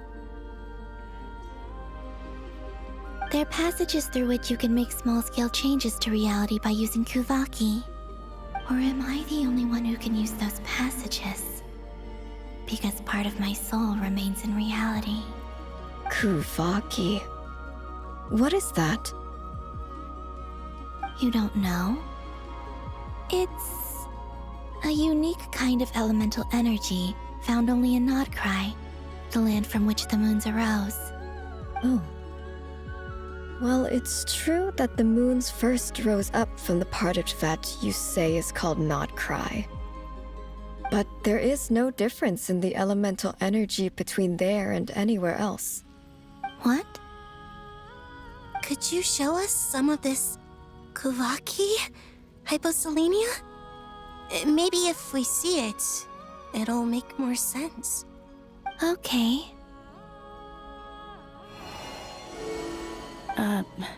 Isn't that just your power? What? But it's everywhere in Nodcry. In the air, in the land. Even the creatures who live there have adapted to its influence. How curious. This Kuvaki certainly did not exist anywhere in the world before we were imprisoned. Let alone influence living creatures. So, how exactly does it affect them anyway? Can they float in the air like us? This is so strange. Why would their reality differ so much from mine? Columbina, you're looking for more than just a way out of here, aren't you? Yes. If I am to help my friends, I will need tri-lunar authority on par with that of our foe. You mean... you'll need our power? This sounds extremely risky. The Three Moons' powers are not mutually compatible. Concentrating them into one goddess will be a very painful process. And if anything goes wrong, it could tear you to pieces. I know. But I'm willing to take that risk. Even so, let's say we successfully transfer our authority to you. How will you take it outside this prison? Niblin constructed this realm specifically to prevent us from using our powers to interfere in his war.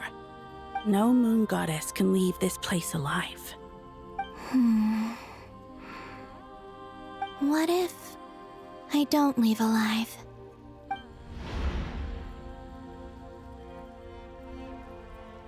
Where do we even start? How are we supposed to figure out what we're meant to do to help Columbina?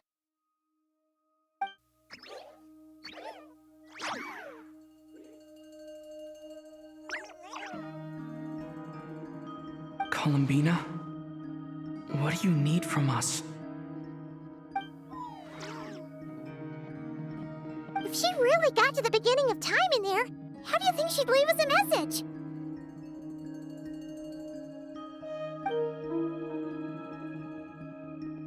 You don't think she'd write it down on a stone tablet somewhere in the hopes that we'd find it, do you? Seems unlikely. Columbina may not talk a lot, but she thinks deeply about issues like this. Let's review what we know. This is the Columbina who fought alongside us against the Rahir of Solnari, and with whom we celebrated Moon Prayer Night.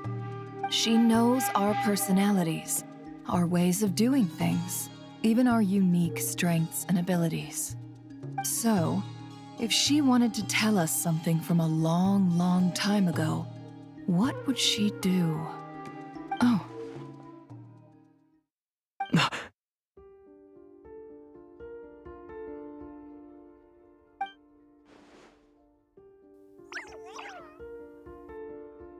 Traveler, you once said that those golden ripples also appeared when Luanatar was born. What if Columbina left Luanatar here, not just as an anchor to the real world, but for some other purpose? If she is part of Columbina, and Columbina knows that I can see past events through her... Oh yeah! Like when you peeked into Rarer's past through his heart! Nefer, wait! If you're right about this, and you can really see past events through Luanatar, your eyes, they'll... Oh, I know. Looking at Rarir's past in Conria was already enough of a strain on my eyes. Looking this far back into the past, it'll surely blind me. But it's our only chance. This is the only way. Boss. We spoke about this once, a long time ago. Do you remember what I said, Yehoda? The day I lose my sight, the Curatorium of Secrets will be yours to run. But... What's wrong? I'd be overjoyed if I were you. This day's come a lot earlier than either of us expected. I need to know you'll honor our agreement, Yehoda. Promise me.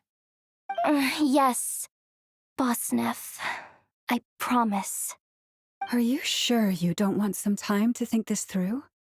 What is there to think through? I should have gone blind after our battle with Rerir. Frankly, it's almost criminal that I got away with it for this long. Then at least let me take some precautions on your behalf. And if you really do lose your sight, I'll visit your office every day and make sure you're well looked after. Oh, please, anything but that. I was actually ready to go through with this. Are you trying to scare me into backing out? As if I could ever scare you. I'll assume you're just joking to calm your nerves. All right, enough chit-chat. Let's do this.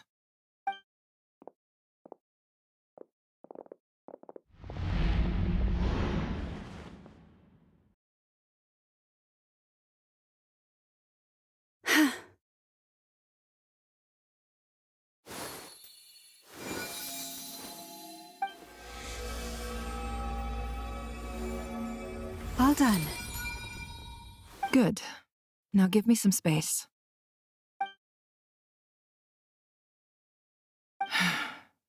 Come on then, little one. Show me what happened in the past.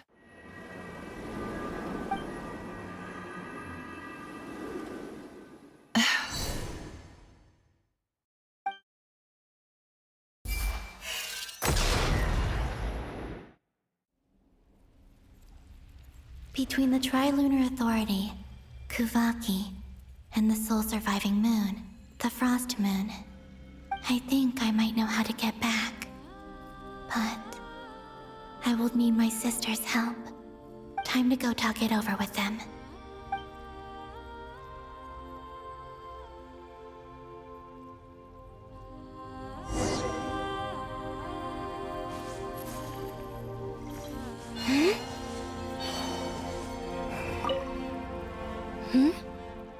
Have you decided what to do? I hope it's not too dangerous. You really scared me when you said that thing about not leaving here alive. Come on, let's go find the other two.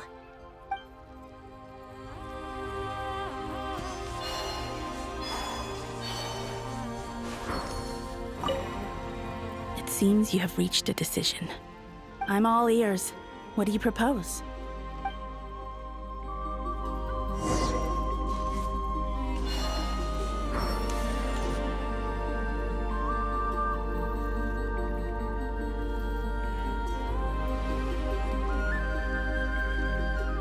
Have you figured it out, Columbina?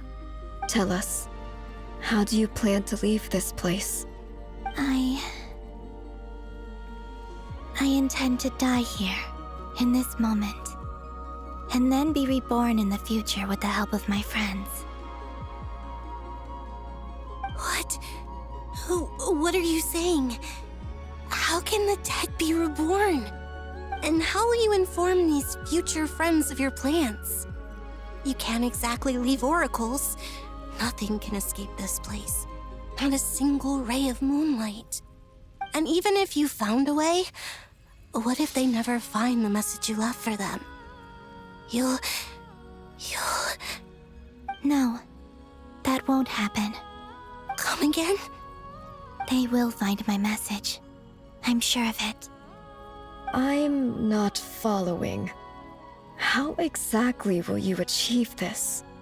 It's quite simple, really. First, I will leave my soul here.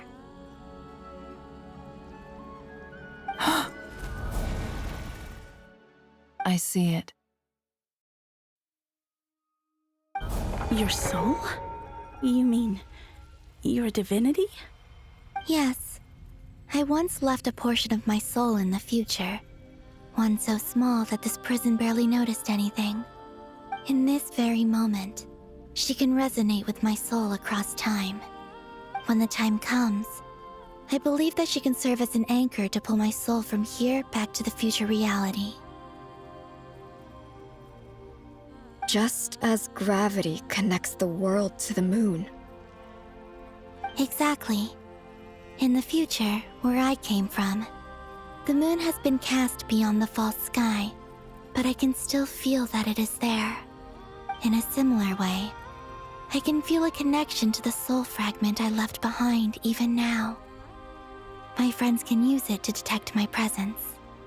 But how do you just leave your soul here? Is that even possible? On my way here, I met an ordinary mortal who entered this place long before I did. Her body is long gone, but her soul remains. And before that, I encountered an old enemy whose entire soul survives here intact, while the power that once corrupted his body has faded away. So, perhaps this space is specifically designed to imprison divinity and authority, but not the physical body. Still, even if your body can escape, would it not just be a lifeless husk without the soul inside? Wait, is that what you meant when you said you wouldn't leave alive? Yes. I shall turn my body into moonlight and pour it over Nodcry. That power shall protect the land and quietly blend into it, awaiting my soul's return in the future. However, I cannot do this on my strength alone. I would need your help to do this, so I'm humbly asking for your assistance. Oh, dear sister, you need not be so formal. As I said before, we are but remnants of a bygone age. You, on the other hand, were born alone in that distant future, and you have walked a long and lonesome road since then. How could I bear to let your story end here in this dungeon? Don't forget, we are your sisters, your family.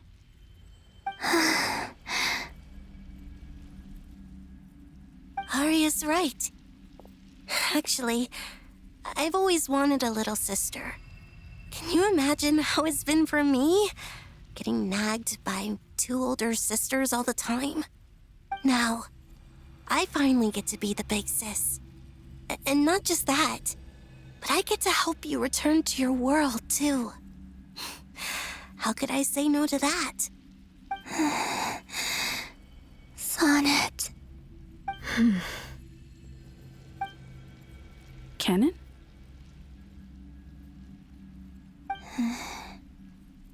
I'm sorry.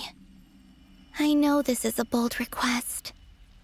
The Frost Moon is rightfully yours, and it remains intact. Oh, no, please, don't misunderstand me, Columbina. I was just thinking back on the years that the 3 of us once spent together. You cannot imagine how happy I am to hear of the future world you describe. The Frost Moon Scions, your lovely, kindly friends. For the 3 of us, whose purpose in life was to maintain the peace in Teyvat. It is a great relief to know that the people of this world live in such an abundant future. If your plan can save them, and save Nodcry, I will gladly give you all that I can. Besides, the 3 of us have been together since the day we were born. I could never abandon them to live on alone without them. Canon.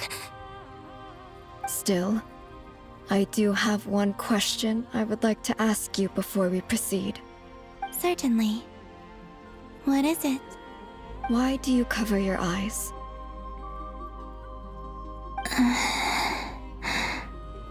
Yeah, I was curious about that too. But it seemed personal, so I didn't want to intrude.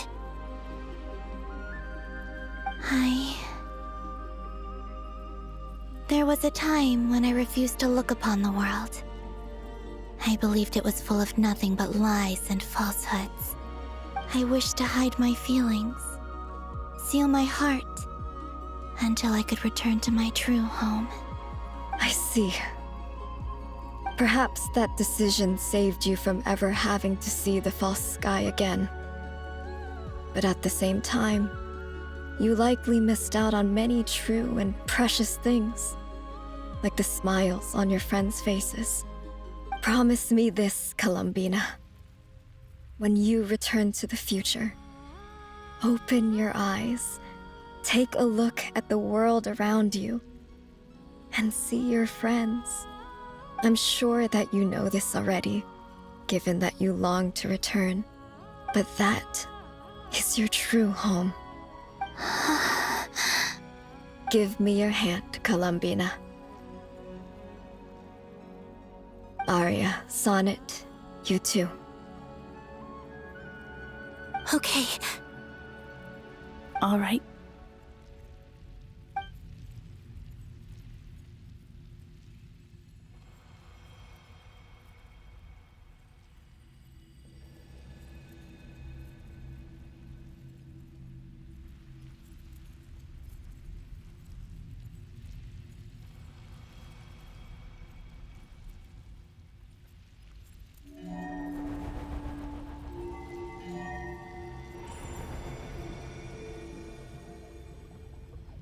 We once were the songs sung for eternity, but now it is you who must continue to sing.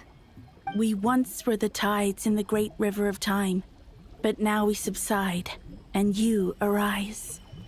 We were the messengers of madness and inspiration. But now, the lies have faded, and your truth must endure. We are souls awaiting the sun. You must return to be with those who smile when they see your face.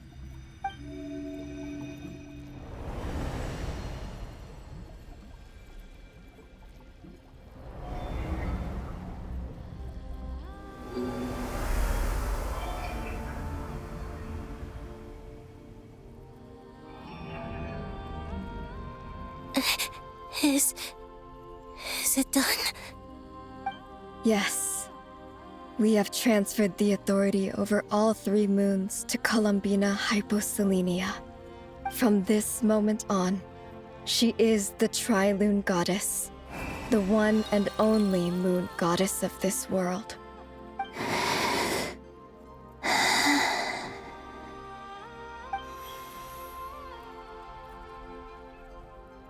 Thank you.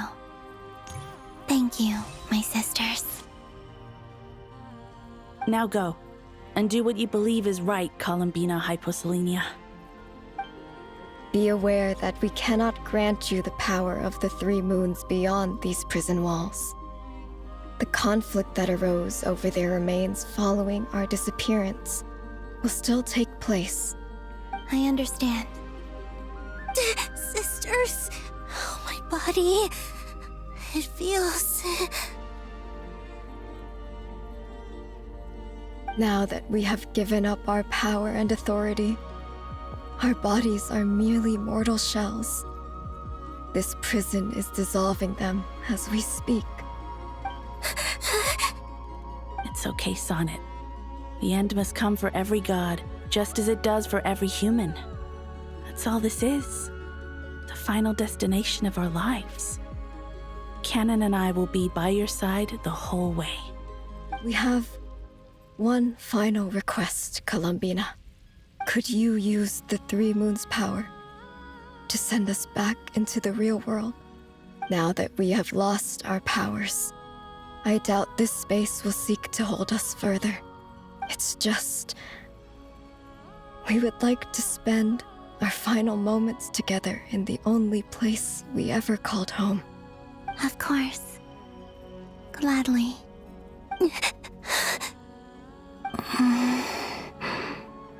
Sonnet? Yes? Don't... I wish I could tell her not to give in to the abyss. Not to be afraid. But is this really what I should say at this moment? Don't forget. I'm so glad to have a big sister like you.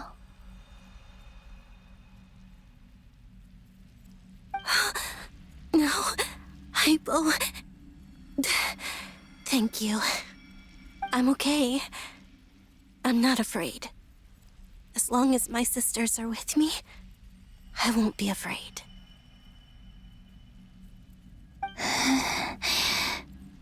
It looks like this is goodbye, sisters. Goodbye, Columbina. Take care of this world in our stead. I will.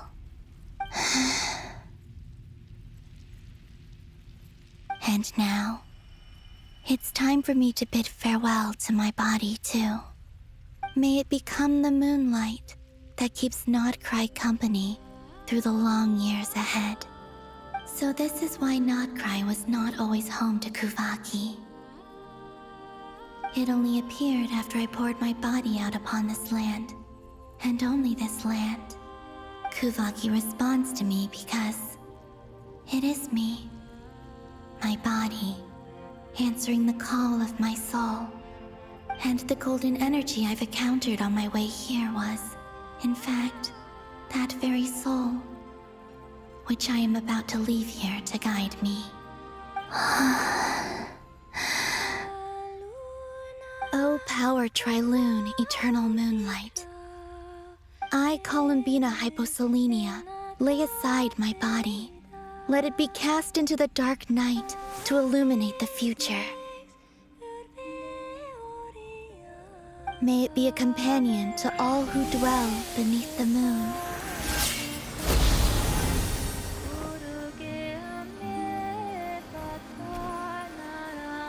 Until the time comes for me to return home.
That was crazy! Were we even allowed to see that? Is anyone? Oh, can you still see? How many fingers am I holding up? I see 2 fingers, and a look of sheer terror on your face. Truly astounding, Miss Nefer. Your eyes have glimpsed the very ends of the world, and yet they remain as sharp as ever.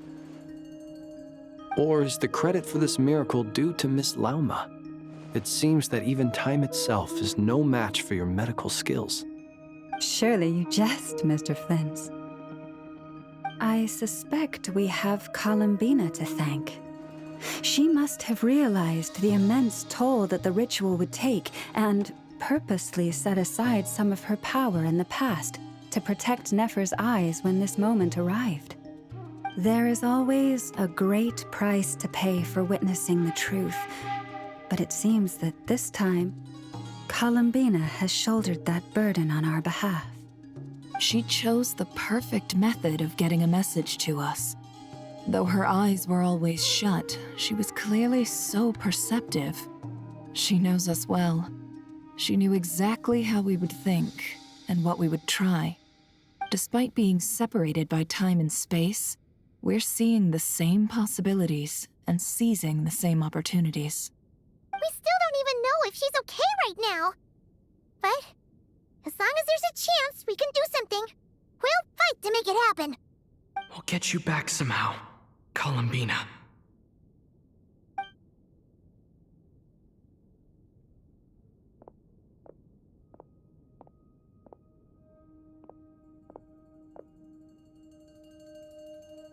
Well, based on the information we now have, let's figure out our next moves. Thanks to these gentlemen, we have a much clearer picture of the situation with Dottore. The civilian population has been moved to safety, so we no longer need to hold back. Miss Androne, how are the calculations going? So far, so good. I'll keep seeing how far I can push the system, though. Can't have Hatman being powered down for nothing. There's still a long road ahead. Where should we begin?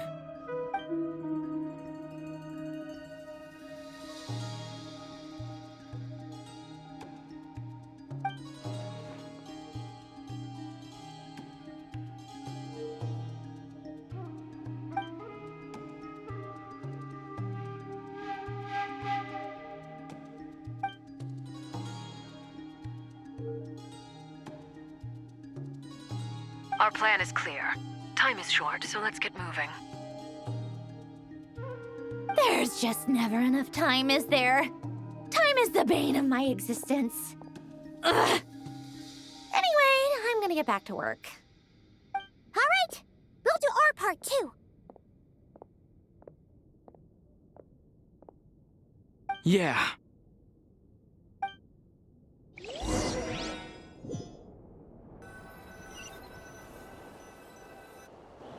Albedo's theory says that elemental energy can dilute the light realm's power, but I'm no expert in building elemental defenses. Sounds like something out of the advanced elemental theory section of the library. Whew.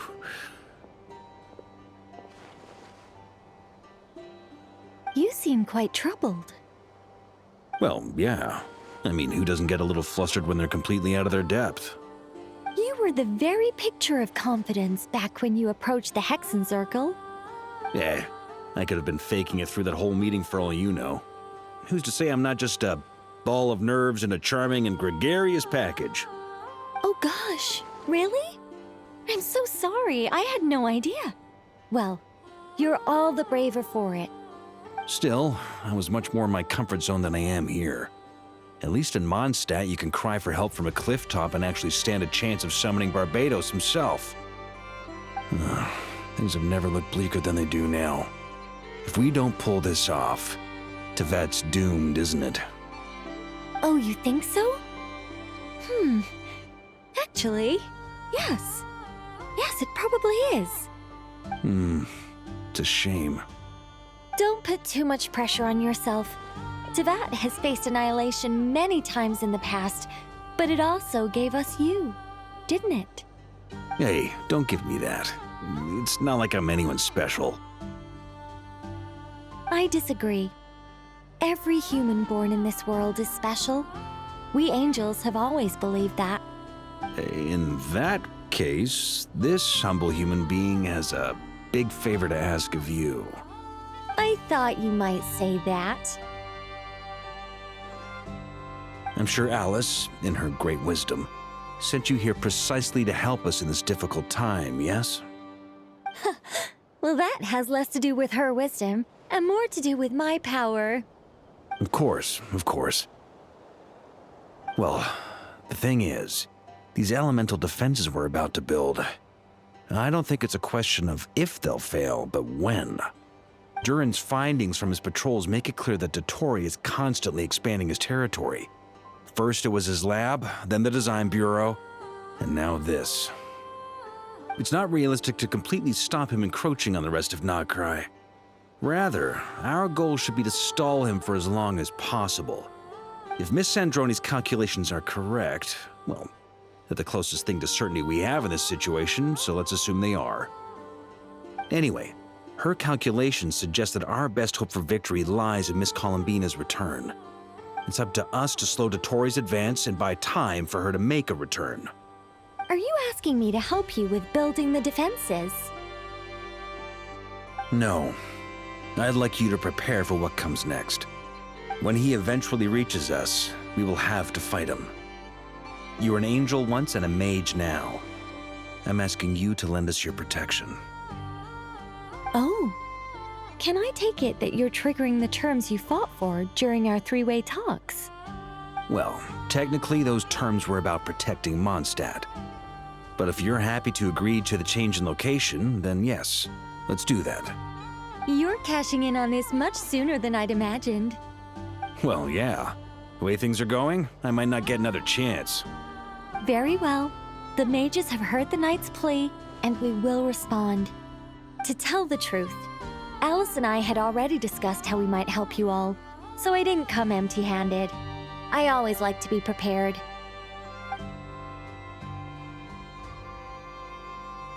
This is... wow. Yeah. This is great. Seriously, thank you.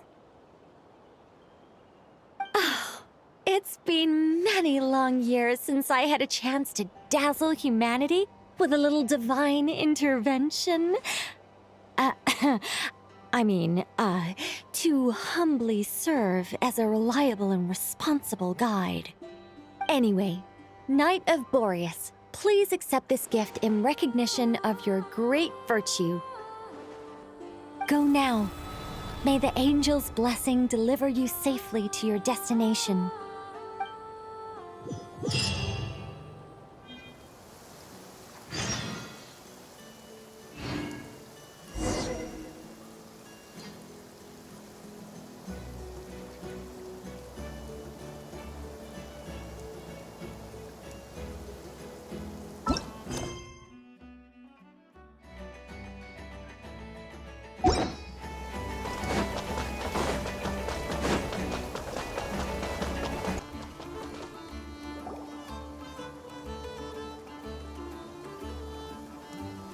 You're here. Sandrone! How are things going? Glad you asked. You two are about to become the first people to lay eyes upon my masterpiece. Or should that be the first person and the first, specter? Hey! Whatever. Come, feast your eyes on this. Wow! We've never seen something like this before! This meter displays the progress of my formula. Currently, it's still making the most important connections. Once it's finished running, I'll deliver it right to your side. And then, we can finally bring Columbina back. What do you mean, deliver it? Can't you just tell us over the Dodo communication device? It'll just be some numbers, right? You're such a greenhorn. This isn't the kind of formula you solve in math class. It's a highly complex algorithm capable of constructing a framework of rules. Whatever. We'll be here all day if I start trying to explain it. All you need to know is the formula must be completed before we can bring Columbina back. I'll share the data with you. Nicole's agreed to let me use her information channel, so we just need to use the Dodo communication device like so, and... there. Now you can check in on my progress. Wow! Look at that! You're amazing, Sandrone! About time you recognized my genius. Took you long enough. Anyway, that's all for me.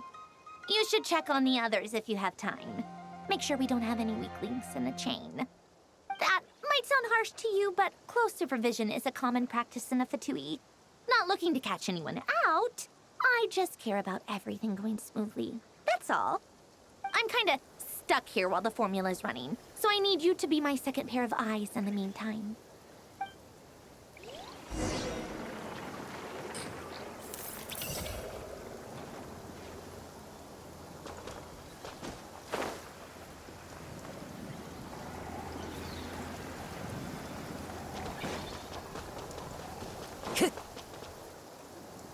Yes, Miss Moonchanter?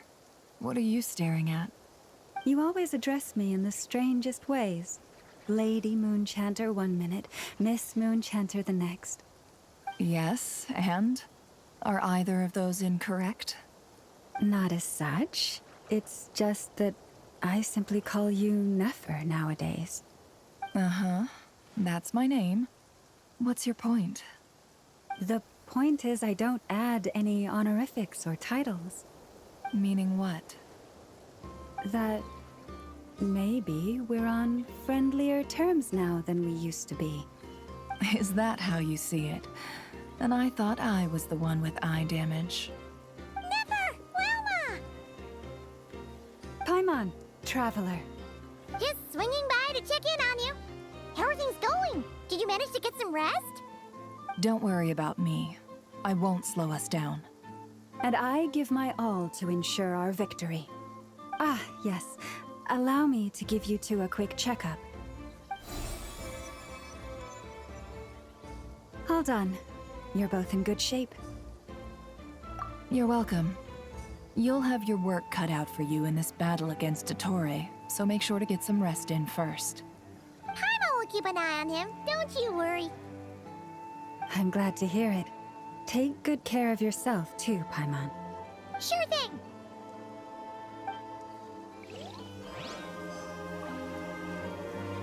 Time to go. Traveler, Paimon, a pleasure to see you both. Twins! How's everything coming along? Fairly well, if I do say so myself. Personally, I am ready to confront Dottore head-on. Ooh, you sound much more serious than usual. To be honest, I am not usually fond of exercising my full strength. For one thing, it's hardly conducive to maintaining a low profile. Besides, I believe one should have the right to choose when to show their hand. I am conserving my strength until the moment of battle is upon us. Anything to boost our chances of victory. Seeing you get into the zone like this really puts Paimon at ease. Huh, Traveler? I consider it an honor to have your trust. Rest well. I look forward to seeing you both in your element during the battle.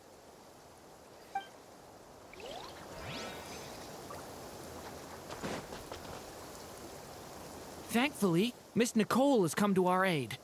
Nasha Town is now looking very well defended. Golden Flame.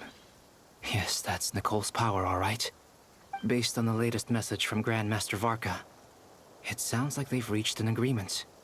The situation should be more stable with her assistance. Everyone will have at least some degree of protection. Albedo! Durin!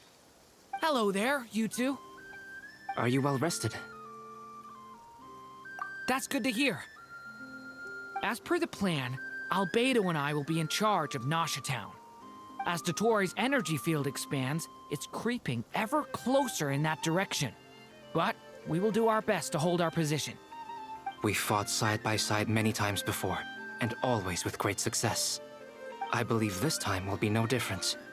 So don't worry about us. Focus on fighting Dottore.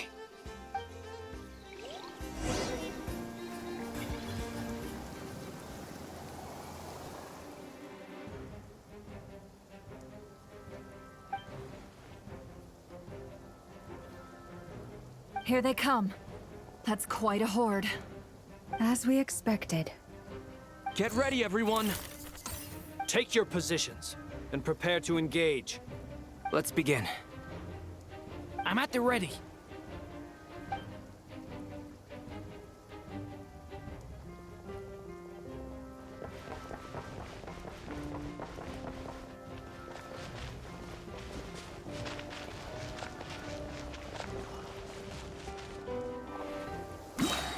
What a waste of time! Yours go! Go! Yeah!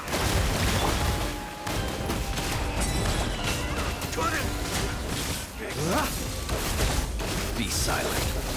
Do not fear the dark. Another one. 5. Observe.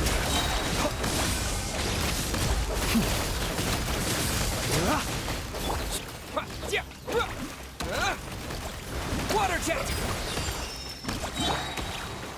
The long sleep beckons.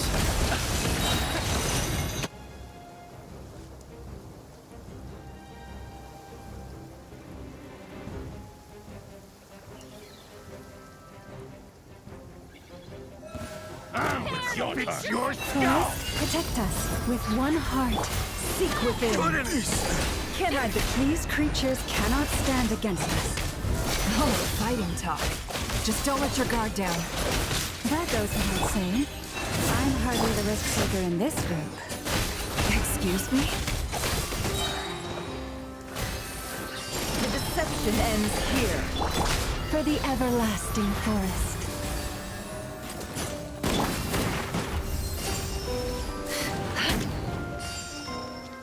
Resistance is futile. Intel! Can I the truth? Let's see what you're made.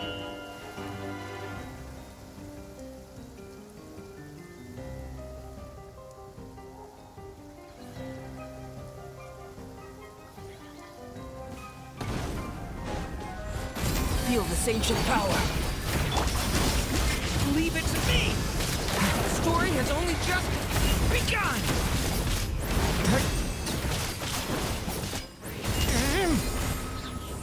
That was easier than I thought. Naturally. What do you mean? Is it because as created beings go,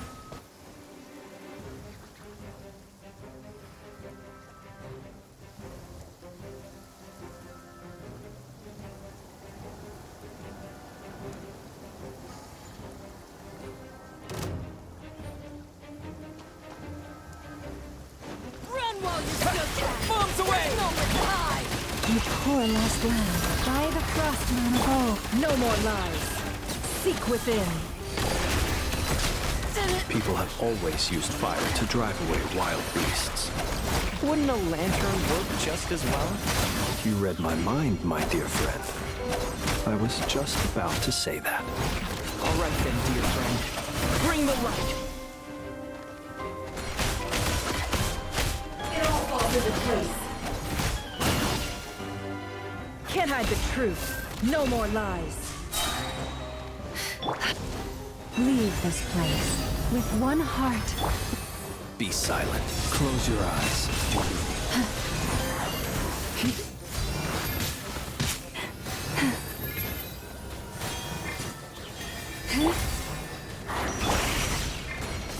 It all adds up.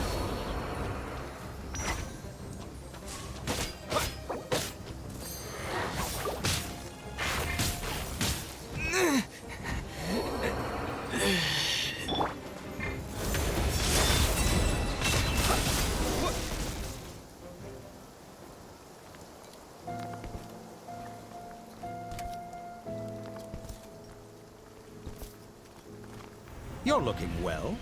I trust you've had a good couple of days. Dottore. It's actually a good thing, in my view. If the subjects of my experiment were to die prematurely, it would throw quite a wrench in the works. And so, I must thank you all for your resilience. We are no longer on the same level, but you are nonetheless worthy of my respect. A creator god should be merciful and gracious after all. And in any case, it is only right that before I end your lives, the world is informed of the arrival of their new god.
The experiment begins.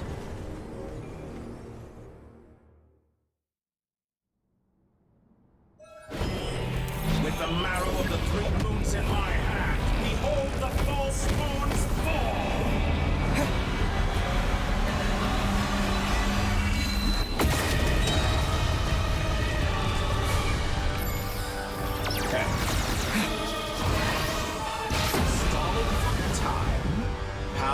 efficient. You cannot face me. Found. Perhaps you could try being a bit more.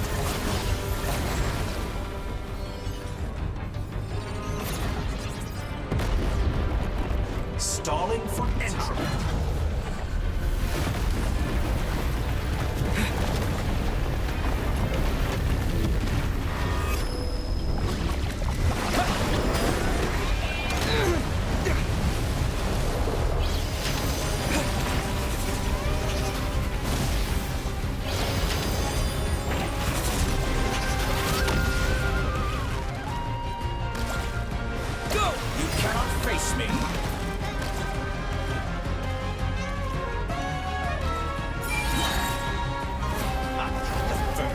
Like an ant in my palm. Oh, I've been moved inside another space, and it's sealed off. Looking at the structure of it, it seems like the Torre intends to trap us here. There's no exit. Our endurance is about to be put to the test. Entry. Water test!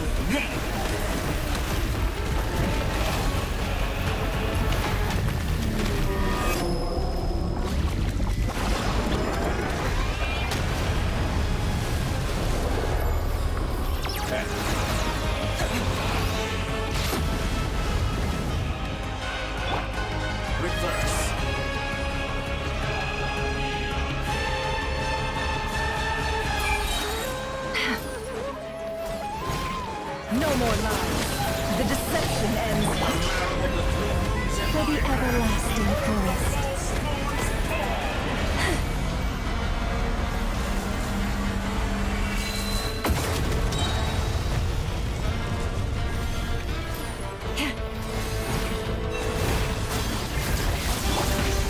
It all adds up. No more lies. Seek within. Tell me, where will you try scurrying off to next?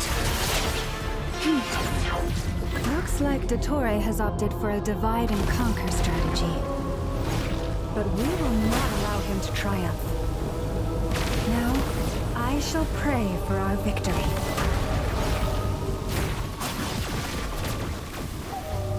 Forest, protect us. Entropy bends to me.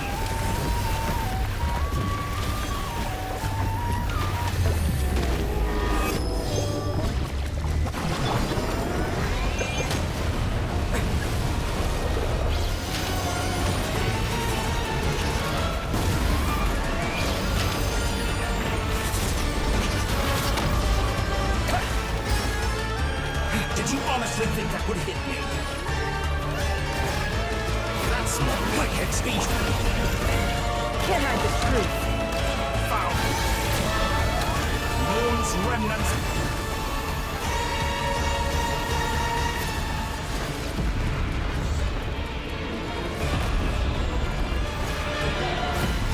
How unfortunate.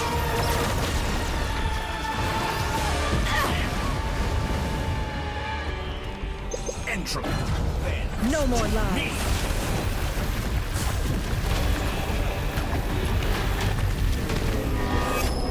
Can't hide the truth.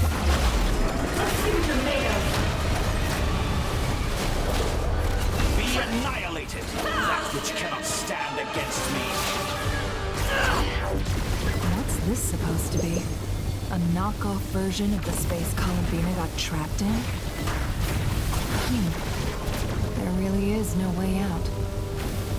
We'll see about that, Dottore.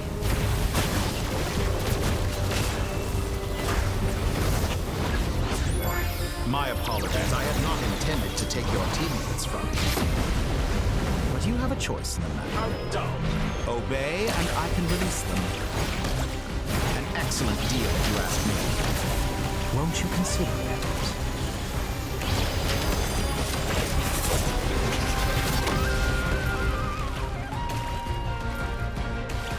You cannot face me.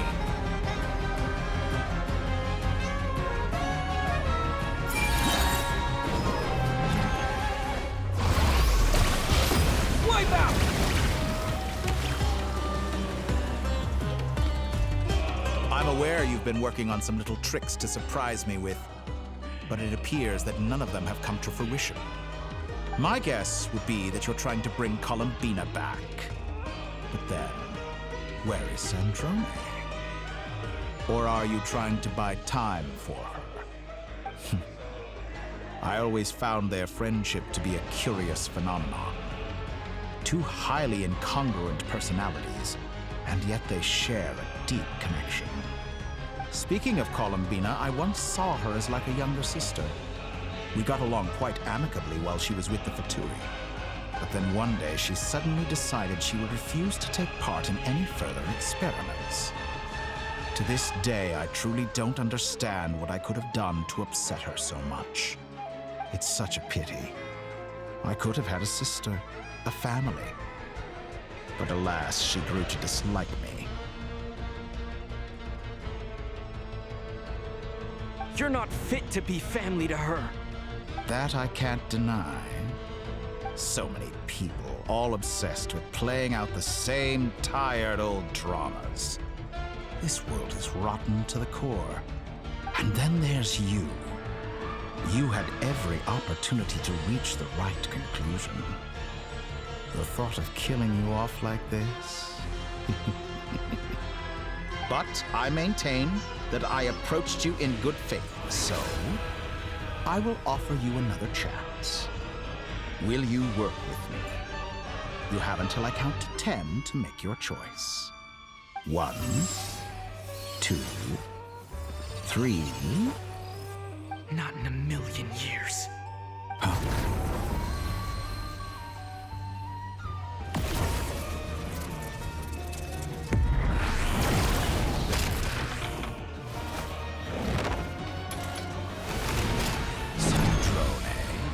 What a pleasant surprise. I didn't think you'd join us all the way up here. You're as sick and twisted as ever.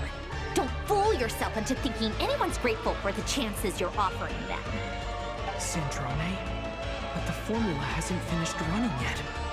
Funnily enough, I was just discussing a collaboration opportunity with the Traveler, and then I see you, who I must say is a good example of an opportunity gone to waste. Gone to waste? I said that everyone would get one chance, and you've used yours to march right back into the lion's den. So yes, it's an utterly wasted opportunity. And what makes you think I believe a word that comes out of your mouth? I was planning on disposing of your little formula after wrapping up more urgent business here. Since you've taken the trouble of serving it to me on a silver platter, I can simply bring it forward in the schedule.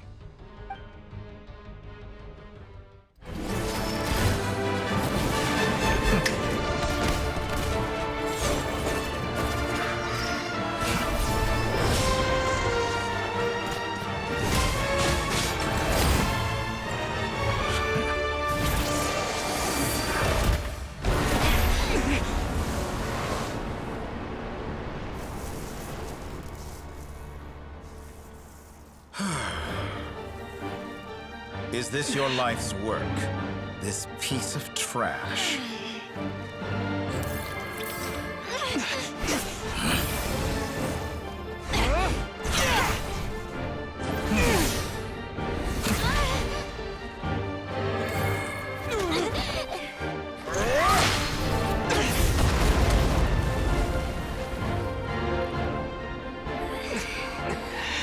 Your formula runs too slowly, Sandrone. You put your hope for success on others instead of fighting dirty. That is why you have failed. Now, whom should I slay first? Any volunteers? No one? How nice of you to leave the decision to me.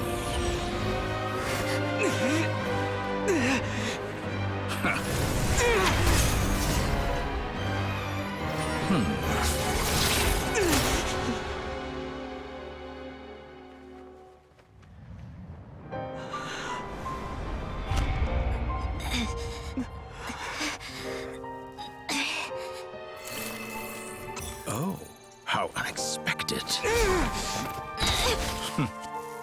Sandrone, any last words for me, comrade?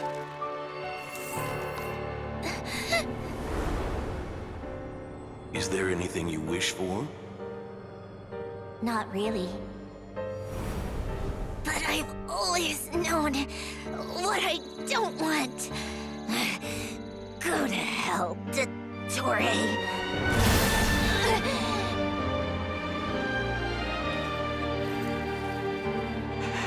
No!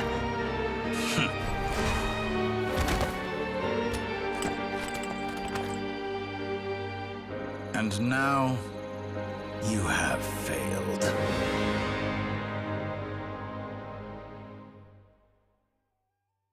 Sandrone! Now you see how fragile mechanical contraptions are. Just a gentle tap, and they fall to pieces. However keen of an inventor Sandrone may have been, her death spells the end of the formula that was running inside her body. Of course, I have to commend her for making it this far. As her colleague, I have to admire her stubborn tenacity. Now, it is time for you to take your place by my side. My count was interrupted, but the second chance I extended to you still stands. Once again, you are welcome to join me. By now, I'm sure you have gained a greater appreciation for the power and authority I wield. What is stopping you from embracing a new world of endless possibilities? Not in the mood to talk? As you wish. You seem less talkative than usual today. I'll change the topic to something more apropos. Sandrone was always like this, never trusting anyone, always so reluctant to share her research with them. Objectively speaking, she had her strengths. It is remarkable how she extracted and even optimized the world formula from so much data. But her inability to trust was her undoing. Had she allowed someone else to monitor or run the formula for her, you might still have a chance at victory even now. But regrettably, she was a stubborn fool. As much as it pains me, she had to go. Dottore, maybe this is news to you, but people can change. Columbina surprised you when she escaped. And I think Sandrone would surprise you too. Change? You can twist the truth however you want, but I see it clear as day. You're the one who can't trust other people. Is that how you see me? By this point, what can you hope to do about it?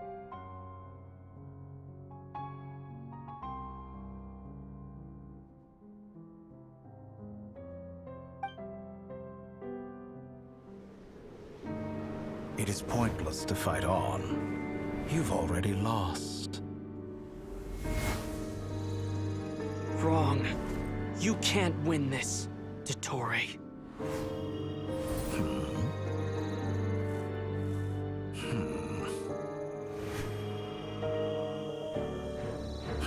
What?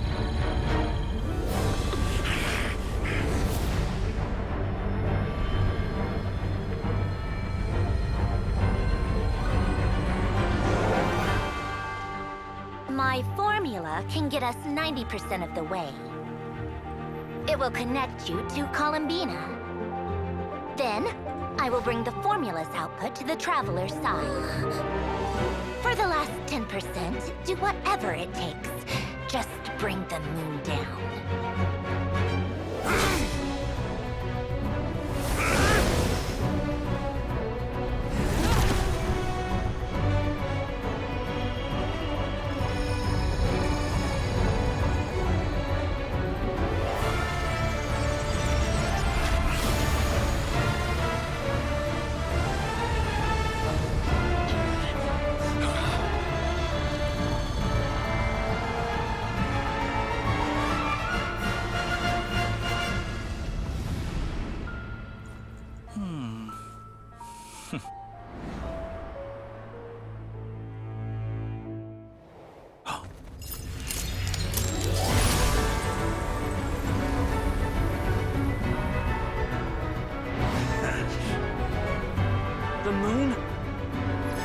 never be yours!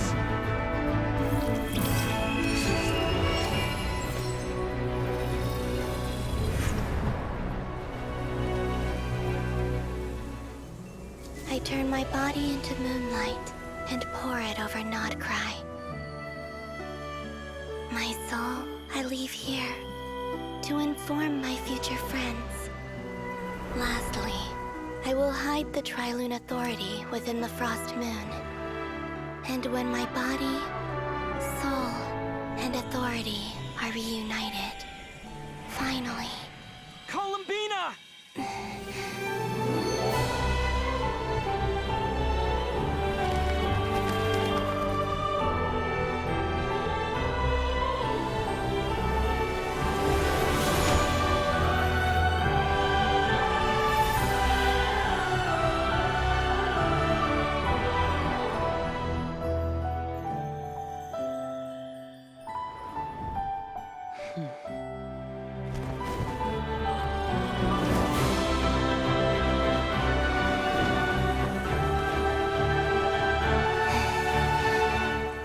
It's been too long. I'm back.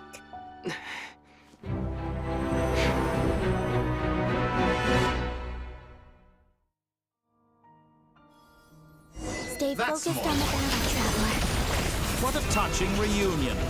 Though I personally find myself repulsed by the sight of weaklings huddled together for war. Now, quite finished patting yourselves on the back. Show me how long you can struggle before you drown. Watch out, Columbina! Manipulate space itself! I know. Wait for the right moment. We'll strike together.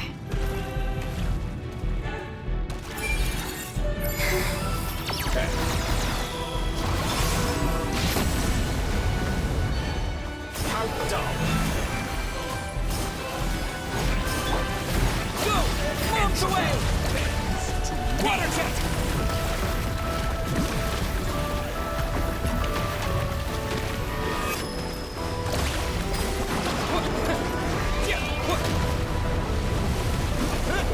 Go! Remnants fall. Good. Keep it up. I'm still collecting data. Pathetic. Why? Enough! The first, like an ant in my palm.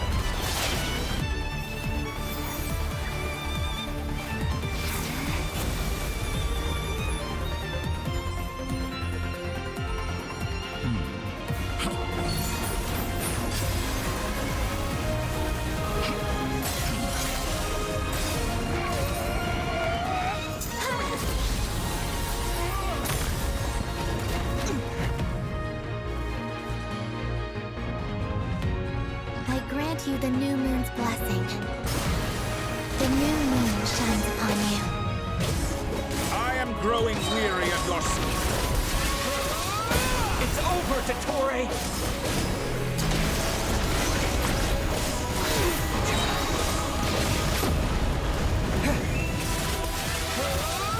Time to hit. No longer must the world cower in the cold night.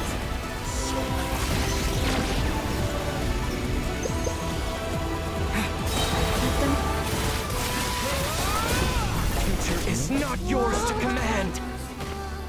So you run them.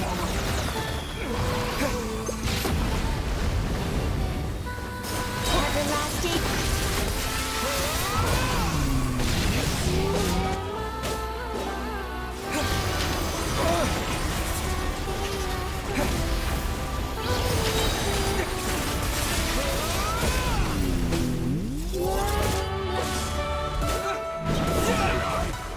Shaped the new world. Only I.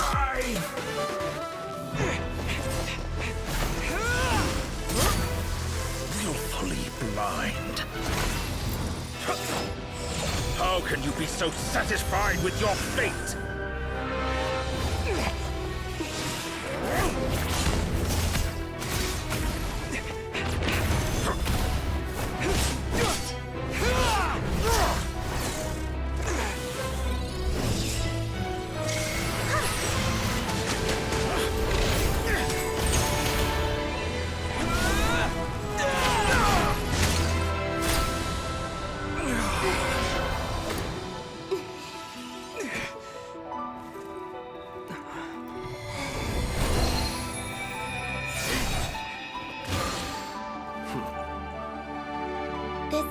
was never about fate. It's about friends, family, and the home you stole from them. So dull. Only the weak rely on each other for comfort. You shall see. Once I transcend fate, you will be nothing but fodder for my grand experiment! That will never happen.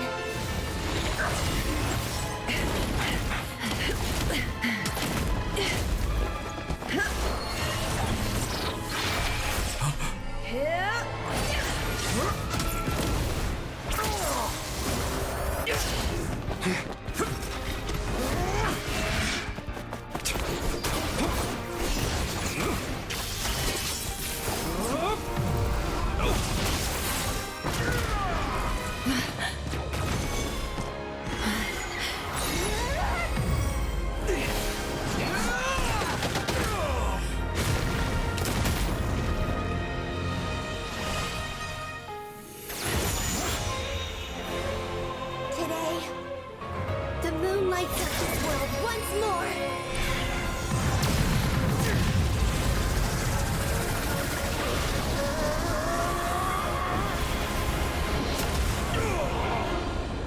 This loathsome world.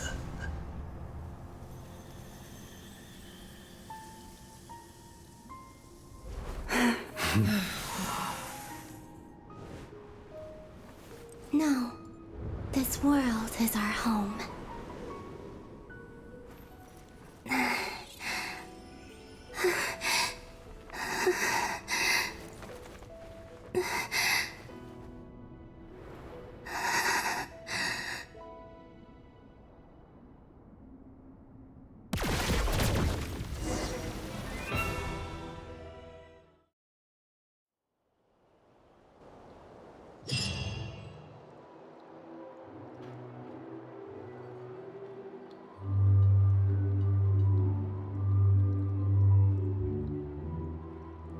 No, you're doing it wrong. The moon looks like this now. What are you trying, children? The new moon, Mom. It looks different than before, doesn't it? Also... Can I go buy a sugar sculpture today? Please? Just one? All right. I suppose today is a special day after all. Almost like a festival. Extra, extra! Get the latest Nasha Express here! Post-disaster report! Nasha Town reborn beneath a new moon! The voyage begins today! The future looks bright thanks to the League. Want a copy? I knew things would be different, but I didn't think that would include the moon. They say a new moon goddess has been born. A new moon goddess? Who's saying that? The Frost Moon Scions? I guess so. I'm not too clued up on the details. As far as I'm concerned, the moon's still in the sky and it's business as usual. Hey, since we've come all this way, shall we grab ourselves a free meal while we're here? Are you a convert now? Or are you just here for the free lunch? Oh, come on, what does it matter? After everything we've all just been through? That smells good. All right, that's it. I'm hungry. Time to eat. Come on! We gotta get there early, or there won't be any good spots left! Shh, keep it down. This is a residential area. What if people are still sleeping?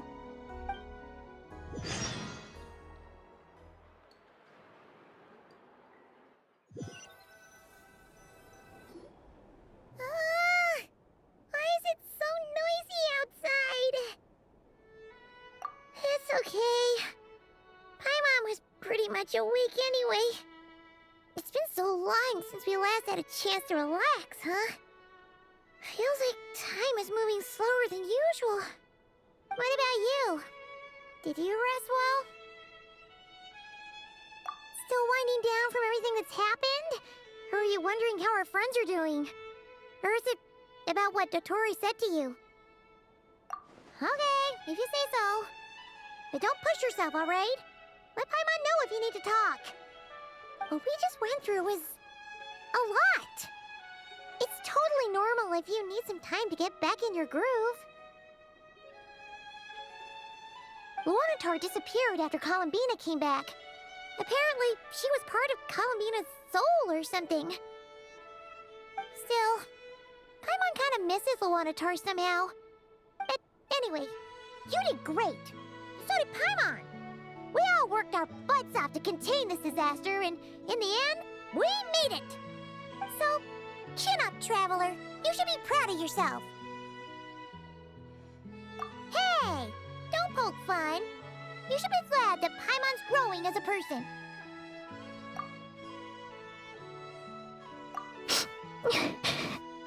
Paimon didn't think you'd mention it. You have no idea how anxious Paimon was. She was worried sick about you. Well, if you really want to show Paimon you're sorry, you're gonna need to make it up to her. You better be ready to splash out on a lavish meal.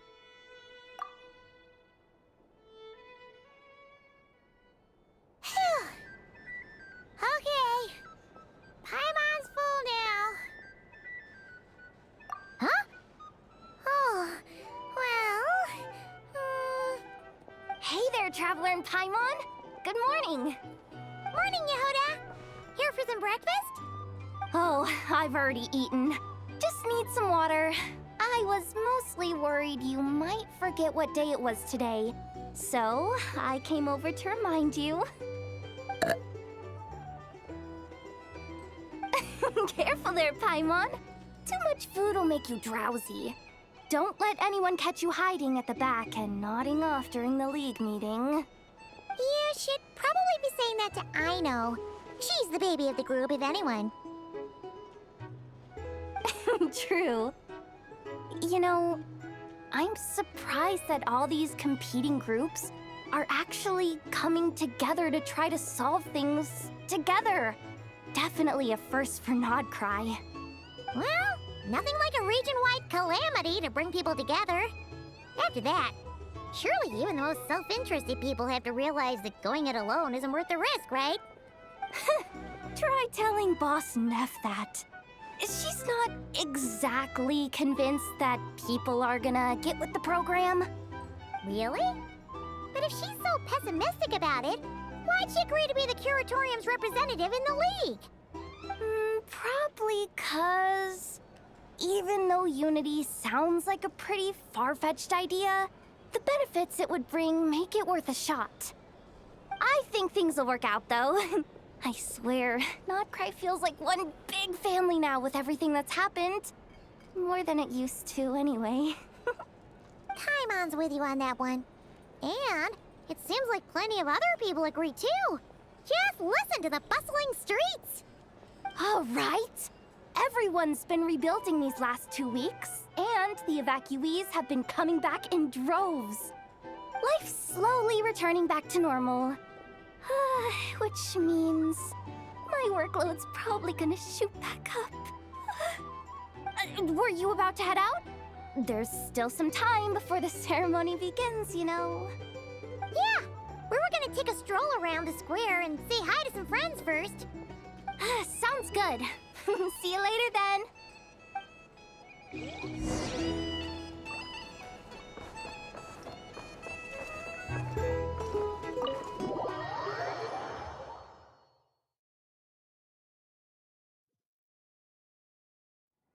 Please accept today's boon. Have a nice day. Are Paimon's eyes deceiving her? Or is that Inefa handing out food for the Frost Moon Scions? Hello there. Would you like a feast of the moon, along with some snacks of the day? So, what's new, Inefa? It was only a few days ago when we last saw you, but it looks like you've joined the Frost Moon Scions in that time. And Aino too? What are you talking about, Paimon? We're just here to help. Duh. In the wake of the disaster, it's all hands on deck. We responded to Lama's request for support. At times like these, the smallest good deed can inspire others and help them through the hard days ahead. And we're using eggs and heating tubes to make that a reality, in true Krumkake Craft Shop style! Enough! Did you hear that? The Traveler said I did good. The Traveler! That's because it's true, I know. Proposal. If you can resist eating today's dessert, I will provide you with compliments, too. No way! Well, that proposal got shot down quickly. I need something to get me through the hard times too, you know. Mom! Yes, dear. Go right ahead. Excuse me. Could I take a photo with the robot lady? She helped us get safely out of Notcry, and she helped us get back home too. She's the best. Of course she is! And since I'm the whiz kid who built her, that makes me even better than best, right? But you stole my snacks, though. Oops. Shall we move to the open space near the center? The view there is better. Thank you! Aren't you the better pick for this job, Flint's? You underestimate yourself yet again, Master Ilua. Not at all. I rarely come by Nasha Town. I don't know any of the big shots here. All in good time. Socializing is a step-by-step journey. But you're much further ahead on that road, aren't you? You're not seeing the full picture. You know the truth now. My friends do not understand my habits. There is no question about it. The Lightkeepers need a representative in the League. Someone who is upright, cares about other people, and can realize their self-worth through group action. You say it like you wouldn't make the cut. I am most flattered that you think I would. Sigh a little less, Master Ilua, and have more faith in yourself. All the Lightkeepers agree that you're a very promising young man. That is precisely why Starshina and Nikita felt safe delegating such important work to you. I'm sure we all also agree that we would sooner die of dehydration than manage to wrangle anything out of you in a discussion. My apologies. I am not in the habit of bringing water with me when I go out. Whatever. I'll take the job. By the way, who else is part of this? Oh, it's quite the who's who of Notcry.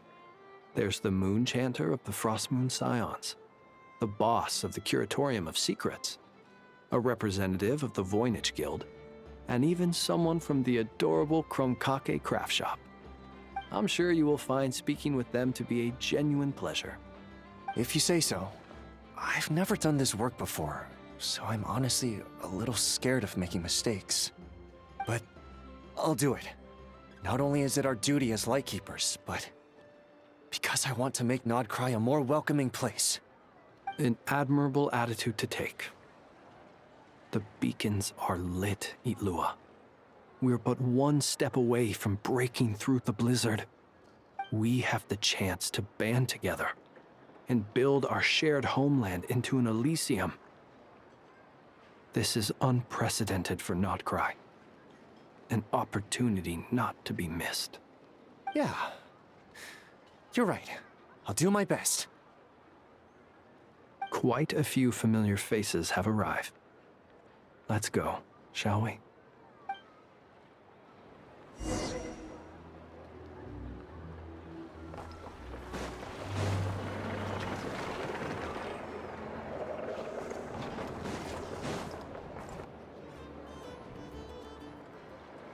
Wow! Everyone's here!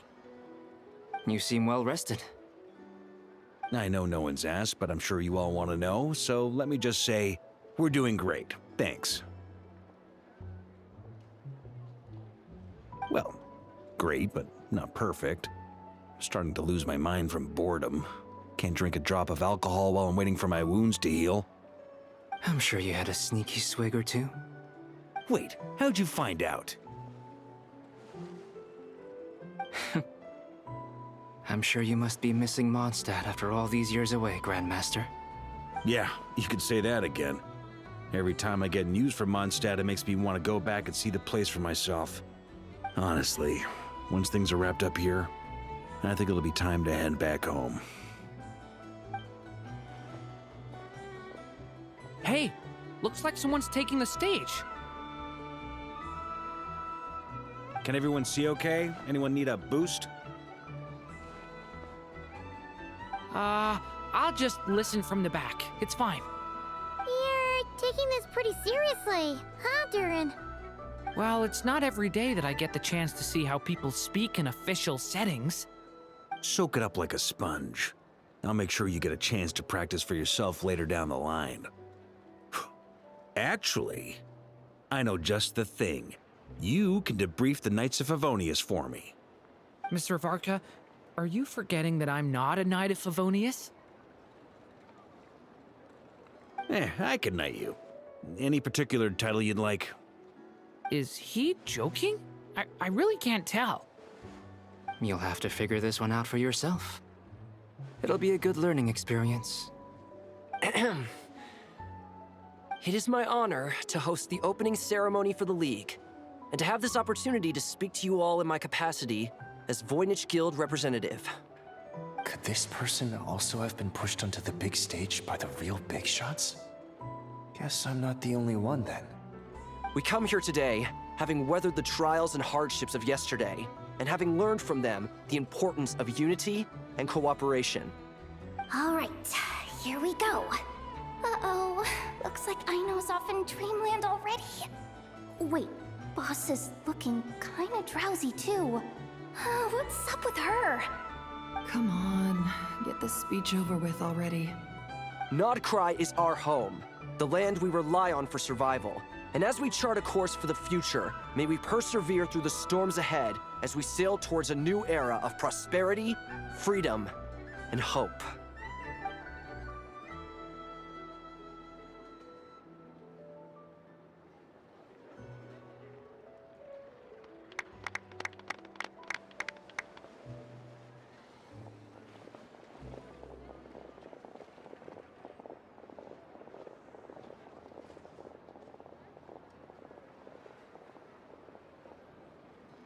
Looks like we'll have more opportunities to travel in the future. I'm sure you'll cope, Lady Moonchanter, given how fleet of foot you are.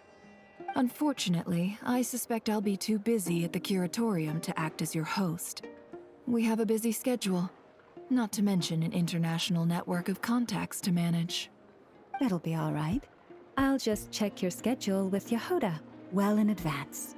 And if she's not available, I can simply ask Ashru. You... So giving my employees extra workload isn't enough for you? You're really going to drag my cat into this too? I thought you'd approve. Aren't you forever increasing your employees' workloads? That's a bold statement. Are all the Frost Moon Scions feeling more audacious now that your moon goddess has returned? Columbina's return has brought joy to all who care about her. That includes both you and me. As for the Frost Moon Scions, we are learning how to thrive independently, without relying on the moon goddess. It is up to us to make our home a more livable place. Joining the League is one of the steps we are trying towards that end. I like the word try. It's nice and non-committal. You can opt out at any time and still say you tried. You don't see a bright future for the Frost Moon Scions? Or did you mean the League? I'm just not as optimistic as you. The Frost Moon Scions should count themselves lucky that they have a leader as stubborn and enterprising as you. But Nodcry's a big place, with all kinds of people. Most of them don't enjoy answering to a leader, or even listening to reason. Well, that's where you and your methods come in. Unless the Curatorium of Secrets is only here for appearances. For now, yes. And that won't change until this venture becomes worth my while. What would make it worth your while? Getting out more than I put in. Right now, I'd barely break even. But I'll grant that it's a good start for Nodcry. Then maybe it's worth a try. All right, you can stop now. Or do I have to join the Frostmoon Scions before you'll get off my back? You'd be very welcome to join us. Hey, you two! Congrats on all your hard work! What are you chatting about? Nefer was trying to dissuade me from adding to her employees' workload. Also, she's considering joining the Frostmoon Scions. Sorry, what? Your conversations are always the most interesting. Would you two care to join me for some tea before heading to your next destination?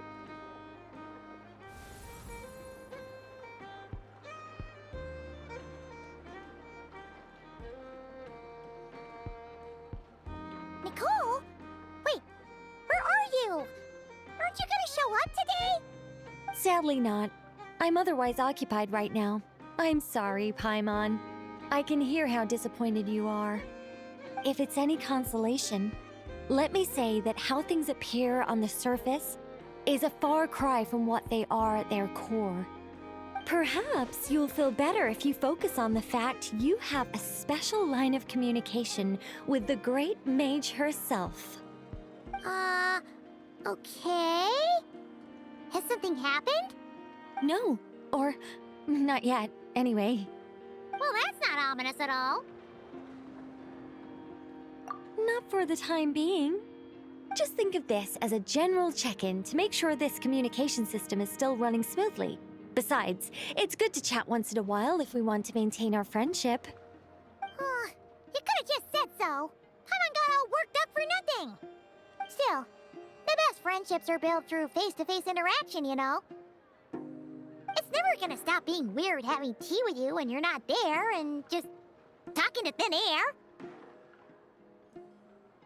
All right, fair point. I'll bear that in mind for next time. Yeah. Any update on that crisis at the world's borders? Alice just informed me that they had their work cut out for them. And now everyone's thoroughly exhausted. But they did finally get things back under control. Still, we can't let our guard down yet. The disruption caused by this disaster has made Teyvat easier to detect from the outside universe. She plans to wait for things to stabilize, then reschedule her Mondstadt vacation plans. As for me, I agree with Hat Guy's perspective. This is a time when many new variables are emerging, and the situation is changing constantly. Plus, most of this change is for the worse. We have to remain vigilant and ensure that the embers of chaos are not rekindled. I did notice that the energy in Nodcry changed somewhat after the War of Funerary Flame, but since it was still aligned with the Light Realm, I never gave it a second thought. It looks like I'll have to examine the connections between phenomena I observe more closely in the future. Just doing my duty. It's more or less second nature by now. Of course. To give you the full picture, I'd have to start with the substance from which angels were formed. Never mind. Paimon's right. Showing off my knowledge would be much more satisfying in person. By the way, you did receive the gifts from the Hexen Circle, yes? I'm not trying to claim credit or anything, but my pride demands that I at least mention it. They're quite similar to the protective talisman that Alice gave Dory, but with some very special enhancements. Oh! So that's what kept our friends safe when Dotori trapped them. Indeed. We went to great lengths to make sure they were invisible to his eyes. I'm so happy they came in handy. Still, not fishing for gratitude, by the way. I just want you to be aware that sometimes your friends may be protecting you in ways you cannot perceive. Anyway, I'll contact you if anything else crops up. If not, you know what they say, no news is good news. Oh, my angelic instincts are tingling. They say you should head to the docks next. Your friends are about to board their ship home.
You're here.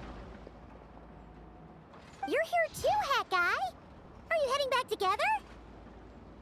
No. I'm bound for Sumeru, and she for Fontaine. We just happened to cross paths at the harbor. Everything seems fine. Sandrone may have an abominable temper, but she's always been very responsible with important calculations, and things entrusted to her by valued friends.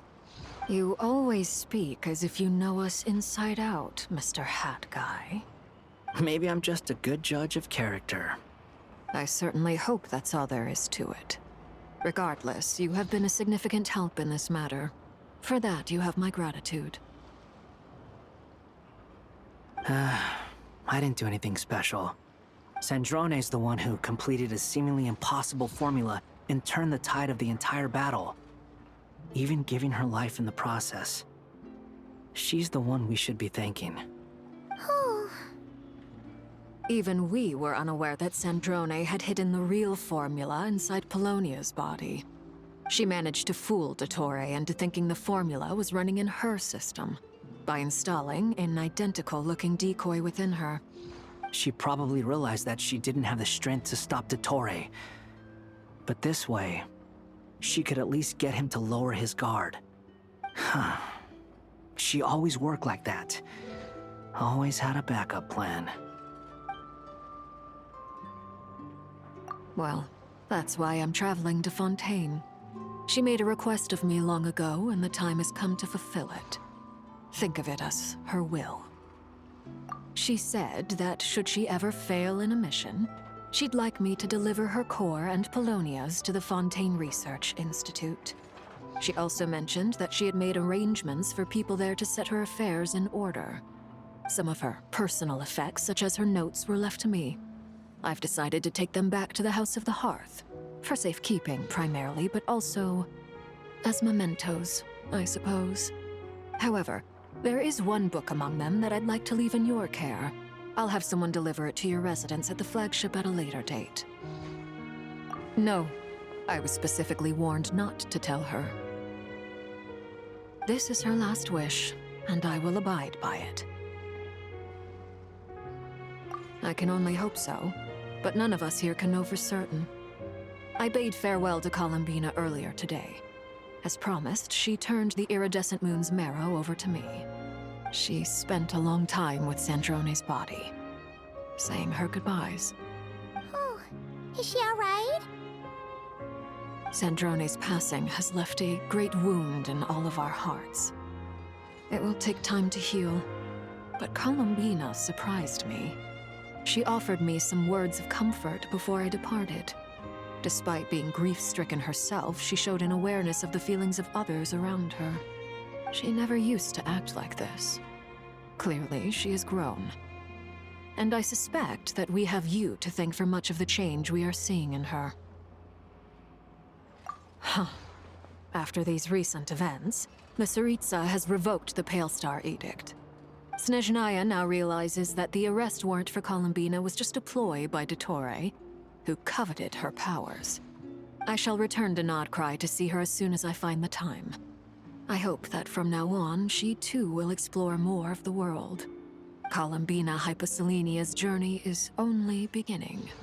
My ship is here. Traveler, Paimon, we shall meet again. You too, Hat Guy. What are you still bumming around for? Isn't Columbina waiting for you? I thought today was the day you'd agreed with her to go find out the truth about your sibling. You're afraid you won't like the truth when you see it. Well, this is new. I was starting to think that nothing could scare you. Don't say that! Wouldn't you be if you were in this situation? Fair point. But I'd say I have more experience facing up to unpleasant truths than the Traveler. They say blood's thicker than water. I know how much you need your family back. More than you need any of your friends. And I'm sure that all your real friends understand that too. No matter what the truth turns out to be, They will stick by you and support you, whatever decision you make. Finding the truth is important. But more important still is what you choose to do once you've found it. At least, that's the life lesson I've learned from my experience, grappling with the truth. What? Now that Dottoro's dead and gone? A little, I guess. But it hasn't solved everything. Maybe I regret not getting to end his life with my own hands. Or maybe it's something else.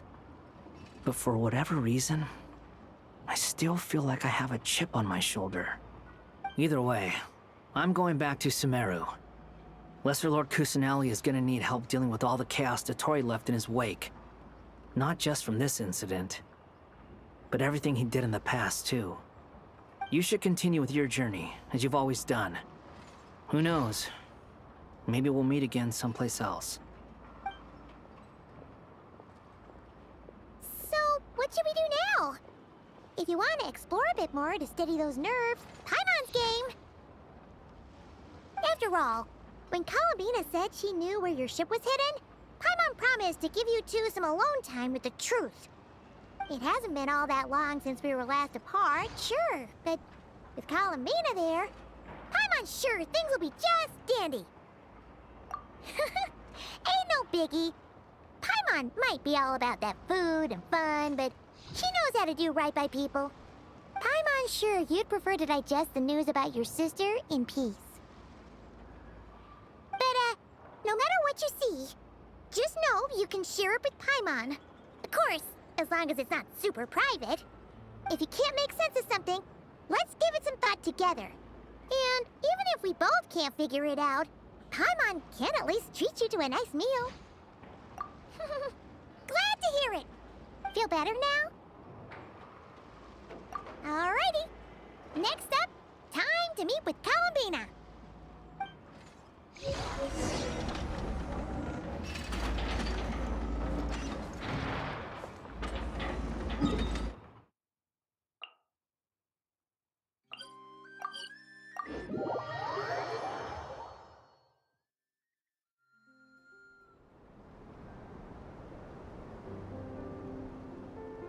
Columbina, we're here!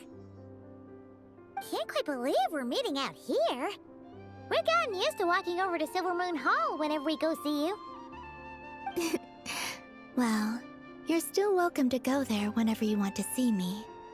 It's just, now that it's all over, I've decided to make some changes. Try and fit in with the Frost Moon Scions, like Lama suggested. The older generation are still timid around me.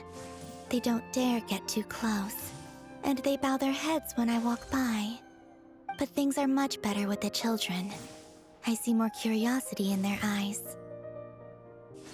Hopefully, by the time the next Moon Prayer Night comes around, I can enjoy the festival with them as myself, without having to pretend that I'm only dressed up as the Moon Goddess. You'll do fine, Columbina. Paimon's sure they'll realize you're super nice once they get to know you better. You really think so? When we first met, you thought I was a little up in the clouds. Oh, we were just starting out then, come on! So Lama told you, huh? I'm only teasing. I know that I have you to thank for pulling me back down to solid ground. It feels good to finally stand firm on the earth where I was born. Oh, that's great!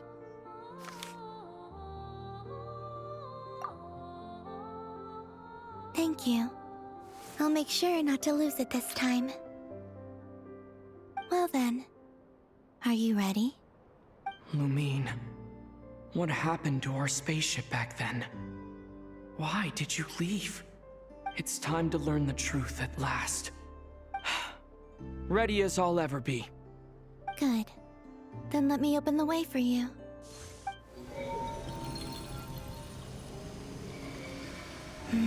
Where does this lead?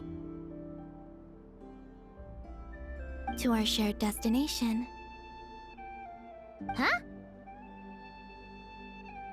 remember me telling you about my missing prologue back when we just met? I said that my story began on the moon. But while I was inside the moon's reflection, I realized that my prologue was really hidden in the future.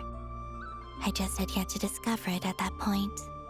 The story of the time before I was born was in fact the story of my distant future. It's truly fascinating. But when I obtained the Trilunar Authority and returned to our present reality, I sensed something I hadn't expected. Your prologue. So you mean... Yes, your spaceship. All this time, it has been hidden on the Frost Moon, which lay beyond the sky. The great ruler of the firmament. The heavenly principles. Wait, them? Why would they do that? I don't know. Perhaps your ship contains something that is incompatible with Tevat. Or something that cannot be known. Oh, did I pick a bad time to say this? I know it must have been hard to work up the courage to do this. Maybe I should have waited until you were on the moon, with no chance to back out. That would have been kind of mean, you know.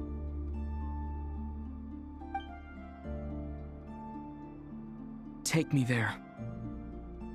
Oh? Whatever is hiding in that ship, it belongs to me and Lumine. Those memories belong to us. No one else has the right to decide whether I should or shouldn't know about it. Not even the heavenly principles. Very well. Then let's go. You two take care, alright? And don't forget to come back soon! Rest assured, Paimon. We will. Traveler, after you. Thinking about the story that we'll find hidden on the moon? Yes. And hoping that it has a happy ending. Stories like that don't exist, you know? You don't believe in happy endings? I don't believe in endings.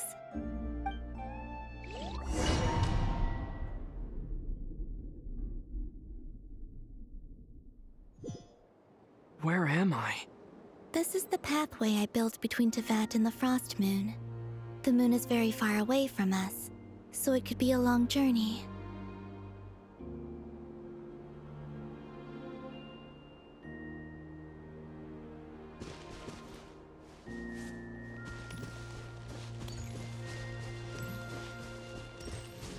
After I obtained the Trilunar Authority, I unwittingly saw past events from many of my friends' lives. One was Lauma. She was so young when they chose her to be the Moon Chanter. From then on, the Frost Moon Scions looked to her to bring messages from their goddess. But, for better or worse, I had left Hisi Island before she was ever born. It was not until much, much later that she met me. I think it's for the best. Because of the way things turned out, you had the opportunity to become friends. You're right. In that sense, I think we were both very lucky.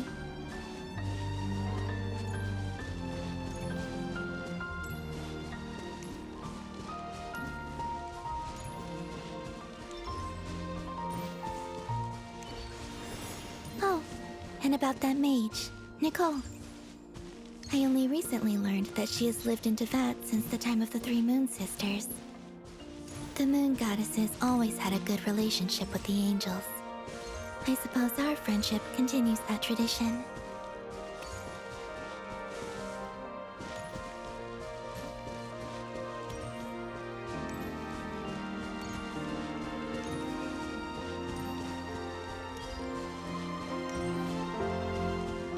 And then, there's Zandrone. I never knew that much about her, beyond the fact that she was created by someone called the Lord Artificer. She, too, suffered for a long time before joining the Fatui.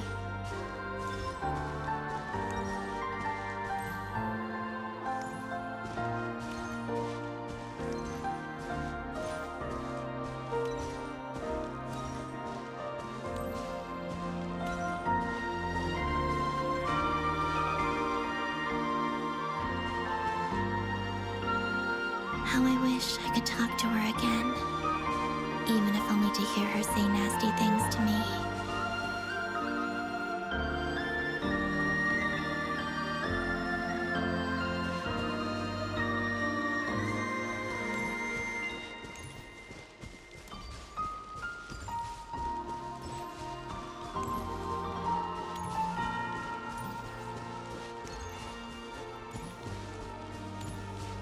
Also, I saw your sibling's story. I'm afraid I didn't see much. It seems that she rarely came to the surface, where the moonlight shines. But I did notice that back when you first set out on your journey, she would often appear nearby, gazing at you from afar with a guilty look in her eyes. Lumine. Let us speak no more of the past. I probably shouldn't reveal so much about my friends. It's not my place. Let the moonlight carry us forth. We are very close now.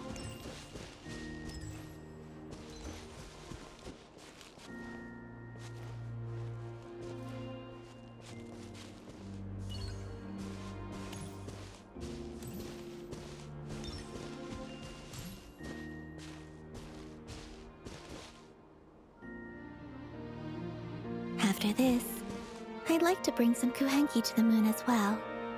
If they're willing, of course. What about your other friends? Will you bring them to visit too? Certainly. But I'll need to tidy the place up first. This home hasn't received any guests in a long, long time.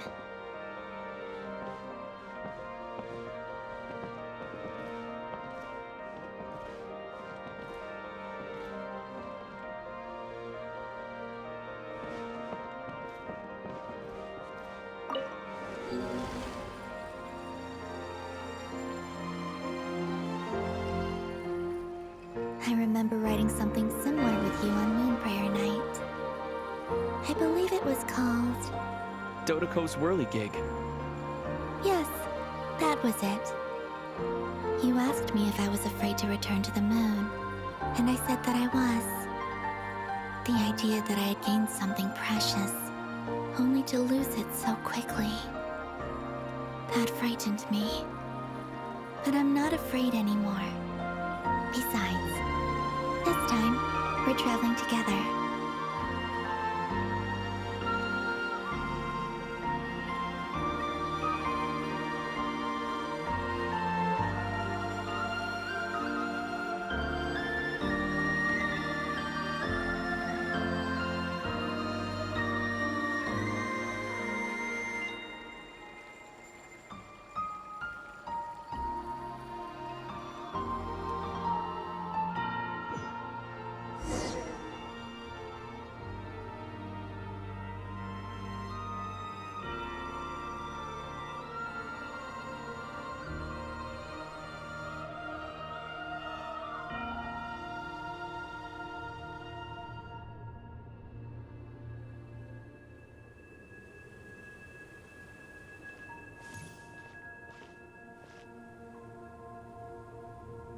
We're here.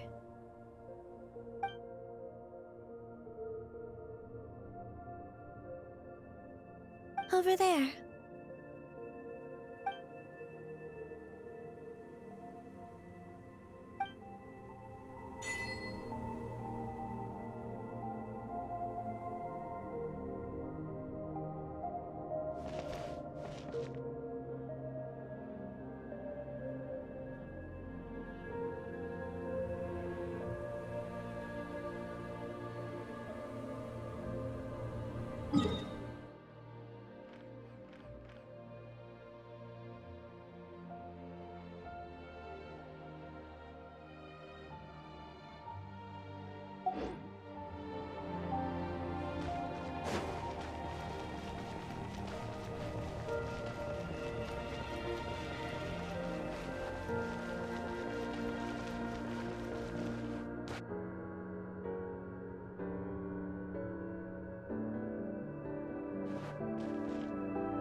Our spaceship. It's huge. I suppose that the moon is the only place one could hide it. It'll be alright. Huh? The way you feel in this moment, I went through it too, on Moon Prayer Night. The door was right in front of me, but I struggled to find the courage to step through. Solitude for me once meant living a life in which even I was absent. Before I met you, that was the only life I knew. But that night, solitude meant throwing away the life I had gained after meeting all of you. Columbina. Go. Retrieve the part of your life that was once lost. Trust me, you will lose nothing by doing so. Look, Tevat is right there. All of our friends are down there, waiting for us. You're right. Thanks, Columbina.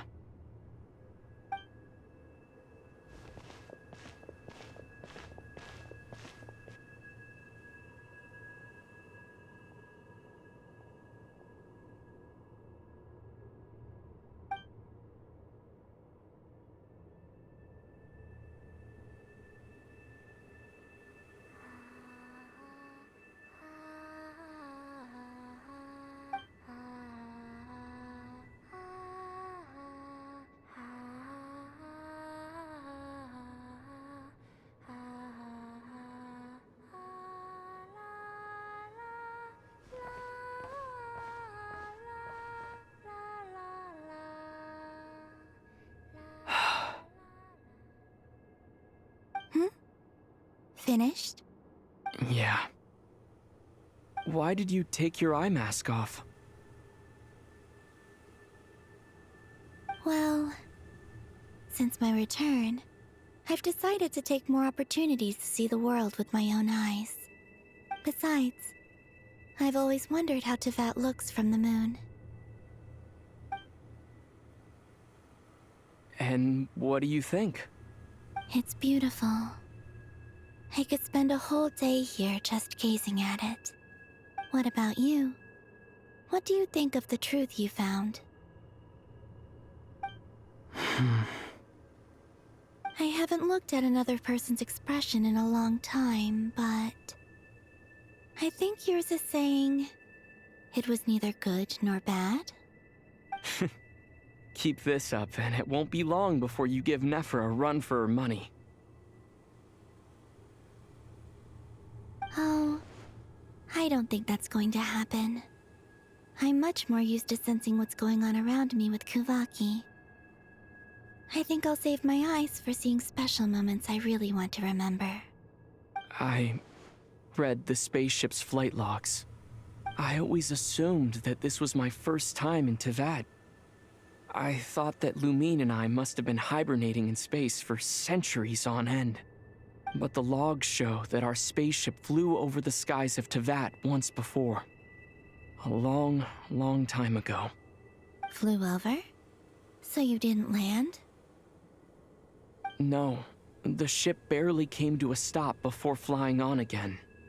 After that, it continued traveling through space for a long time. Some of the data is corrupted, but I suspect that it kept flying for thousands of years. It was only after that that the ship made a forced landing in Nodcry. When Lumine found me, she came from outside the ship.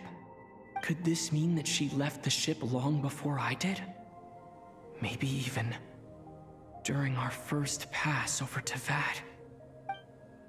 Are you alright? Yes, I can feel that the truth is coming together, one small piece at a time. I remember Lumine telling me that when she first arrived in Conria, she could not recall the past.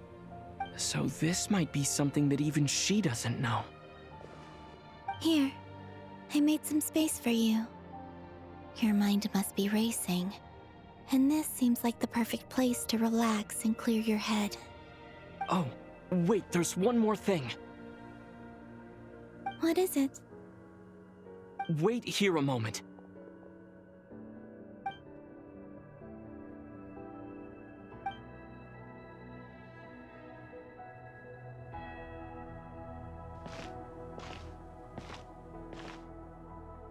Hey, Columbina.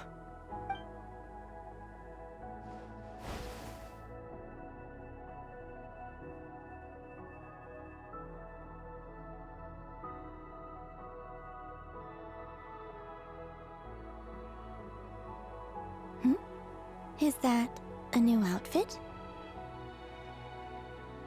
An old one, technically. It's been in a cabinet inside the ship this whole time. It's a matching pair with Lumine's. She always liked this set more. Huh. I don't think there's a huge difference. Really? Yes, it's still the same you. You're the same person, no matter what clothes you wear. Only Columbina would make an observation like that. Traveler, do you consider Tevat your home? Home is wherever Lumine is.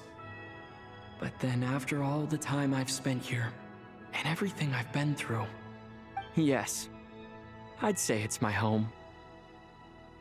Would you change your answer if Tevat changed appearance? I mean, if the truth about Tevat turned out to be different than what you thought. I don't know, but I don't think so. The truth is not what matters most to me about Tevat. When I was first born, I longed for a home. And when you get something before you're mature enough to understand the world, you just take it at face value. I thought that a home was a transaction. You give me what I want, and I'll do the same for you. But you and your friends taught me what a true home should look like. You never asked for anything, yet you gave so generously to me. That's because your friendship matters to us. It was worth it. In the past, I thought that my birth in Nodcry must have been a mistake. But after journeying to the distant past where the story began, I realized that it was I who chose Nodcry to be my future home.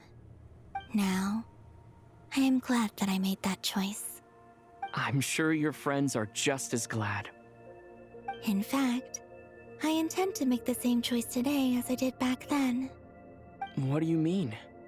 Well, I've given the Eternal Moon's Marrow to Lauma, and the Iridescent Moon's Marrow to Arlecchino. And now, I shall return my Kuvaki to Nodcry again, that it may continue to protect my chosen home. Wait, but what about your body? Oh, are you worried that I'll disappear again? I won't. Not this time. The Frost Moon has now entered the fall sky, and I am the Tri-Lune Goddess. I am only returning to Nodcry the part of me that it needs. I am giving what I can, because my home is worth it. Oh, and I have something for you, too. For me? Yes. Come closer.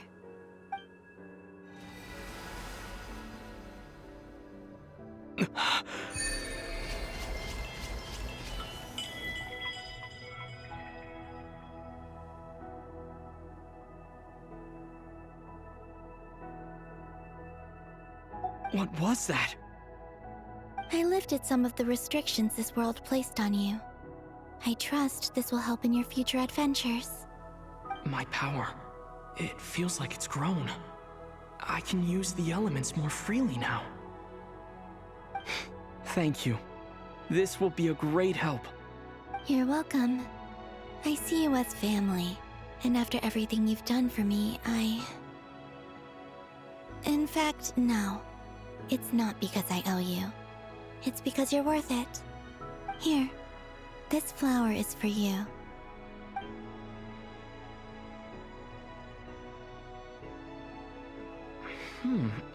Isn't this a moon prayer blossom? Yes. Don't worry. You will never see these flowers lose their color again. I'm finally discovering the joy of giving. How I wish I'd learned this sooner. Hey, better late than never. What are you thinking about now? Why don't you take a guess? You get one shot.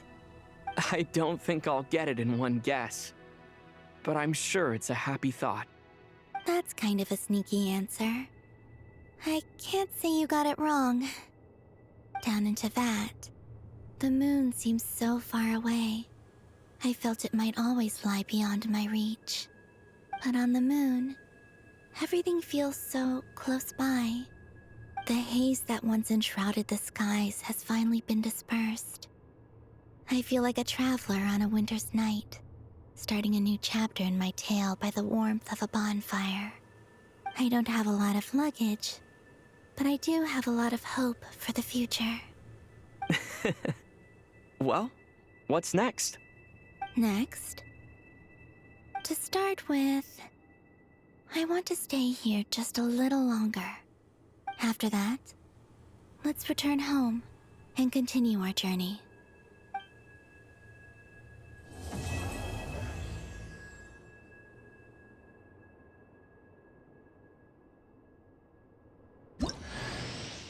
These clothes bring back so many memories.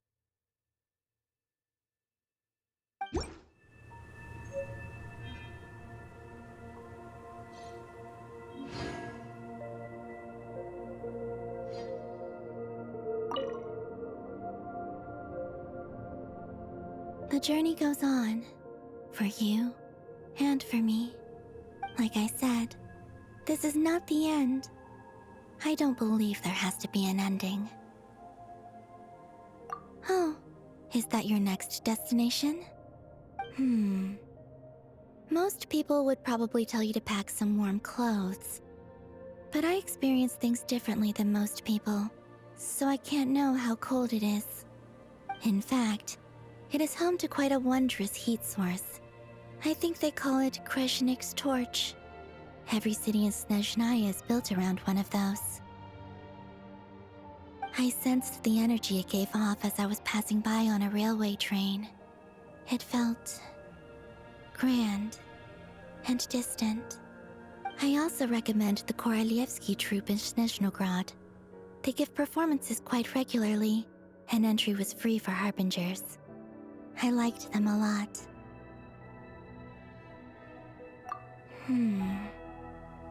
Ice cold and sharp. Crystal clear in some ways, yet profoundly unfathomable in others. Like the thick layer of ice on top of a frozen lake. That's just the impression that Tsaritsa gives me. I was never able to glimpse what truly lies beneath that icy exterior. In fact, I don't think the people of Snezhnaya even know what kind of power their god wields. Maybe that's because the Tsaritsa herself has never acknowledged, nor accepted that power. There's Regrator, the Rooster, and the Jester. Between them, they control a lot of what happens in Snezhnaya, but I can never wrap my head around how exactly power is split between them.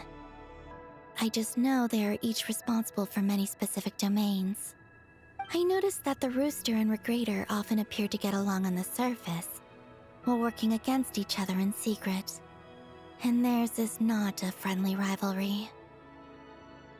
But I wasn't particularly interested, so I tended to keep my distance. Now that I think about it, the term Mistelton often seemed to come up in connection with Project Stuja.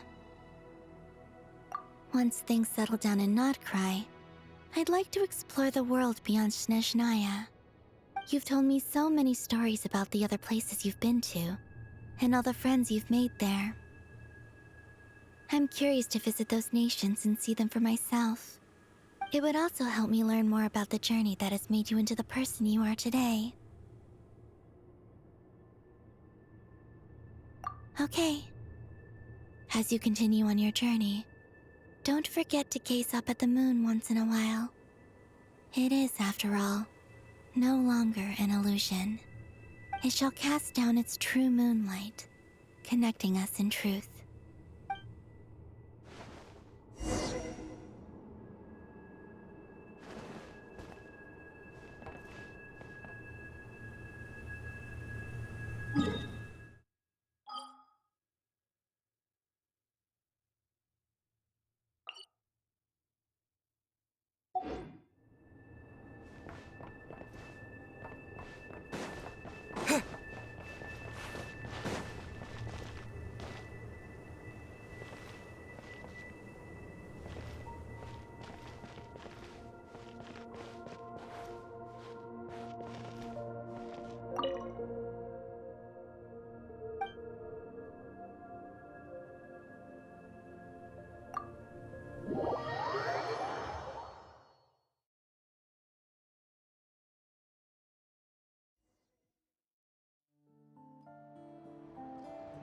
To Jean, Acting Grand Master of the Knights of Favonius.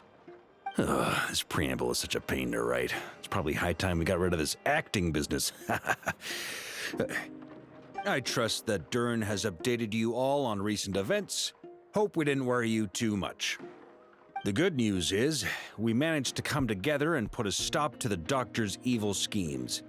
With that, I think it's safe to say that Notcry is finally out of the woods. As for the Fatui, not counting the Damselette, aka the Moon Goddess, who has left their organization, we found ourselves allied in this instance with both the Knave and Marionette. May she rest in peace. As ever, we find ourselves better off for making friends rather than enemies. But until we can ascertain the Tsaritsa's true intentions, the future remains uncertain. In a short while... Wait. How am I meant to surprise everyone if I tell them in the letter that I'm heading home? Well, that would be a huge waste. Okay, got it. I will begin sending the expeditionary team back home in waves.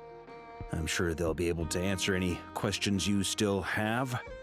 I hope they won't gloss over the details of my many heroic deeds. But if they do, I'm sure it'll be because they're just too exhausted from the long journey. I think of Mondstadt daily. Please give everyone my best regards. P.S. The honorary knight went above and beyond this time. Are there any other honors we can give him? I'll leave it with you. P.P.S. Please be extra nice to Klee for the foreseeable future.